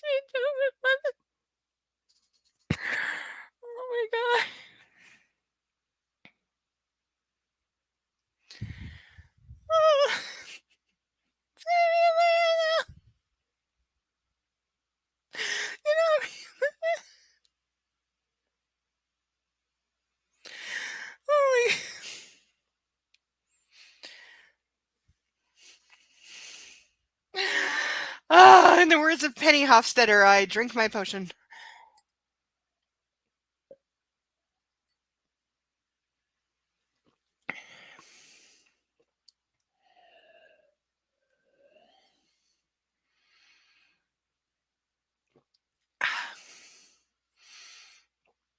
I might need some more crayon.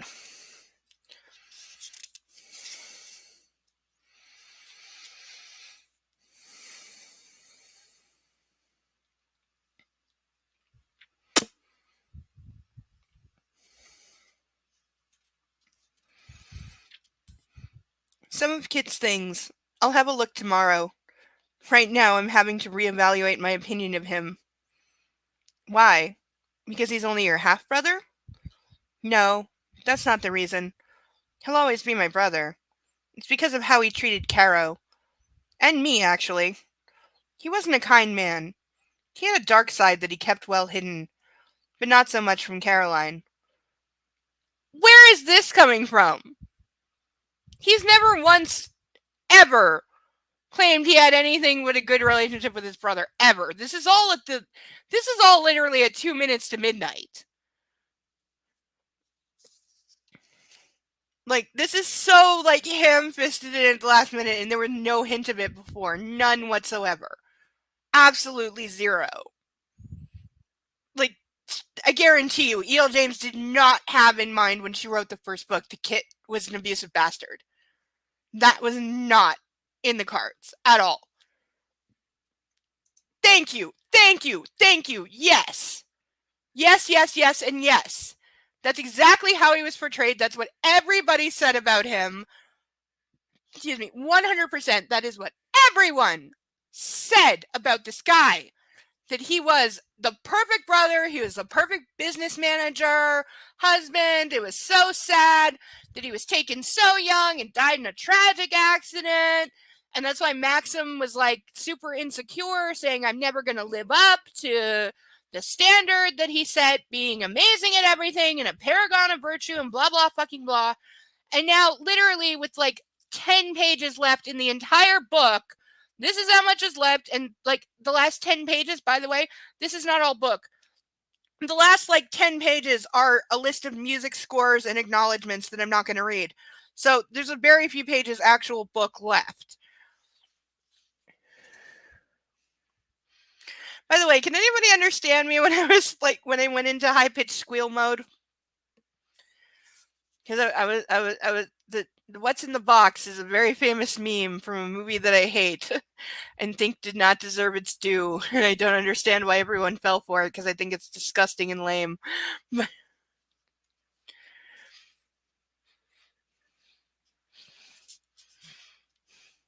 And I think it's a David Fincher movie too, and I love David Fincher. I love him. Like Girl with the Dragon Tattoo is one of my favorite movies of all time, cinematically as well as story-wise. And other like David Fincher movies I absolutely love. Did he do The Bone Collector? I feel like he did. I love The Bone Collector. It was a much better movie than the one I'm talking about, and they were direct rivals. But yeah, I love David Fincher. I think he's like so underrated.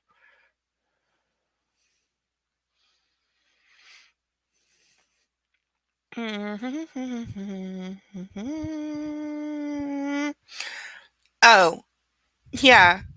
Caro and I talked about that too. But that's her story to tell, not mine. Oh my God, God forbid he actually tells her anything. He's like, no, she'll tell you when she's ready. Ugh. Like, he wouldn't tell her the time of day, I swear. It pisses me off. We reach the building, where Alessia unlocks the front door and we head inside. I will miss this place, I mutter as we wait for the lift. Hey, she remember to call it a lift and not an elevator. It's been both in this book. So will I. I found happiness here. Trying so hard not to make a rape comment. But I guess that didn't actually happen here. That was in the place called the Hideout. Alessia leans up and kisses my cheek. It's not enough. I snake my free arm around her waist and haul her against me, walking us to the lift when the doors open. So again, just grabbing and controlling her in a way that I would knee someone in the balls if they ever did that to me. Though anybody dating me would know right off to never, ever, ever, ever, ever, ever, ever try to control my body like that unless we were in bed and you had permission and code words were established as well as limits and safeties. But in public like this, you ever do that? You're so done.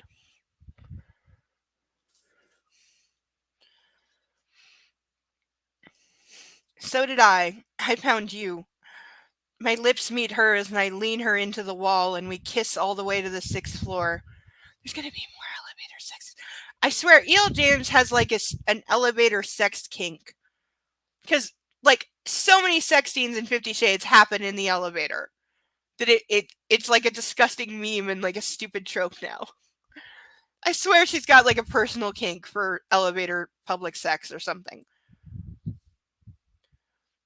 Tongues and teeth and lips and love. I couldn't write that bad if I tried. And like I said, I've written some saccharine fucking shit this week that I'm not pleased with, and I need to tone back the sugar level on. But it's me trying to write vanilla romance when I'm bad at it. So I'm allowed to be bad at it, and I at least know that it's not good, and I want to make it better. I just need to progress the story and then go back and polish, because that's what you do. You initially write, and then you decide everything sucks, and then you fix it. That's for a fanfic that nobody is reading. I'm like 10 pages into part 4, by the way. So still open offer. Anybody wants parts 1 through 3 of my Twisted Fairy Tale fanfic, just ask me and I will send it to you. Not for publishing, though. If I find it, no publishing, no sharing. Personal viewing, if you ask me for a copy, I will send it to you, but don't share or post anywhere. But yes, parts 1 through 3 are available, and part 4 is slowly coming along.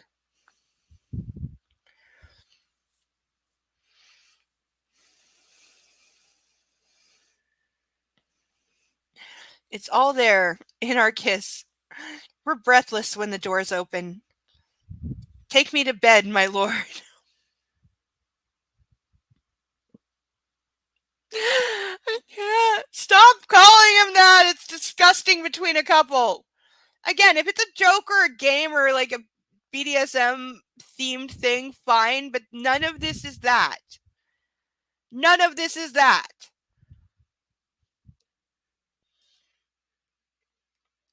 Her sweet breath mingling with mine.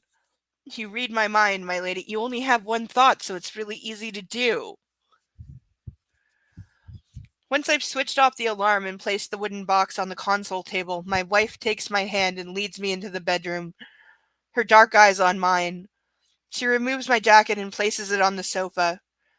She stands beside me and removes her jacket, laying it on top of mine, keeping her dark eyes on me the whole time. Her fingers move to her blouse and she starts to unbutton it as she watches me. Oh, I can play this game, he's thinking in his head. What game? She's taking her clothes off in front of you. Shut up and watch. To the married people in the chat, if your spouse starts stripping in front of you, are you thinking this is a game or are you just sitting down and watching the show?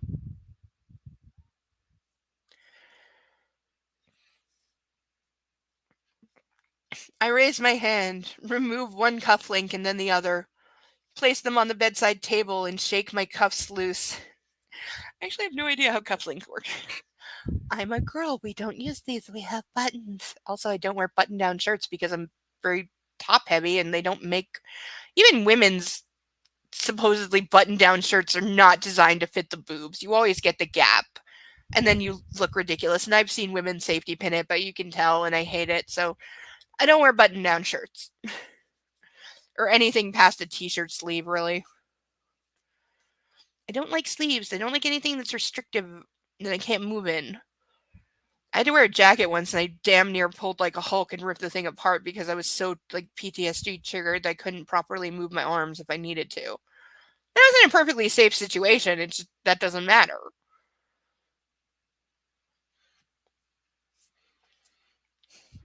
Alessia licks her upper lip, and it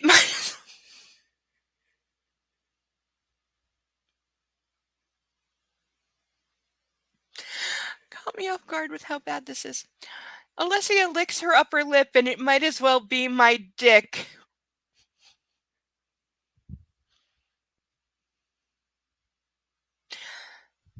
This guy needs therapy.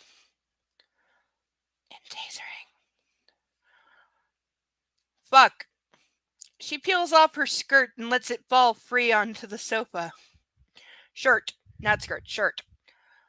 So she's in her lacy cream bra, her dusky nipples straining against the gossamer material.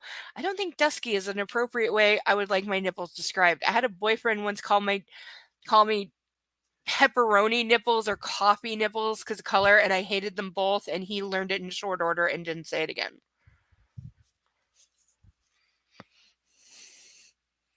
No, I think the pepperoni thing was because I'm Italian, so also don't say that, but she stalks towards me, tall in her heels, and swats my fingers away where they've frozen at my shirt buttons while I gawk at her. Yeah, see, that's the result of a woman stripping in front of a guy. They stop thinking and just stare. Which is fine. But at least admit it. Let me, she says, eyeing me from beneath her lashes. Be my guest, I whisper.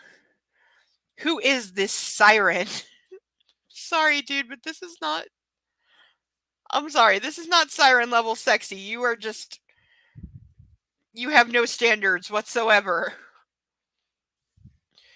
She gently tugs my shirt from my trousers and continues to unbutton it. Bloody slowly. Each button. From the top. It's driving me crazy. My dick extending and hardening with each unfastening. How big are we pretending his penis is? Because I could make a joke so badly. Oh, dear God.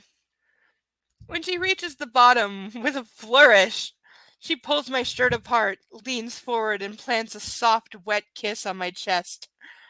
Fuck this. I clasp her face between my palms and bring her lips to mine. Oh, baby. Her lips taste sweet, and they're eager. Eager to please me. And hot as hell. Our tongues caress each other, consuming and stroking our desire as I walk her back towards our bed. She comes up for air, runs her hands across my shoulders, and pushes my shirt off so it falls to the floor. She runs her fingers down my stomach through my happy trail. Is that a real thing? Is that a real. I swear I've only heard the term happy trail in 50 Shades and in these books. Is that a real term? Because I don't think it is. I think Gail James made that up, and it's not real. Because what even is that? Is that like abs? Like, I get that it's something from like here to the dick, but like what is the happy trail? That sounds ridiculous. Like that sounds so juvenile. I can't get there as like a sexy term. Like, chat, help me out. What is going on?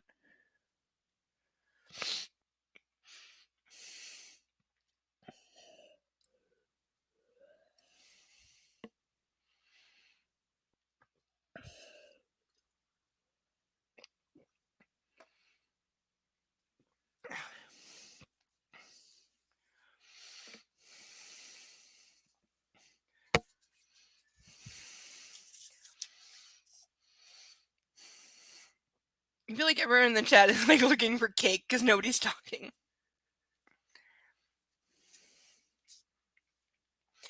It's an actual term for what? What is it a term for, though? Does it just mean like abs? Because we got told that he works out a lot and he's like, all buff and whatever. So does it, or does it just mean like it's like just literally just from like your chest to your dick and like just going straight down? Is it code for going down?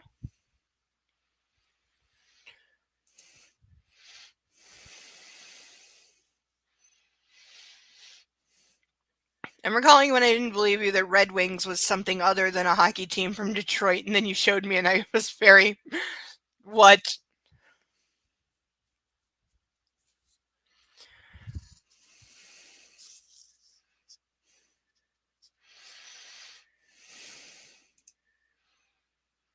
It's like an anatomical term.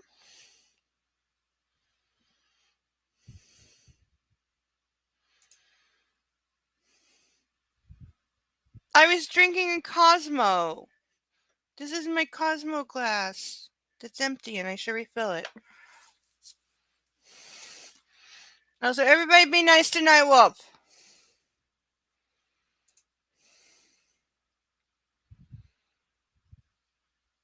So it's literally just the space between the belly button and the top of the dick. Like, it doesn't have any specific meaning other than the specific distance between the two. I don't even know how to say. This is such a weird term, though. Also, why does it sound vaguely Canadian? Don't bug me with that.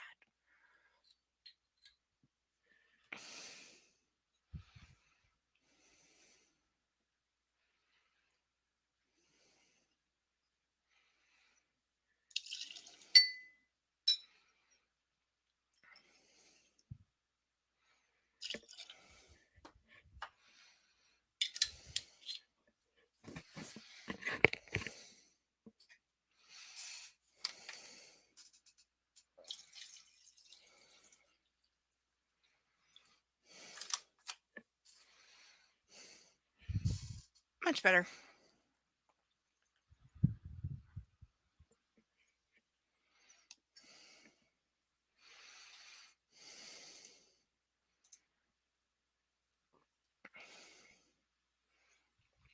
Oh! Oh, it's like guy version of an exclamation point or landing strip.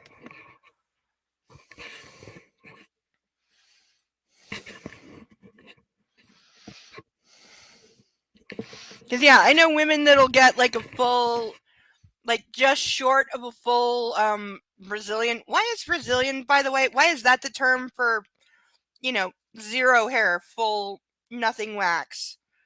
Which is definitely my preferred state. But often, like, women will leave what they call a landing strip or exclamation point, which is literally just a thin line of hair from the top of the pubes to the clit, just to literally as like an arrow to the guy to be like, here it is, pay some attention to this spot, please.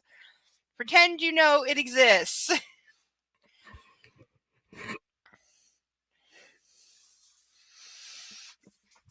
So it's like guy version of the landing strip.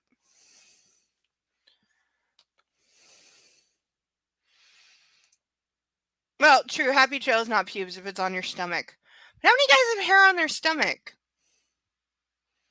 I feel like that's not that much of a thing. Like chest hair I get, but does that go like all the way down?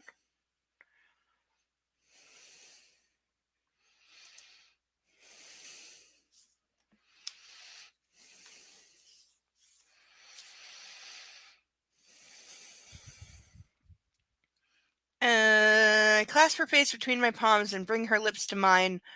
Oh, baby. Her lips taste sweet and they're eager. Eager to please me. I'm gonna die. I'm gonna fucking die. I'm sorry, but that's a disgusting sentence. And it's hot as hell. Our tongues caress each other, consuming and stroking our desire as I walk her back towards our bed.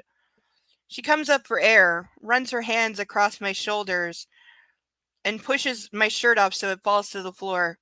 She runs her fingers down my stomach through my happy trail to the waistband of my trousers. My girl is impatient. How disgusting is it that he still calls her in his head my girl? Pick either word.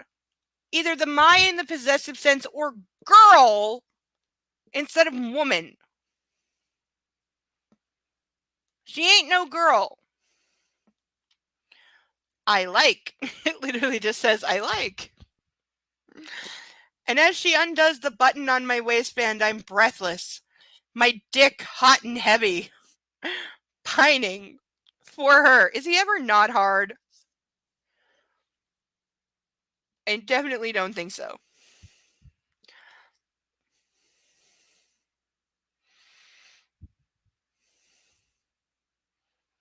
I am all for guys shaving or waxing. You know, the way I like to play with them, it really doesn't matter. I once made my sister fall off a chair laughing when I referred to men as exercise equipment. Because it was during the pandemic, and I was saying as soon as this is over, I really need to find a guy I can use as exercise equipment. Because for me, that's what guys are in the bedroom. I have sex with women. I use guys for stress relief. And does not involve sex. Sexual, yes, but sex, no. Most people don't understand that most BDSM does not actually include sex. Sexual, yes. Do people get off doing it? Yes. But actual, like, intercourse, penetrative sex, very, very rare and not considered generally part of BDSM unless you are in a individual committed relationship. Like, when I was actually working as a dame and getting paid for that, you better believe nobody ever touched me because that's the way it works.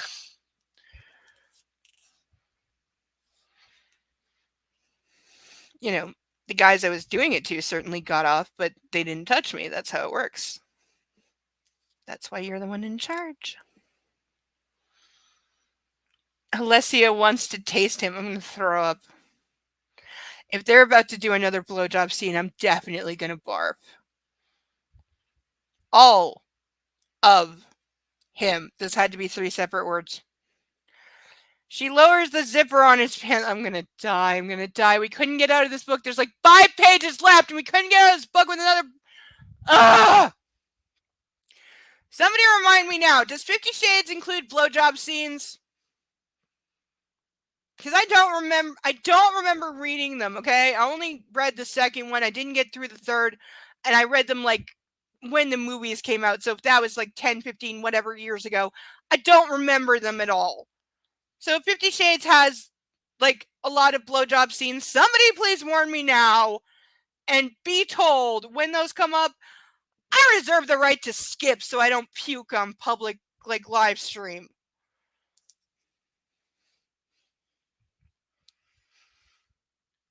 She lowers the zipper on his pants and slips her hand inside. He hisses with satisfaction when she palms his thick erection. The word thick is making me laugh more. We had to have that. We really had to have that. That had to be a thing. Are you fucking... We had to have that be a thing. I'm amazed she hasn't said that he has like a 9-inch cock. I really am.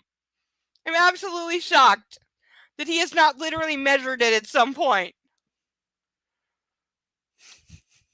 Question to the guys in the chat. Did you and your dude bros, when you were in high school and stupid, did you ever literally have a dick measuring contest where you all lied your asses off about how big it was?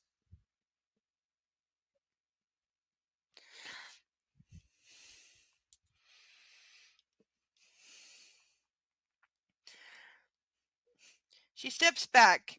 Take them off. He grins in obvious delight that she's taking the lead. This is the end shape from 50 Shades! This is the end of the movie where he's like got her in the submissive pose and she's pregnant and he's still about to beat her, which by the way, bad idea.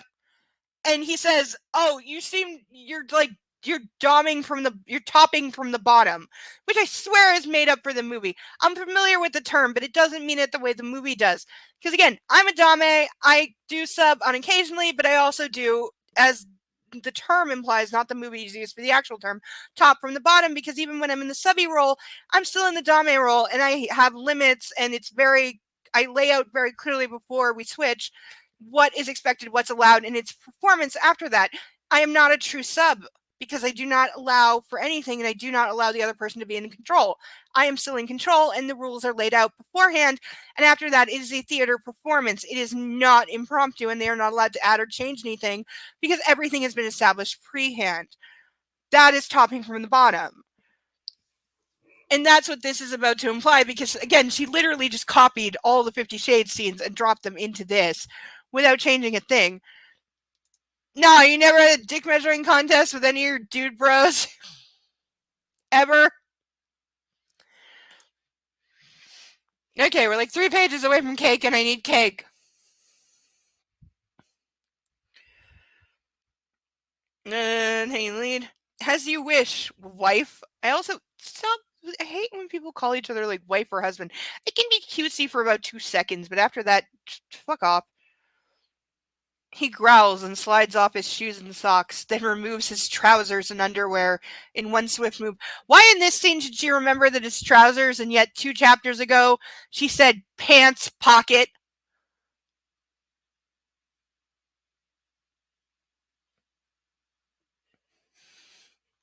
So he's standing gloriously naked and ready. When is he ever not ready?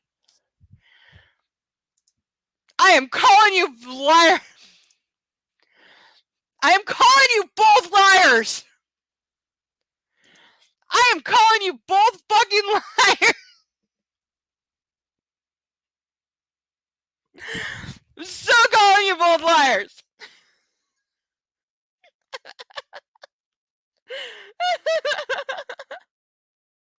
I knew guys in high school who admitted to it. They're like, yeah, we all totally whipped it out one day in the locker room just to see.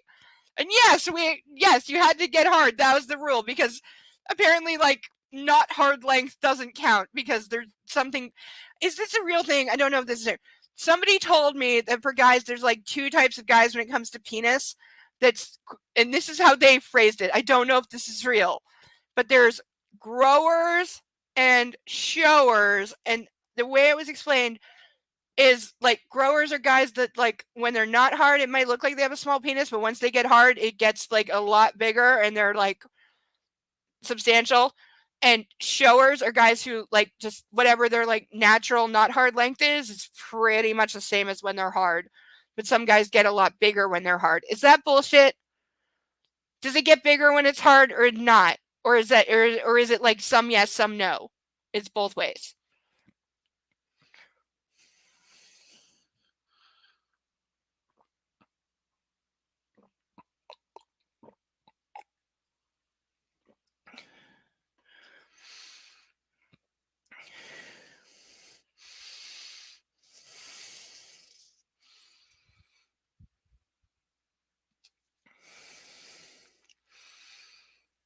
Very ready for her. He's alone with his wife. We needed to be told this. You're wearing too many clothes, he whispers, and drops to his knees, gently unfastening her shoes and slipping them off. That's a true thing? That's a real thing?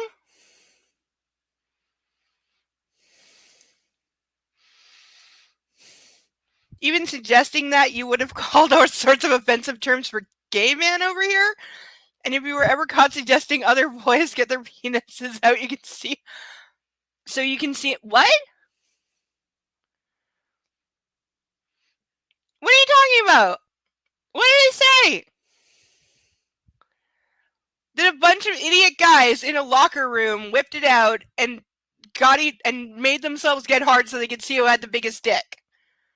I was told by an actual guy that I went to high school with that he did this. It was a football thing. They were all football guys, and they really did this in a locker room. They for real did this. He told me.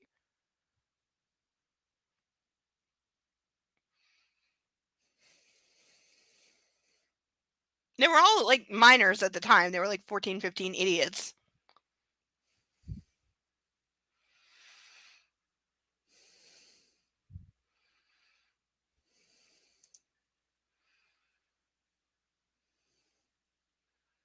I'm still not understanding.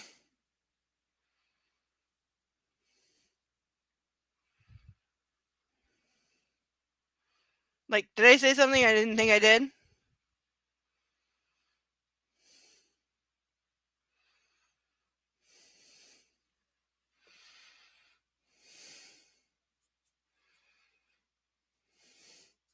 Yeah, that's what somebody who was in football told me.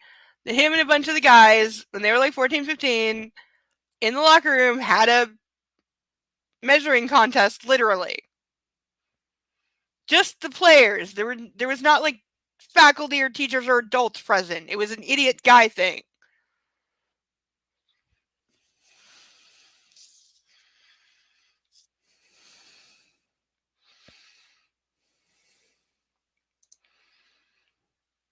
Okay, true, but the person saying it was an underage idiot along with the rest of them. I don't know who suggested it. It wasn't the guy I was talking to that like started it, but he was one of the guys. I don't know who started it, but yeah, he said there was like 6, 8 of them, and somebody brought it up, and then they all did it as like a thing.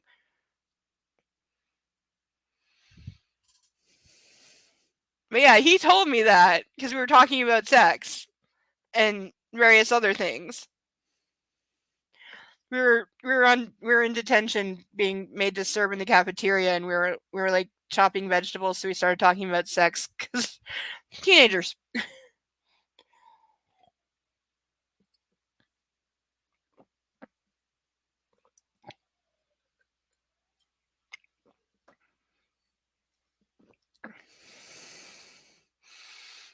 But yeah, it was all players in the room. It was all underage players. There were no adults.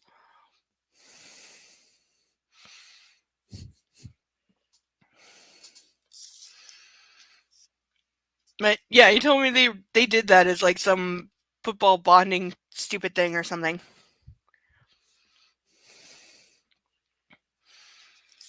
I've heard weirder from like sports teams and brats and stupid initiation shit. Wasn't there wasn't there some I don't remember his name because there were too many. Wasn't there some British politician that it came out that when he was in a frat, he excuse me, he engaged in like bestiality with a pig as a frat hazing thing? Or was that a hoax? I don't know if that was ever proven true, but I remember the story.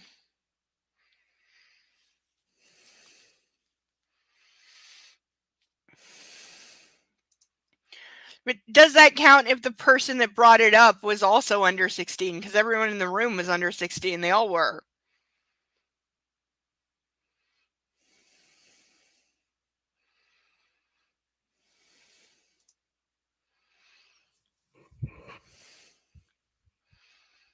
And who was the politician that got accused? It was something with a pig. He got accused of fucking a pig, and then Black Mirror made a joke out of it. And it was a really good episode of Black Mirror.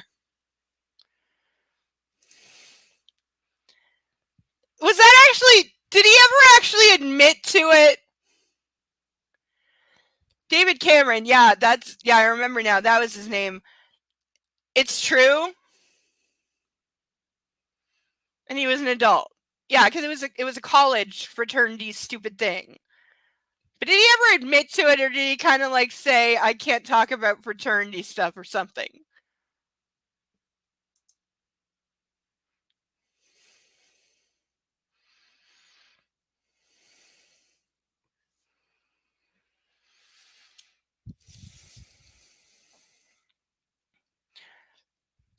He gazes up at her and unzips her pants, removing them with a gentle tug, leaving her in bra and panties. Slowly, like a green-eyed panther, put down the harlequin. Not Harley Quinn, harlequin. There's a big difference. He rises to his feet and kisses her once more, his tongue wet and demanding. Just stop. Alessia breaks free. How can I could write such the cautionary tale out of this. And moves them around so he's standing by the bed. You're still wearing too many clothes, he murmurs. Let's see what I can do about that. She grins and, planting her hands on the warm skin of his chest, pushes him onto the bed. Hi, puppy. Hi. Hi. There's a puppy with a nose right here. Hi. Where did you come from? I can't pick you up right now. Go sleep on the couch, okay? You go sleep on the couch. No. He's telling me it's past my bedtime is what he's doing. He's being a good boy. I have to eat cake in like a page and a half, okay? Okay? You go sleep on the couch, okay? Good boy? Yeah, good boy. Okay. And pet your nose. Lay down. Yes, I'll rub your belly for 2 seconds, okay? I'll rub your belly. I'll rub your belly. Belly. See, he wants to have cake, but he can't because it's chocolate.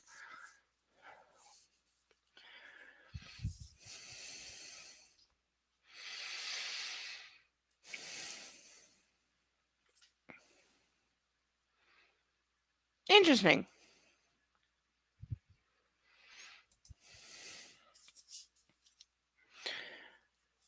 Eh. He laughs as he falls, startled by her sudden move, but props himself up on his elbows to enjoy the floor show. Now I'm thinking about Rocky Horror. She stares down at him and takes a moment to appreciate the beauty that is her naked husband sprawled before her. If that's true, that's such a straight lady thing. That's such a straight thing. I can't even. From his broad shoulders to the smattering of hair at his chest and his tight, taut stomach. Those are two words that mean the same thing. Pick one.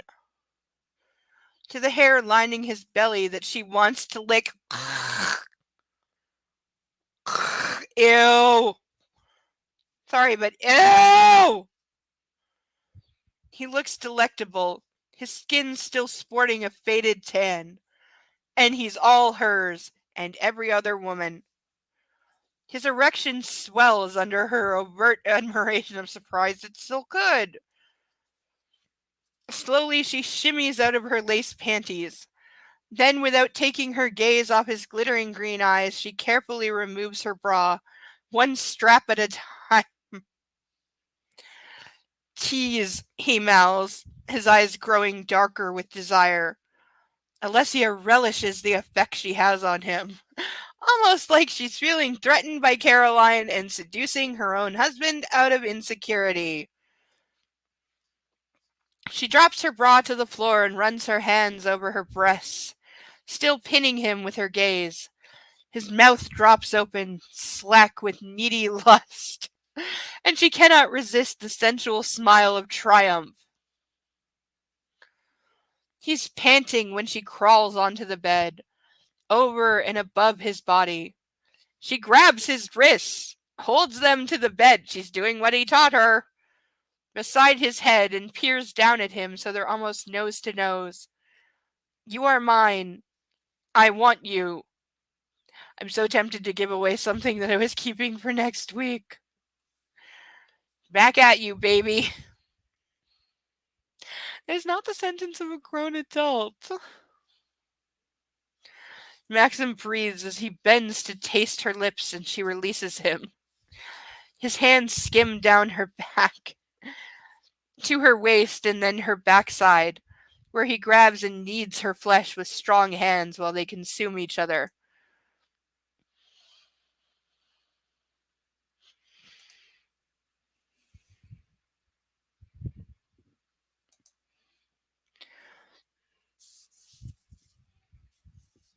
Lady Trebethick, you have a fantastic arse. Stop calling each other by titles. Married couples would never ever do this. He whispers and she grins, nipping his chin before trailing kisses down his sternum, his stomach, over his navel and belly. Again, pick one. You're saying the same thing like 3 different ways. Pick one.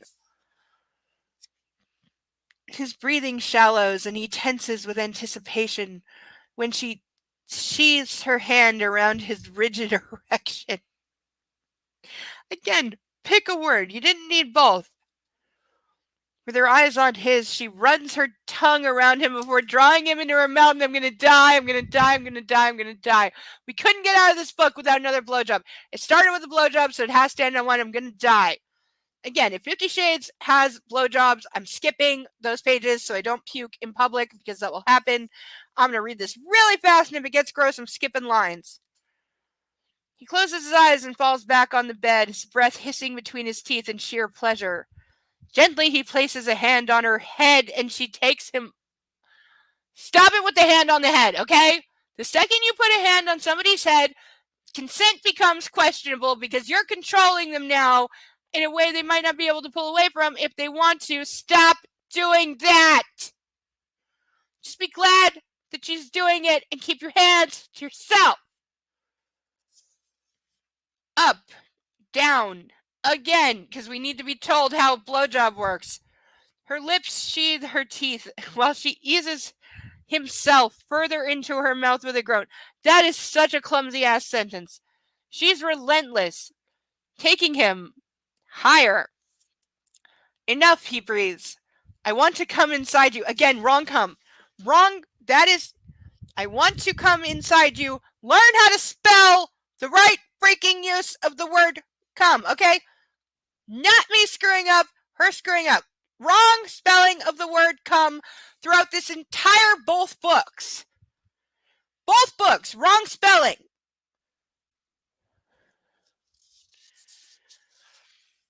He's hoarse with want. Alessia moves to straddle him, guiding him inside her in one swift move. Ah, she cries out. 'Cause, yeah, that would hurt. Relishing the fullness of his invasion. If you're calling it that, you don't want it. And she starts to move up and down, cradling her husband and picking up rhythm, in perfect counterpoint to Maxim as he meets her rise and fall. She leans forward, resting her hands on his chest. His eyes blaze a fiery forest green, the pupils large and dark, full of love, full of lust, full of need. I'm not sure you can have all those at the same time. I love you. Alessia's lips hover over his.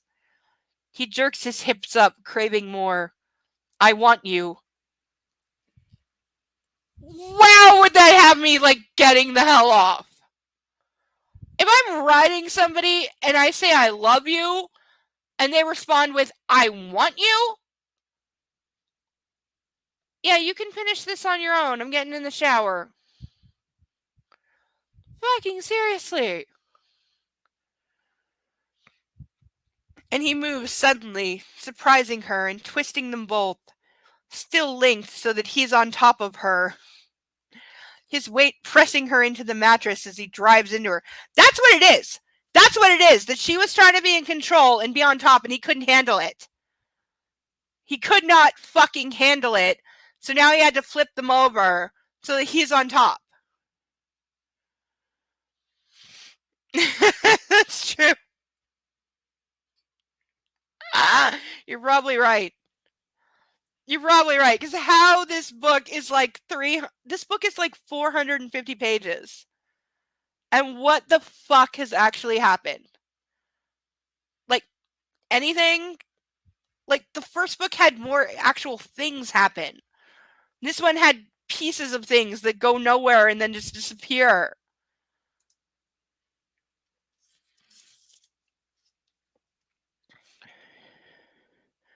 He folds his arms around her head, cocooning her as he moves with intensity and passion that leaves Alessia breathless and near. She cries out as she comes, and Maxim buries his head in the crook of her neck and follows, calling her name as he climaxes. Alessia returns to Earth, surprised at the speed and intensity of her orgasm. Why? She holds him tight against her, loving that they are still intimately connected. Her heart overflows with emotion as she nuzzles his hair. Honey, that ain't. She cannot believe that this is her life now, as she lies with the man she loves. Her loving husband, her reformed rake. Will it always be like this? Probably, because he's going to cheat with every woman in town. This intense, this passionate. She hopes so. Forever and ever. Feeling beyond replete, she takes Maxim's left hand and threads her fingers with his and raises his hand to her lips. This is the sexiest thing, she whispers, correcting herself.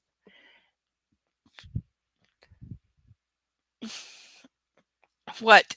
My hand? Maxim grins, his eyes reflecting her love.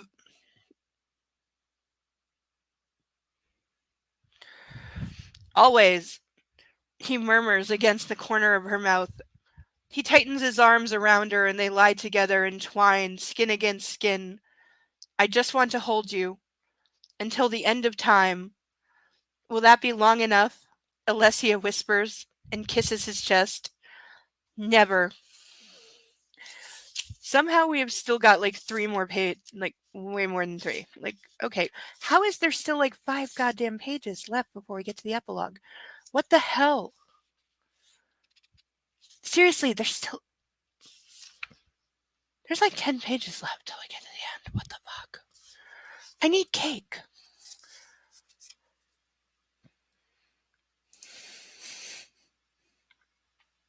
Yeah, and again, between the first and second, there's not that many sex scenes in this. Not really. It did. It did have emojis. That's true. It had real emojis.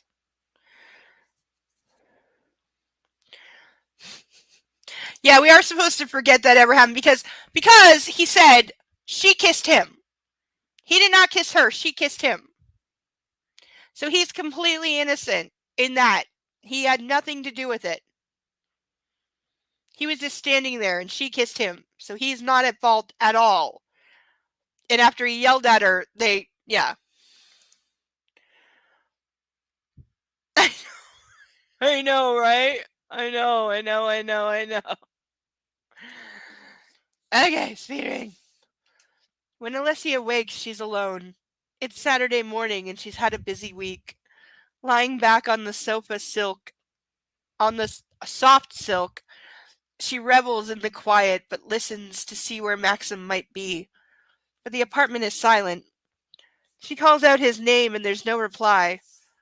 Perhaps he's gone for a run, or maybe to fence with Joe. She smiles, remembering their evening. They'd been out with Tom, Henry, Caroline, and Joe to celebrate her acceptance into the Royal College of Music, so we've had a couple days go by. Their evening had started at a new restaurant in Mayfair, where Maxim and Caroline knew the chef. The Mediterranean food was terrific, and it ended the night in the small hours at Maxim's club. It had been a relaxing, cheerful evening, a perfect way for Alessia and Maxim to decompress after the stress of Rowena's revelations earlier in the week and Alessia's taxing auditions. Oh dear God, this is so...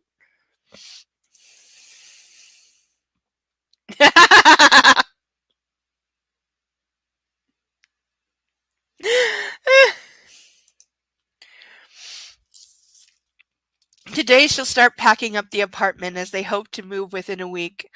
She'll need to go shopping for food because her great uncle and Bliriana are joining them for lunch tomorrow, and she wants to cook her favorite Albania dish for them. She checks the time. It's after 10. It's not like her to sleep in. She climbs out of bed and heads to the wet room. 15 minutes later, dressed in tight jeans and a white t-shirt, she enters the hallway and notices the red light. Oh, Maxim is in his dark room. She's never known him to use it. The only time she's been in there is the first time he kissed her. Walking up to the door, she presses her ear to it and hears him humming tunelessly to himself and moving around inside. Tentatively, she knocks on the door. "Don't come in," he shouts. She smiles. She had no intention of going in. "Coffee?" she calls. "Please. I should be finished in about 5 minutes." "Have you had breakfast?" "No." She grins and heads back to the kitchen, deciding that avocado on toast will be on the menu. One of Maxim's favorites. Maybe with some smoked salmon, because we had to be as freaking woke and millennial as possible and include avocado toast. I've been waiting all week to develop my photographs from our time in Cornwall, and I'm thrilled with the results. I pinned the last of the pictures to dry and admire my work. It's my wife, smiling, beautiful. Tressilian House is a stunning backdrop behind her. Next, Jensen and Healy gambolicking up the lane. Alessia in the background. The evening light at magic hour. And the photograph is just that. Magic. Alessia on the beach staring out at the sea. Man, she's beautiful. Then one of the deer on the horizon. This might be print-worthy, and it can be added to the collection of my prints we sell in the gallery in Trevithick. But my favorite photograph is the one I took in the lambing shed. Alessia's hair is escaping her braid. tendrils framing her beautiful face, and her eyes are shining with pure excitement. But it's her smile of joy, her smile at me, that would light up the world if we let it. And I love that. I grin back like an idiot at her infectious, intoxicating smile, pleased with my own handiwork. I want this framed, and on every desk I own. My stomach rumbles and I switch off the red light and step out into the hallway. I lean against the door jamb and watch Alessia move gracefully through the kitchen as she makes breakfast. Avocado on toast. I approve. Finally, she looks up and rewards me with that same smile that I'm blessed to capture on film. Good morning, husband. Good morning, wife. Alessia abandons the avocado mix she's spreading on toast and circles her arms around my waist, offering me a brief kiss. I run my nose along hers as I hold her. I'm feeling very virtuous. I kiss her. I've been for a run. I kiss her. I've showered. I kiss her again. And I've developed the film I had in my camera when we were in Cornwall. I can't wait to show you the prints. I feel I deserve my breakfast. I kiss the corner of her lips. You do. And so much more, she whispers, her arms sliding over my chest as she peeks up at me from beneath her lashes with a coy, provocative look. Yeah, right. Yeah. Well, if you had another woman in there, would we be surprised? Ugh. I need there to be less pages between me and cake. My body responds, and I fold her more tightly in my embrace and continue to kiss her, tugging her lips gently with my teeth. Her hands are in my hair, pulling me closer as she slides her tongue into my mouth. We're gonna have another disgusting sex scene. Closing my eyes, and I groan and deepen the kiss, tasting her sweet, sweet mouth, my tongue meeting her challenge. I move one hand to her nape, cradling her head, the other cupping a cheek of her well-formed hi puppy, who's pawing at me and saying, you said food word. I want food word. Well-formed denim-clad ass. Her hands are in my hair, pulling me closer, and I turn and press her against the wall, pushing my hips to hers to find some friction for my hardening dick. Fuck breakfast. I think he might. God, what you do to me, my lady. I breathe against her jaw. What you do to me, my lord. Shall we skip? The doorbell rings twice, and I place my forehead against hers. Fuck. Not right now, it would seem. Alessia giggles and wriggles out of my embrace to answer the intercom phone in the kitchen. Hello? Alessia, good morning. Let me in. It's Caroline, Alessia says. Damned cock blocker. Yeah, right. Hi. Okay. Alessia answers with an apologetic smile at me. I grin. Rain check. I kiss her nose. She glances at the front of my jeans and I laugh. Yeah, I'll deal with this. Giggling, she leaves me to get a handle on myself and my erection while she opens the front door to welcome Caroline. So he's gonna go jerk off in like the closet or something and then come back. Okay, I have to run to the ladies' room for 2 seconds, really bad. Kitty came out briefly and then went back in the closet. He's not happy with the world. I will be 2 seconds, and then we have like 5 pages left and then cake. So please hang out with me. I know it's getting super late, and I love you all for staying. Please just hang out a little bit longer. There will be cake and fire very, very shortly. I promise. I will be right back.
Alright, we are very nearly there.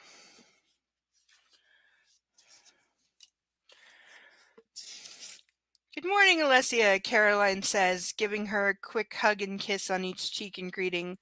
I hope I'm not interrupting anything. No, come in. We're about to have breakfast. Are you hungry?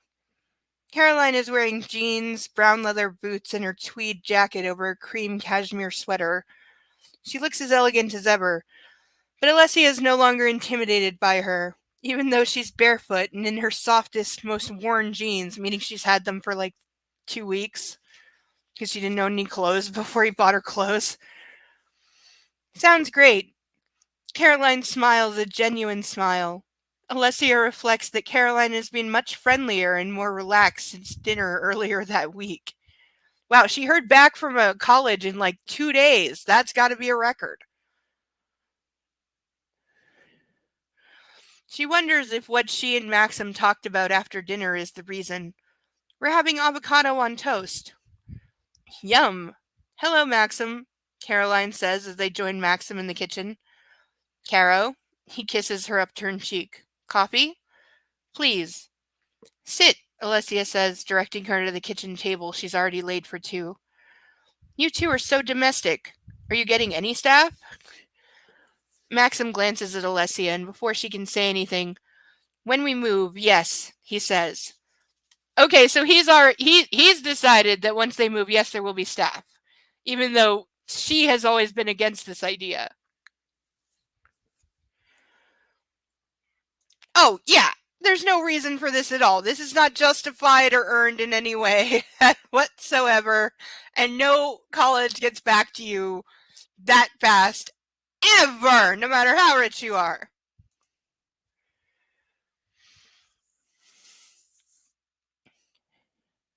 Alessia frowns.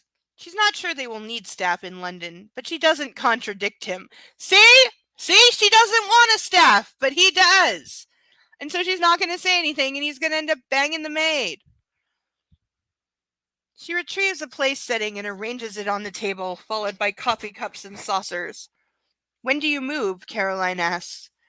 End of this week. We're starting to pack today, Alessia says, principally to remind Maxim that he needs to think about what he wants to take. She pops another slice of sourdough bread into the toaster and continues to spread the avocado and smoked salmon mix onto the toast that's done. Caroline's forehead creases with doubt. Isn't your removal company doing that? Yes, but personal items. And we may have an opportunity to, what is the word? Declutter? Caroline laughs while Maxim eyes Alessia with alarm. Good luck with that, Caroline says as Maxim joins her at the table with a cafetiere of strong coffee. That smells good. Alessia places breakfast in front of Caroline and Maxim and waits for the toaster to pop up with her slice of toast. This looks great, Alessia. Thank you. And I have some good news for you too. Oh, what? Maxim asks. I spoke to my father about Alessia and her visa. Alessia's scalp prickles and Maxim's head jerks up. Now that Alessia has been accepted into the Royal College of Music, she can get a student visa and we can go from there, he says. I know, right? This is stupid. And even he doesn't own that much stuff. Like, there's no reason they would have to get rid of anything, and they're moving to a bigger place anyway, where they're probably going to have to buy a lot of furniture, because he has a fuck pad. It has a couch, a bed, and a piano. That's it. He owns no other furniture whatsoever.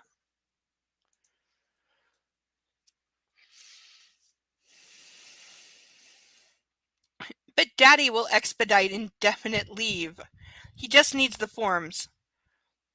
Doesn't she hate her father? Isn't she on the outs with her father because her stepmother hates her? Why would her father be doing her any favors? What? Alessia breathes. He's a senior director at the Home Office. This is within his gift. I had dinner with him and the stepsow on Thursday. Oh, sorry, my stepmother. And I told him you needed to jump through all these ridiculous hoops. For God's sake, you're married to a peer of the realm. I'm sorry, is she honest to God saying that because she married money and somebody with a title that she is like entitled to a visa immediately and her father can help because he works at the home office? I'm sorry, what? Mark, help. I need your help. I'm lost. Help me. What is she saying?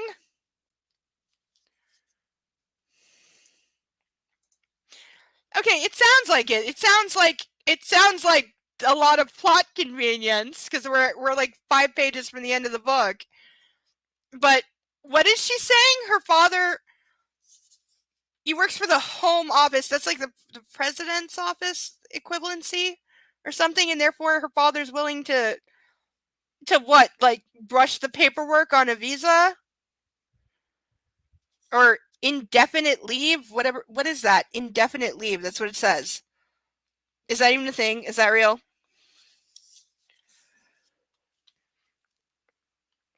For God's sake, you're married to a peer of the realm. The level of like entitlement that goes with that statement. He agreed with me. That doesn't happen often. Anyway, he called me this morning with a plan. That's what I thought. I thought she's talking something shady because it sounds like it. I still say in the third book she's the villain because there's gonna be a third book. I still say she's the villain, and this is part of like villainy. She wants to set her up so that she can like expose later that she has a fake visa or a visa that was fraudulently obtained and have her deported and then make her move on Maxim. That is my prediction for the third book.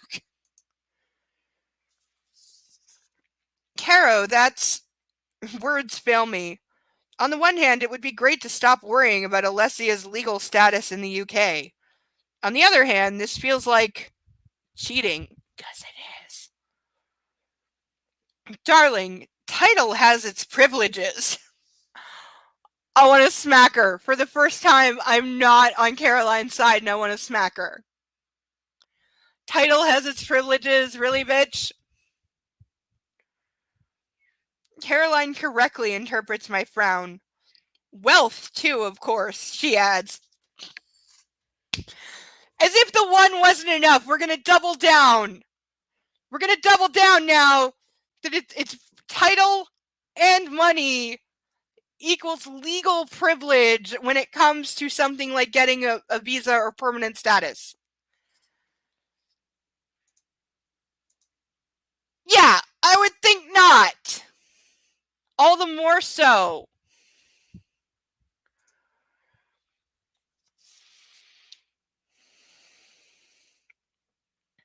It does, I mutter, and turn to my wife, who's spreading avocado and salmon on her toast. By the way, that sounds utterly disgusting. That's great. Thank you, Caroline, Alessia says with enthusiasm. It's obvious she has no reservations at all, so just throw her into being harm. Yeah, I'll talk to our immigration lawyer about it. And also my wife. I'm not sure I want to cheat our way to citizenship for Alessia. After all, deep down, that's how I feel about our wedding. He feels like their wedding was cheating.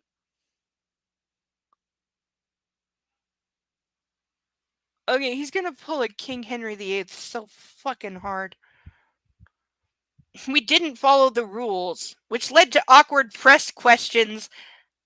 He never answered the press. That was never a thing. That is bullshit. That was never a thing. There were no awkward questions.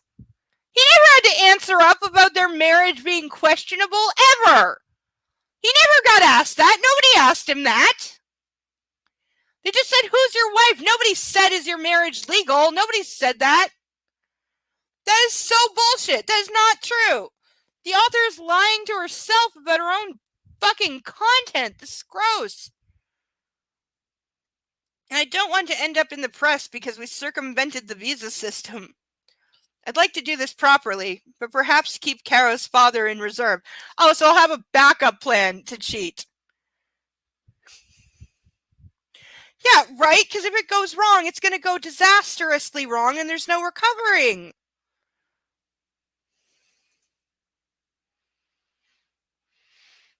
Right?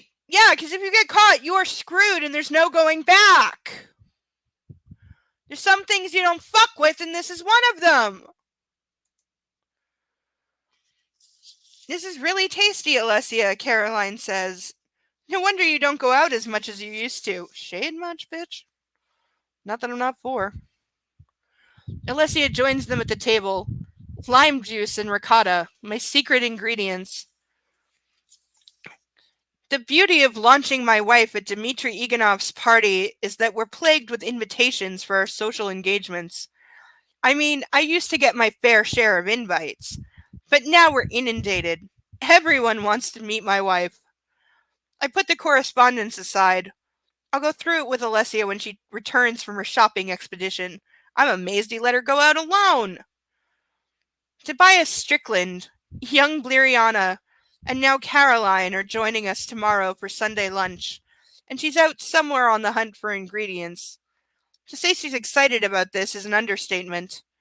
I've offered to take us out, but she wants to cook. And far be it from me to get between an Albanian woman and her cooking. That's not sexist at all. Chauvinist fucking prick. I sit back in my chair and eye the wooden box Caroline gave me at the beginning of the week, standing unopened on my desk. I don't know what's stopping me. Dude, open the box. Again, I'm having 7 flashbacks. Shut up. Reaching for it, I set it in front of me and lift the unhinged lid. Neatly coiled on top of a scrap of blue velvet is Kit's old Iron Maiden belt. Wait, like the band Iron Maiden? Got 2 tickets to Iron Maiden, baby. Come with me Friday, don't say maybe. If you know what song that is, I love you so much. I laugh out loud. Caroline knows I loathe Kit's taste in music. Petrolhead, metalhead. He loved his heavy metal bands because that seems like something that would go with the person we've been told about. I pick up the weighty belt.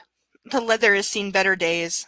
The buckle, on the other hand, is as fearsome as the day Kit acquired it. Made of pewter, it depicts a beast's head, with one red jeweled eye over a skull and crossbones, with 1980 and 1990 carved on small plaques on either sides. This sounds disgusting. Between the dates, Eddie is engraved on a scroll. Kit was 14 when he bought this, and it was his pride and joy. I remember at 10 years old being so envious. Odd to think I spent so much of my early life.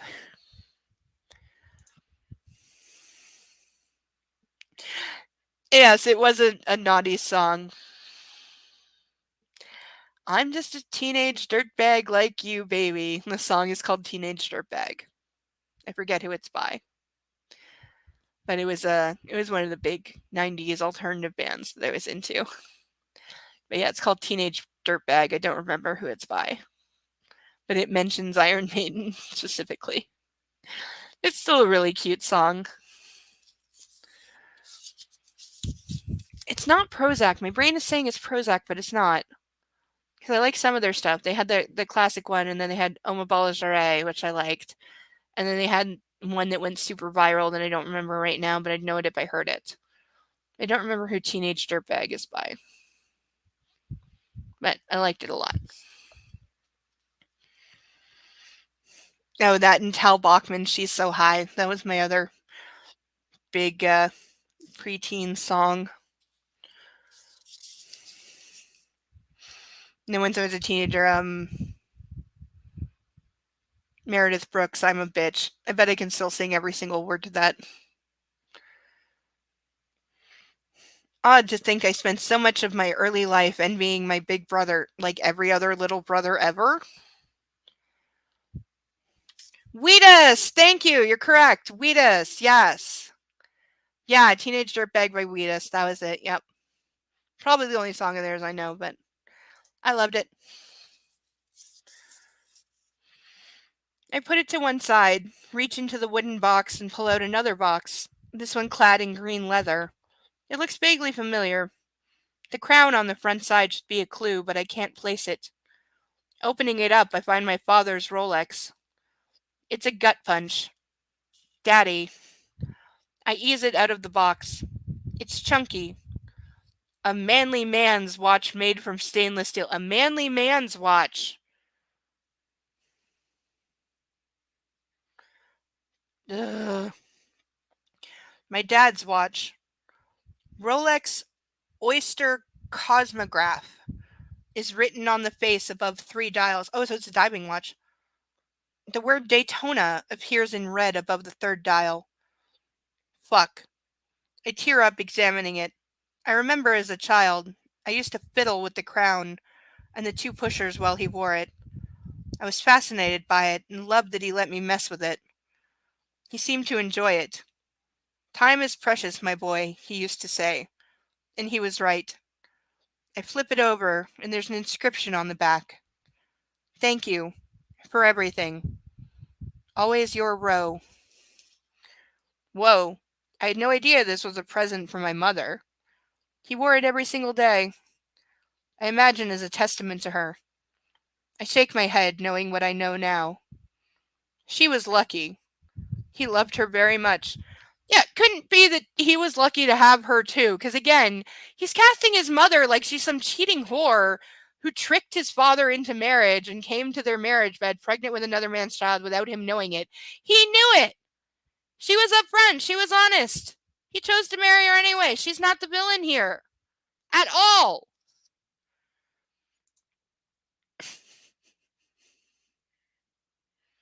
I'm sure there was. What was her name? He gave her respectability and a title, and her son an earldom. Shoot me now. It ain't 1850 where she would have been burned at the stake for being pregnant without being married. This is fucking ridiculous, and she is not the Jezebel that he is casting her to be, and I fucking hate this. She admitted she was obsessed with another man. She was a model who had a crush. Grow the fuck up. This guy is the most immature goddamn child in the history of ever. A man who didn't want her or her child. Maybe that was why I didn't want to open the box. I knew there would be feelings. I have to reconcile myself with the fact that my mother married for convenience, not love. You don't know that, you fucking ass. You don't know that. Just because she went to bed with somebody else doesn't mean she didn't love your father and he loved her, or that they weren't happy for as long as they were until they weren't. Like, he's being such an ass. And that my father didn't have the love of a good woman, like I do. Again, he's saying that his mother never loved him and her, oh, my poor father. By the way, his poor father, who took his 13-year-old son to a brothel and said, if you're going to start fucking women, you better learn how to fuck. And took his son to a brothel so he could have sex lessons with hookers. That's the father that he's feeling bad for right now. But he had her respect. I think so. So there's that. Gee, do we wonder why his brother was an abusive asshole? You probably confused respect with fear, as so many people do. Maybe that was enough for him. I have to take comfort in that. Again, it's like E.L. James forgot all the characterization of anybody in the first book and is making it up now that everyone is evil, but this is so stupid and doesn't match up with anything ever. I place the Rolex back in its case and pull out another dark green velvet box. Inside, nestled on velvet, are a pair of silver cufflinks with the Trevithick coat of arms. These are very Kit, and I'm trying to remember if he had them made or if they were a gift. If they're a gift, they'll be from Caroline. I'm heartened she's decided I should have them. And what's more, it's appropriate. Feeling entitled much, douchebag? Finally, at the bottom of the wooden box, I find a silver-framed photograph of Kit, Marianne, and myself as children. Kit stands proudly between us, taller than us because he's about 12, and Marianne and I are 7 and 8, respectively. My father took the photograph among the dunes on Trevithick Beach in Cornwall. Kit's arms are draped possessively over us, and he's beaming with pride. He was always the king of the castle. His blonde curls shimmer in the Cornish sunlight that burnishes our tawny hair, and we stand in dark contrast to our golden elder brother. Wow, she swallowed 50 sugar cubes on that one. That's the kind of bad writing I'm trying to avoid.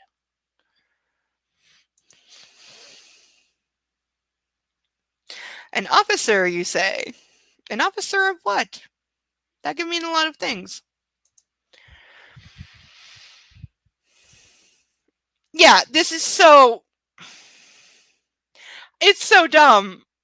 It's so dumb and hand-wavy and gross and not earned. And again, I am writing a twisted fanfic, and I have pulled myself back from being too romantic in the part that I am writing because I have not earned it yet. I wanted to write a much more intimate scene than I was, but I couldn't do it because the characters and the story and the setting have not earned it yet, and so I knew I had to boot that scene to not even, I'm writing part 4, to not even part 5, or it's definitely in part 6, maybe 7, because the story has not earned that level of intimacy between the characters yet, and it would sound stupid and exactly like this, and that's why I couldn't do it. That's why I've been very slow writing all week, because I was sorting out parts, because I was trying to put things ahead, because the story has taken longer to progress than I thought. Because once you start writing, you have an outline, you have a plan, but once you actually start writing it, things change, things shift, the tone changes, you got to give things their time, you got to give things their space, and it's not as intimate at part 4 as I thought it would be. That needs to come later, and it's not going to be 7 parts anymore. It's probably going to be 9. That's fine. But I couldn't have the scene that I had in my head. I can still have that scene. I just can't have it in part 4 because I haven't earned it yet. And I have that much respect as a writer that I'm not going to force something that makes no sense and sounds as stupid as all of this sounds. That is not obvious. Officer can mean a lot of things. There's a lot of things that are called officer. Traffic crossing guards are called officer. But I hope she was hot and it was good.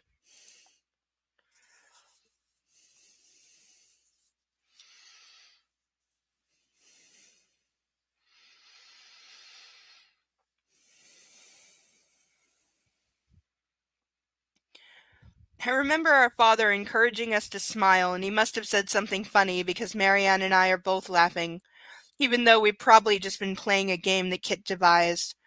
We were at his capricious mercy.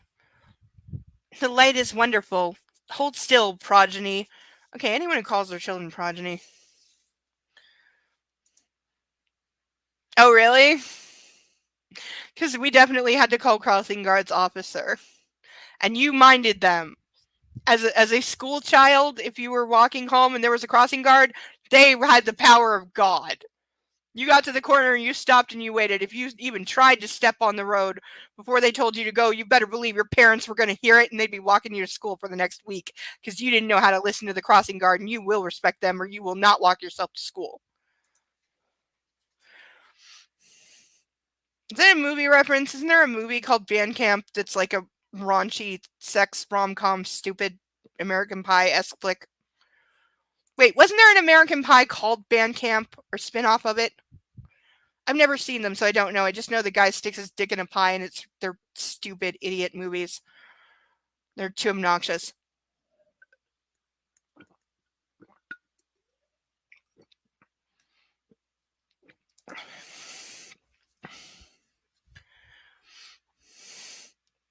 Why are they called Lollipop?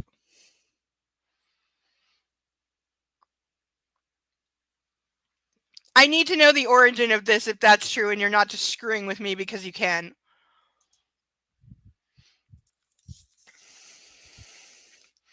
That was our dad's collective noun for the three of us, and his love is clear to see in the frame.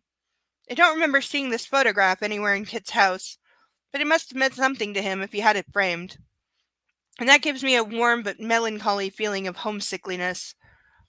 Kit, Kit, Kit. I'm sorry, are stop signs round in the UK? They're octagonal here. Are they round there? Or spherical? Because here it's an octagon on a stick. and it has 2 sides, and they have super reflective vests and a whistle. And if you're a car and you fuck with a crossing guard, you better believe the police are going to be knocking on your door saying, why were you trying to kill children?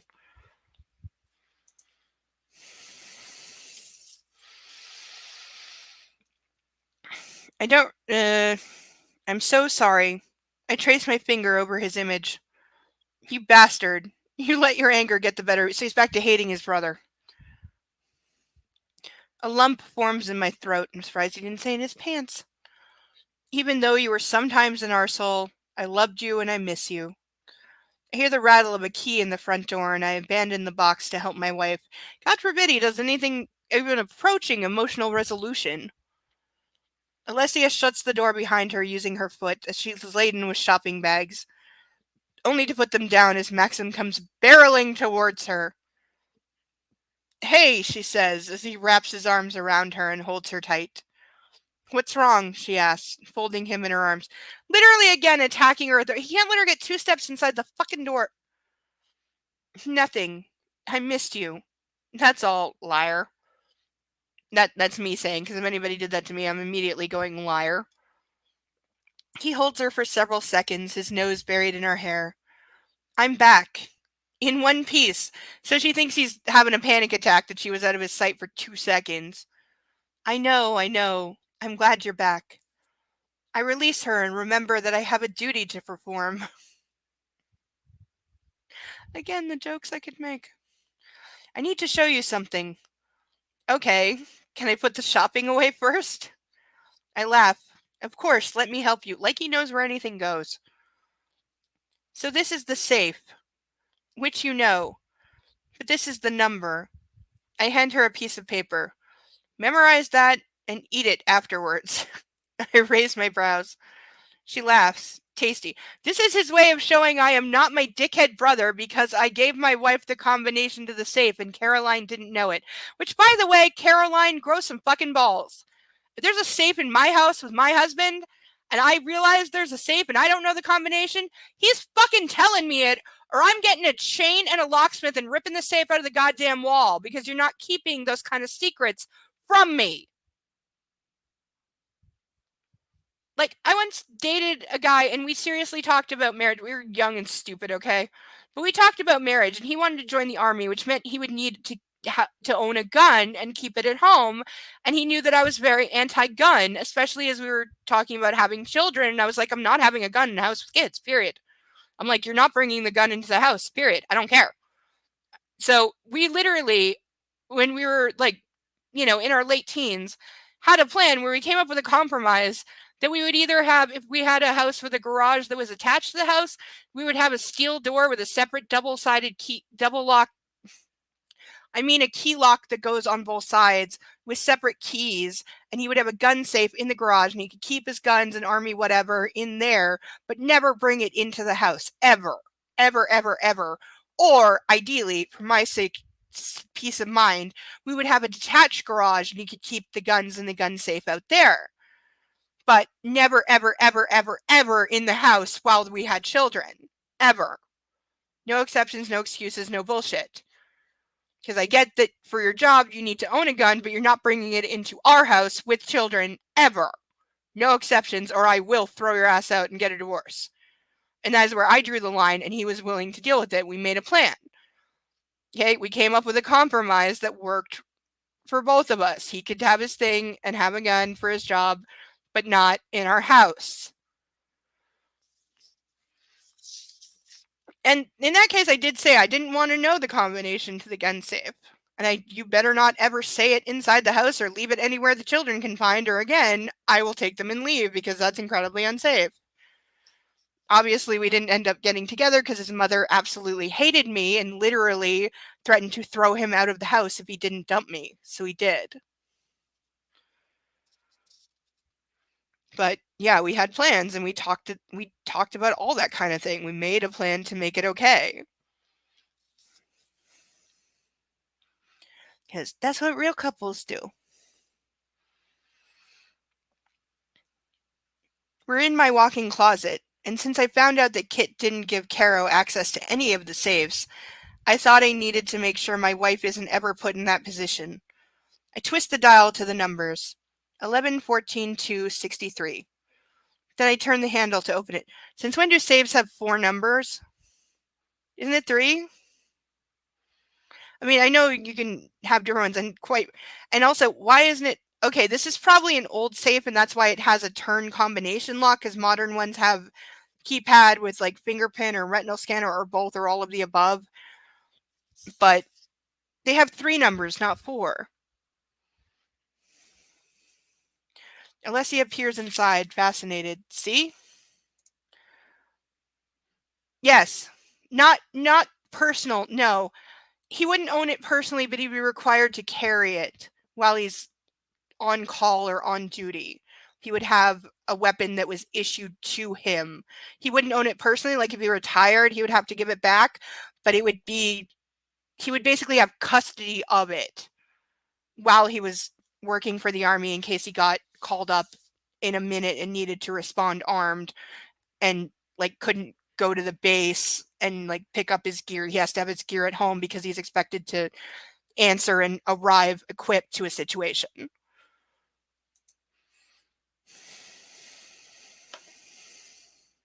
So that would be why he would be required to have those kind of things at home.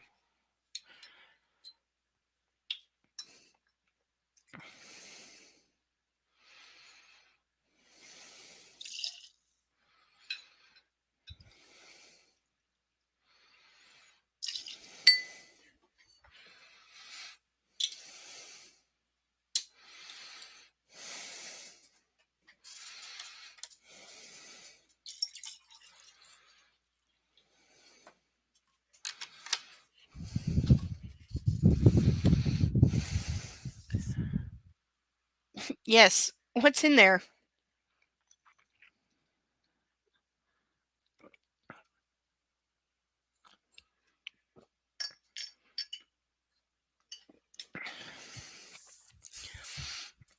Kit's journal. Again, why isn't he giving this to Caroline? If anyone should have it, she should. Important documents, my birth certificate, passport. You should give me yours. The jewelry you wore when we went to Egonov's, which I should take back to the bank. Yeah, where's the $250,000 earrings that she was wearing? Are they just sitting? Where are they? Because that's not the kind of thing you just leave lying around. The bank? Yes, the good stuff is stored there. We have a vault, and we should go look. There might be something you like. Why are you showing me this? Ugh. If something happens to me, Alessia's eyes widen in alarm. What's going to happen to you? I chuckle. Nothing, I hope. I just think it's important for you to know where everything is. There's also one at Angwin and the hall. When we're there, I'll show you those. You need to know what's in them and where they are. Okay. Good. I grin, feeling relieved. Now that we're here, are there any clothes in here that you'd like to donate to charity? She barely has any clothes, you fucking ass. She literally has what you bought her, and that's it. And that's like 9 outfits because she's worn the same black pants and cream blouse with a black jacket. She's worn that same outfit like 4 different times. So she still doesn't have a proper wardrobe. Like, she needs to buy a lot more clothes. I like my clothes.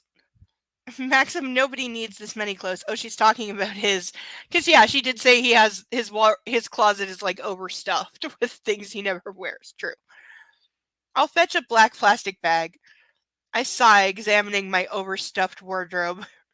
Maybe Alessia has a point, but this wasn't how I wanted to spend the afternoon. So he's still a whiny little bitch. How about just saying the place we're moving into has bigger closets? Don't worry about it.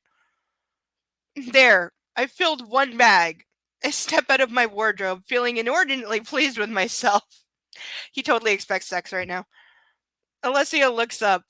She's on the floor beside my drawers, with a cardboard box and a black plastic sack. She holds up a pair of handcuffs and swings them around her finger. Yours? She repeats and grins as I feel a fucking flush creep up my cheeks. Can I point out that when she found the handcuffs and the black silk ties while she was cleaning, she didn't know what they were for. She literally said she had no idea why he owned these and didn't know what they were for, so she just left them on the bedside table because she didn't know what to do with them. But now we're expected to be like, she's like swinging them around, being like, "Oh, look at these, look what I found, sexy, sexy." She doesn't know that. Nobody has informed her. She doesn't magically gain knowledge because she got married and he's fucked her a lot. She didn't know what they were for, that they were sexual. She didn't even know that they were handcuffs. I recall laughing most at that. She didn't even know that they were handcuffs. She didn't know what these things were at all. So she doesn't get to be all sexy, coy bullshit now. Why am I embarrassed? He's not capable. I laugh because I can't think what else to do and sidle up to her. I thought you would have been through that drawer when you were cleaning. No, but I've seen these before. Once. And this ribbon was tied to the headboard. She holds up the ribbon. Damn, that was used to restrain Letitia and her talons. You know all my dirty secrets, not half. Alicia nimbly gets to her feet. Yeah, you would think, but no, she literally, I remember that because it was so stupid. She didn't know what handcuffs were. That was true.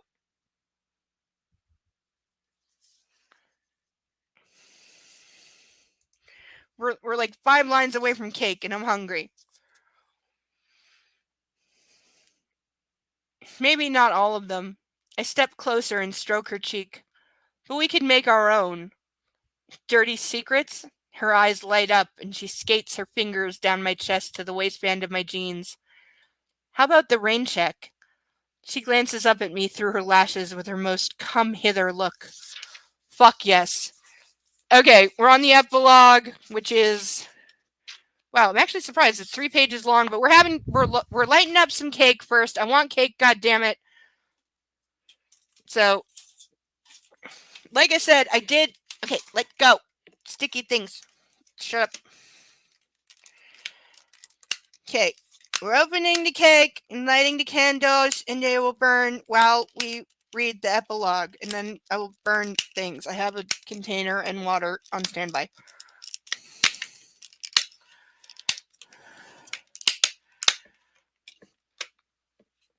I hate that half the frosting is stuck to the thing.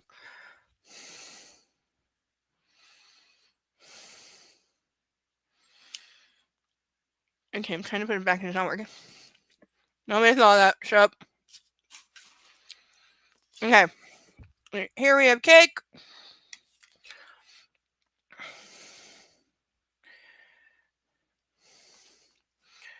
Excuse me while I get rid of the cherries. Just like I said, I don't like actual cherries. I like cherry flavor. And cherry scented, but not actual cherries.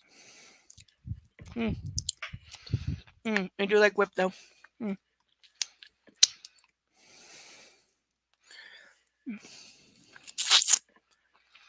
Okay. Birthday candles. Okay. Due to time limits and things needing to get here in time, I did get pink sparkle candles, and I even got pink sparkle number candles. They have butterflies. Look. We have pink sparkle number candles, so everything wins. With butterflies. So, why are these packaged better than most electronics?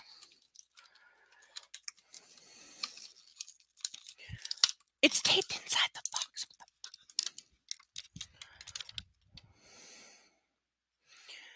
Okay. Stay. Don't fall over. Okay.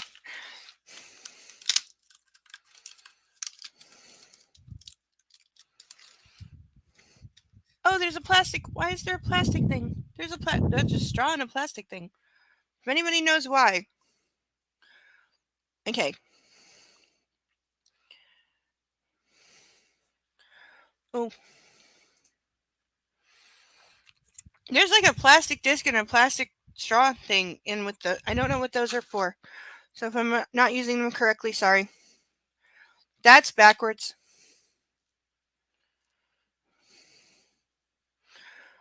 Okay, these aren't fitting really well. So, okay, here we go. Pink sparkle number candles on our fabulous cake. Okay, I think I'm going to read one page before I light it up because I don't want to wax all over the cake. So here's the epilogue. This is post book. It's only 2.5 pages. There's a thing in the thing. It's in the hold on. Yeah, there's this. It's like a little wax. What am I supposed to do with that? And then there's a stick. I don't know what the stick is for. But there's a stick and there's a disc thing that I don't know what that is for. But I'm going to put it in the box so I don't lose it in case I need it for a thing. I have water on stand. I have water in case of fire, and I have a container that I'm going to hope doesn't catch on fire. Epilogue. February. The following year. So it's been an entire year. Because it was like April. So it's been like 10 months. Cheney Walk. How is this? Alessia steps out of her dressing room and slides her hands down the black satin of the long body skimming skirt that she's wearing. She gazes intently at me, and I know she's looking for my approval. So a year later, and she's more submissive and pathetic than ever. She doesn't need my approval. She's a fucking goddess. He's still 14. Wow. You like? The fitted bustier is leather and strappy, so they've really gone in for the bondage, and now she's dressing the part. Well, the last scene did end with her asking to be cuffed, or at least open to the possibility. So I can see skin beneath the bodice before it meets the skirt. I motion with my finger that she do a twirl. Oh my god, that's one of my biggest pet peeves ever, when the guy goes like this. All I want to do is this. And she laughs and obliges. The back is held together by 3 separate straps that are unfastened. Would you like me to strap you into this stunning dress? Alessia giggles, and I suspect it's with nerves. Please. You look sensational.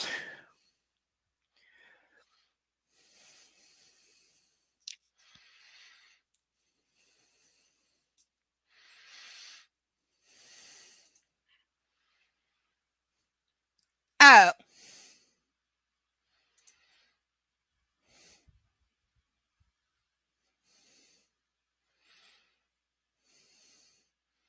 The disc goes under the candle because it's not wide enough.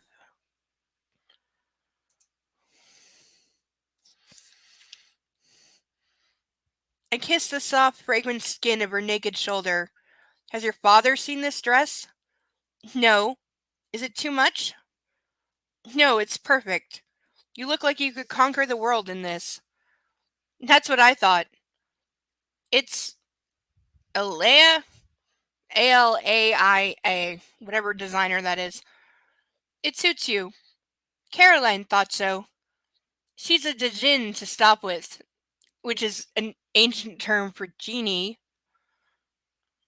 I deftly strap my wife into her dress, and when she turns to face me, I notice she's wearing her gold cross and trebethick diamonds at her ears.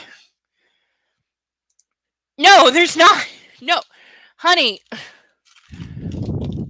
I dropped the thing. This is the box. There is nothing other than the candle and the plastic thing in it. There's nothing. That's it. On both of them.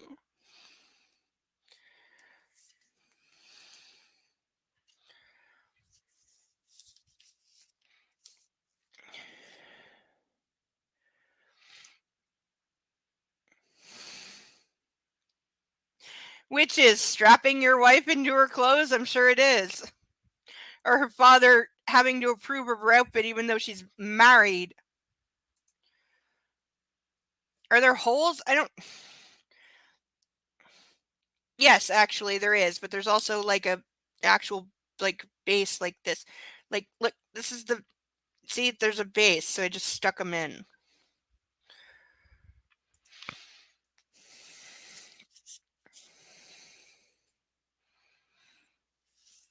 I'm a very lucky man, Lady Trevithick. Now let's go and shock your parents. Alessia is thrilled that her parents are visiting for this special occasion. They're staying with us in Shaney Walk, and they love it, especially Alessia's mother, who has blossomed in Chelsea. Her English has improved, and she's beyond grateful to see her mother's brother, Toby, again. We've settled into our new home. After a great deal of negotiation between Alessia and me, we have a cook-cum-housekeeper who likes to be called Cook, and whose husband lives with us and works part-time as driver and handyman. I point out this one thing. Look at this. Look, we have a cook cum housekeeper. Look at Look how it's spelled. Look at the spelling of the thing. Come on, focus. There we go. Nope. Ugh. See? Do we see the spelling?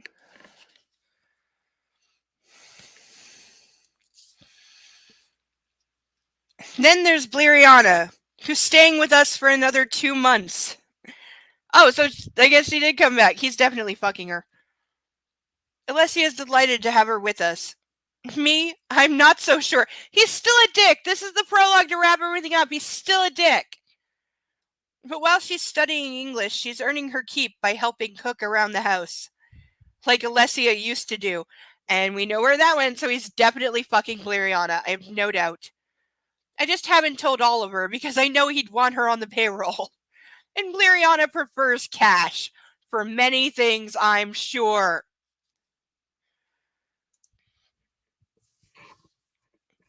Yes, it's in the original Aladdin, it's pronounced Jinn as well. You are right. My apologies. It is pronounced Jinn, and I just was reading phonetically. She's still nervous around me, and that makes me nervous. But she's making progress with her therapy, so we're hopeful that Bleriana will one day be less anxious. Alessia has been instrumental in restoring Bleriana's relationship with her parents. She hopes to return to Albania and teach, but in the interim, she's been helpful in setting up our charitable trust for women who have escaped trafficking. Personally, I think her skills will lend themselves to this line of work once her English improves. Jack and Suppressa will leave tomorrow, and Alessia and I will be heading down to Cornwall. Our wedding anniversary is on Sunday, and I booked the hideout for the weekend, where we can celebrate just the two of us. I have a surprise for my wife, and it can't wait. I have plans. I follow her down the stairs to the drawing room on the first floor. My darling, you look beautiful, Suppressa says when she sees Alessia enter the drawing room. She hugs her daughter. I'm so happy for you, she whispers against Alessia's ear, speaking in Albanian.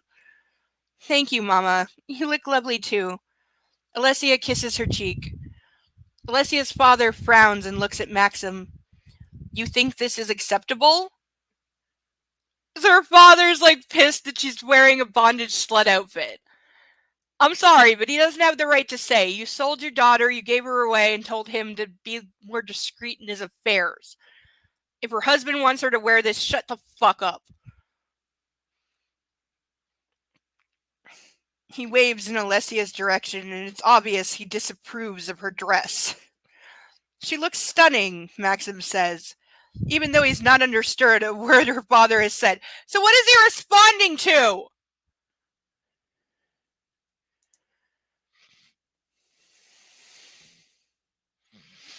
Really? Again, this is why it's Afghanovania. Because it was supposed to be Afghanistan. I'm certain of it. Somebody just told her no because the war ended at the wrong time and they couldn't get away with it politically. It's like they're going to have problems with the double-headed eagle because nobody's going to care that it's also an Albanian symbol when it's a Russian symbol right now in world politics, blah, blah. But yeah. Do you know, does anybody know the theory that the movie Aladdin takes place in the future? I love that theory. I think it's very possibly true. Maxim's eyes heat as he stares at her, and his lips lift, either amused by her father or with a wicked, salacious thought. How did he know what to say to her father if he didn't understand what he said? Alicia grins at him. Like I keep saying, my daughter is your problem, Jack mutters, and Alessia grips her father's hand. I think that's the only thing he said about his daughter is she's your problem now. Like once the check cleared, he doesn't care. He gives her a reluctant smile, and Alessia notices the ill-concealed pride reflected in his eyes. Your husband doesn't seem to mind you are half-dressed. He shrugs and gives her a quick peck on the cheek. So he just called his own daughter a slut. Baba, it's not up to my husband what I wear, it's up to me. That is so bullshit. It's totally up to him. Maxim intervenes. Are you ready? We have to go. The cars should be here. The Trevelyan family have had their grand tier box on level 1 of the Albert Hall since it was built. Or so I'm told. I usher in our guests, and I'm delighted to find Tom and Henry glowing with newlywed happiness. In situ with Caroline, Joe, and Alessia's friend Tabitha. Oh, so her friend did return. Maxim didn't banish it. This is so much bullshit. This scene's entirely going to be cut. There's no way they're filming this. Also, half the people in it are going to be cut from the movies altogether. I introduced them all to Alessia's parents, and I'm pleased Bleriana is with us, as she can help translate for Jack. Her English is definitely improving. I offer champagne to everyone. I say, Trebothick, I bet you never envisioned this when you first met Alessia, Tom says as we look down at the stage where the orchestra has started to assemble. I laugh. No, I did not. Who would have thought? We're thrilled for her, Henry adds. Is she wearing a Leia? Caroline interjects. She is. She looks sensational. Caroline's smile is smug. It was perfect. I'm so glad she's going to rock this concert. Mate, says Joe. Yep, who knew? I swallow down my nerves. My wife is performing at the Royal Albert Hall while still in school, or did she graduate in under a year? From our box, I survey the great hall as it fills with patrons and wonder if I ever foresaw this moment. I'm transported back to that first day when I heard her play. Bach. I tiptoed up my hall to peer around the drawing room and spy on her. Maybe I did foresee this. I knew then that her playing was concert standard. And since enrolling at the Royal College of Music, Alessia's skill and technique has grown exponentially. She's a classical rock star, not something you often say about a pianist. She's also a draw for the press. Her rags to riches story is irresistible to the tabloid editors. We're occasionally hounded by the paparazzi on a slow news day. I suspect that's one reason why the seats below us are filling up, and the hall is almost sold out. I shake my head in awe and wonder, and there's a knock on the box door. Do they have doors or is it just curtains? Because every opera house I've ever seen, it's curtains, not a door.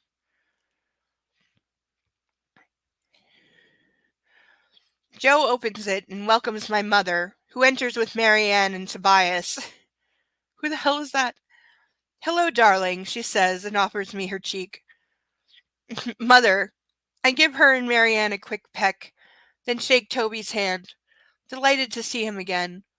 His palms are clammy, and I suspect he is nervous for his great niece too. Oh, he's that guy. Alessia is performing as part of the RCM's special program. There are 3 other performers, but Alessia will be last. She's the highlight of the entire evening. I can't wait. But that's not the only reason I'm so nervous. I don't want her to be stressed in any way, but she's probably stressed right now. This morning, she told me she's pregnant, and I'm giddy with joy, but we have to keep it quiet for a few more weeks. I'm going to be a father. Me. a dad. I'm fucking thrilled. I take a gulp of champagne and blow out a breath. In the distance, a bell rings. The performance is about to begin. End of book. That is how it ends. With an epilogue where she is dressed like a bondage slut whore and about to perform at the Royal Albert Music Hall while pregnant, and he's nervous. That is how it ends. And then there's like 5 pages telling what music was in it. Let's light some shit on fire.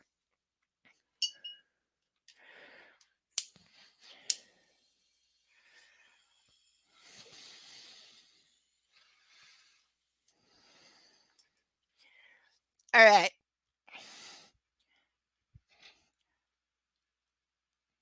Happy birthday song, pink sparkle candles on one and stuff my face in this cake, so very, very, very bad. Okay, what shall we light on fire first? Okay, wait, I gotta turn the fan off. Okay, I gotta turn the fan off.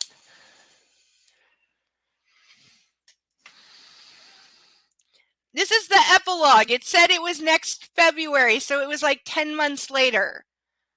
So she's been in school for like 9 months maybe, and then is wearing a leather bondage bustier corset with a slut skirt that is straight out of another book that I... How did I just see that now? That's out of a book that I know. That outfit, I'm not kidding. That outfit and that designer's out of another book that I know. That's out of one of the Black Dagger Brotherhood series books. Which one is... I don't remember. One of the first 4. But yeah, she's been in school like 9 months, and she's playing at the Royal Albert Hall while dressed as a bondage whore and is apparently pregnant. You're right, this is stupid. But again, entire book is stupid. Wow, these candles are melting really, really, really, really fast. Really fast. I might blow these out so I don't ruin the cake. Yeah. Okay, sorry, but... also burnt match smell. Can somebody make this a perfume, please? I want burnt match smell as a perfume. Yummy.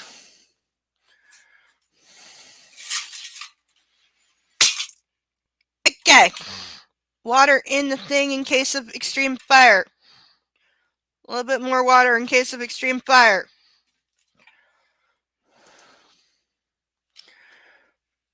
Okay, dude, can I point out... Okay, where am I supposed to... Look at the size of the thing. This is the thing. What am I supposed to do? Put it there? It's not going to catch anything like that. Or like this, where it's above the... If it's supposed to be like this, it's not going to catch anything.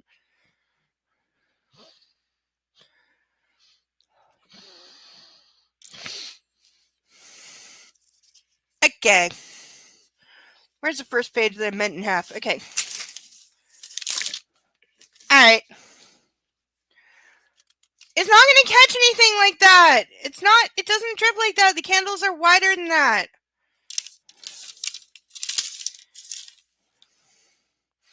Alright, who wants to see something lit on fire?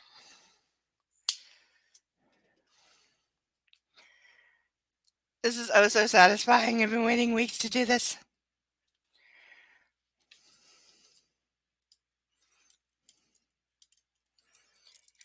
Listen to the crackle.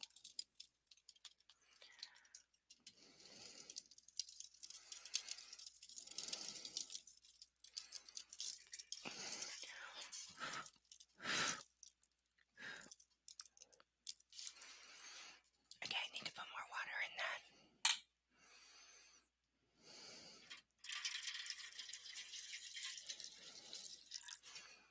that. Okay, that's better. Who wants to see more fire?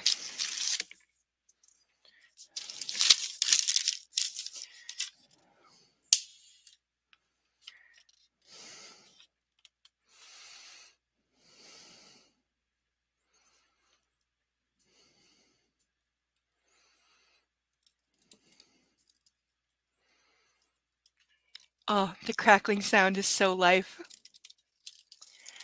Oh! Okay, that caught really fast.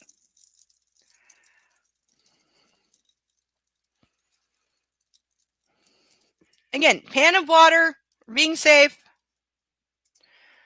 I may flambe my face and melt my makeup a little bit. But yeah, burn, baby, burn. Okay, we'll burn like 5 more, then we're going to call it a night. Yes, hell yes. To that. Here's to us. Here's to love. Here's to all the times that we fucked up. Here's to you. Fill the glass, because the last 3 nights have kicked my ass. Here's to you.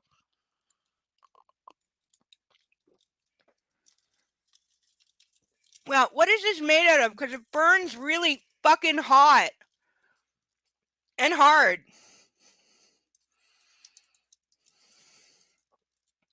At least it puts itself out.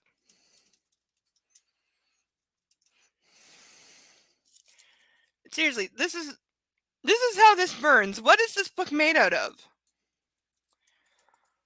What is this made out of? There's a weird blue color. What the hell? I'm aware. Thank you.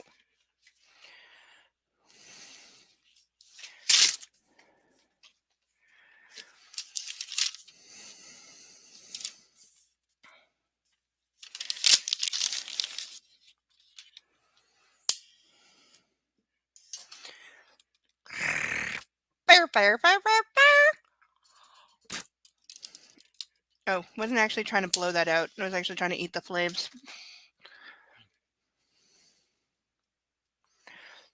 Seriously, this burns weird for paper. Maybe it's possessed by Satan. That would explain how E.L. James is making like over $100 million with this garbage.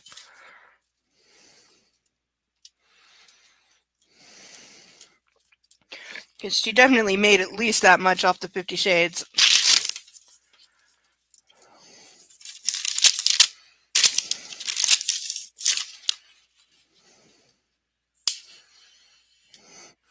And as I said, there will be a follow-up fire video. As with the first one, I'm going to skin it, because I keep the skins for my personal trophy cabinet.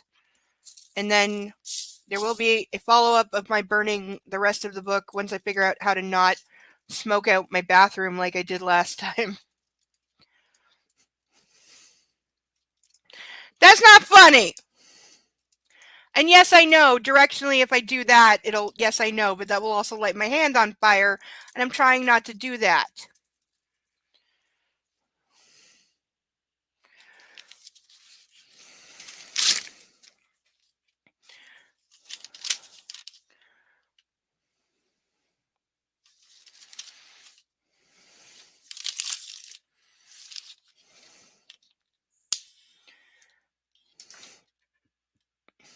See, if I go like this, yes, the whole thing will torch very quickly, but it will also light my hand on fire.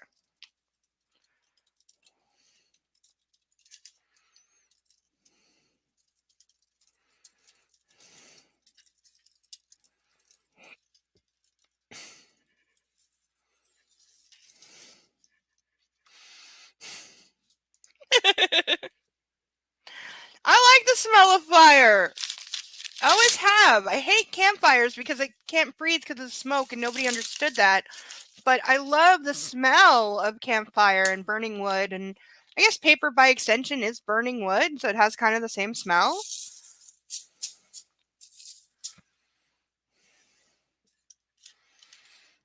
I always loved it. Like, it used to smell like burned matches, and I used to get yelled at.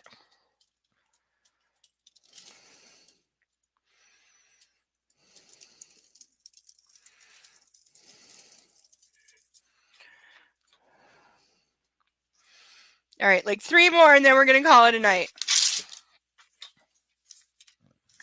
And as I said, there will be a video showing the rest of the book burning once I figure out a safe place, time, place, how to do that.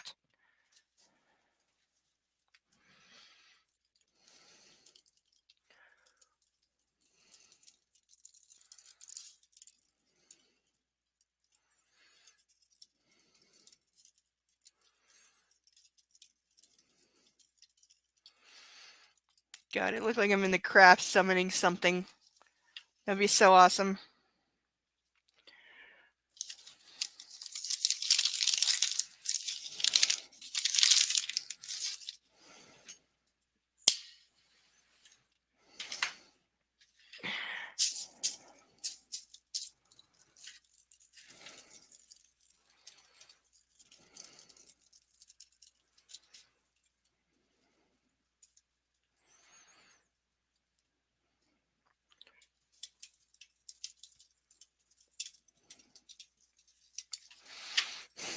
I feel like I'm be saying, "En nomine Patris et Spiritus Sanctus."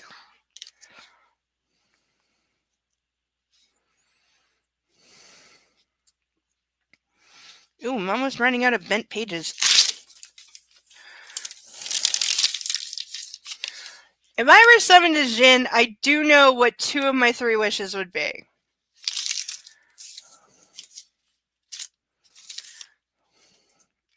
Question for the chat and those who watch later in the comments. If you had a genie, what are your 3 wishes? And obvious rules apply. You can't wish anybody dead, you can't make them fall in love, and you can't wish for more wishes. Inside those limits, what are your 3 wishes?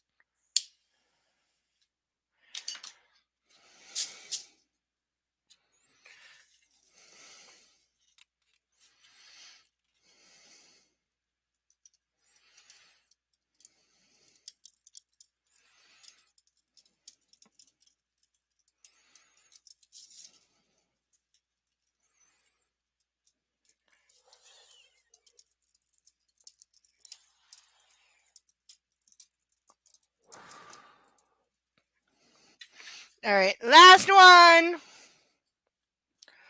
And next week we will be starting with the original book that started it all and made E.L. James a household name, 50 Shades of Grey. And it has some surprises that I've dug out of my toy chest for that. It is worth watching. It's going to be great and awful, and I'm going to die.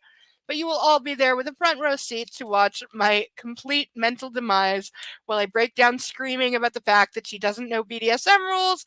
He's a cult stalker, rapist, and does many, many illegal things, and the book is too stupid to exist. But that's why you're here. So come back next week and enjoy. And thank you, everyone, for helping me celebrate my birthday in grand, fiery fashion. It's been an absolute blast. This is definitely one of the best day after my birthdays I've ever had, or birthdays for that matter. And it's awesome. It will definitely, we lit it up. We played with fire, and what could be better than being drunk and playing with fire.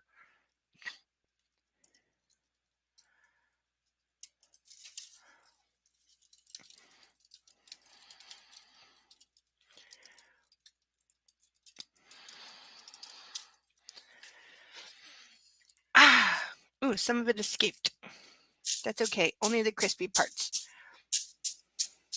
But yeah, I swear the way this burned, there's something wrong with it.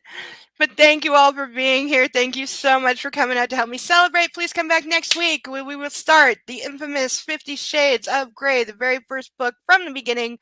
It is pretty much blind as I haven't read it since the movie's come out and I don't remember anything about it except the movie, and the book is very different. So we will see what I find to bitch, rant, and die about. It'll be a good time. I have some surprises, and it's going to be worth watching. Thank you all for being here. Thank you all so much for hanging out so late. I love you all. Love on a fur baby, and love yourself. And I will see you next week. I've been Insane Lane. Goodbye.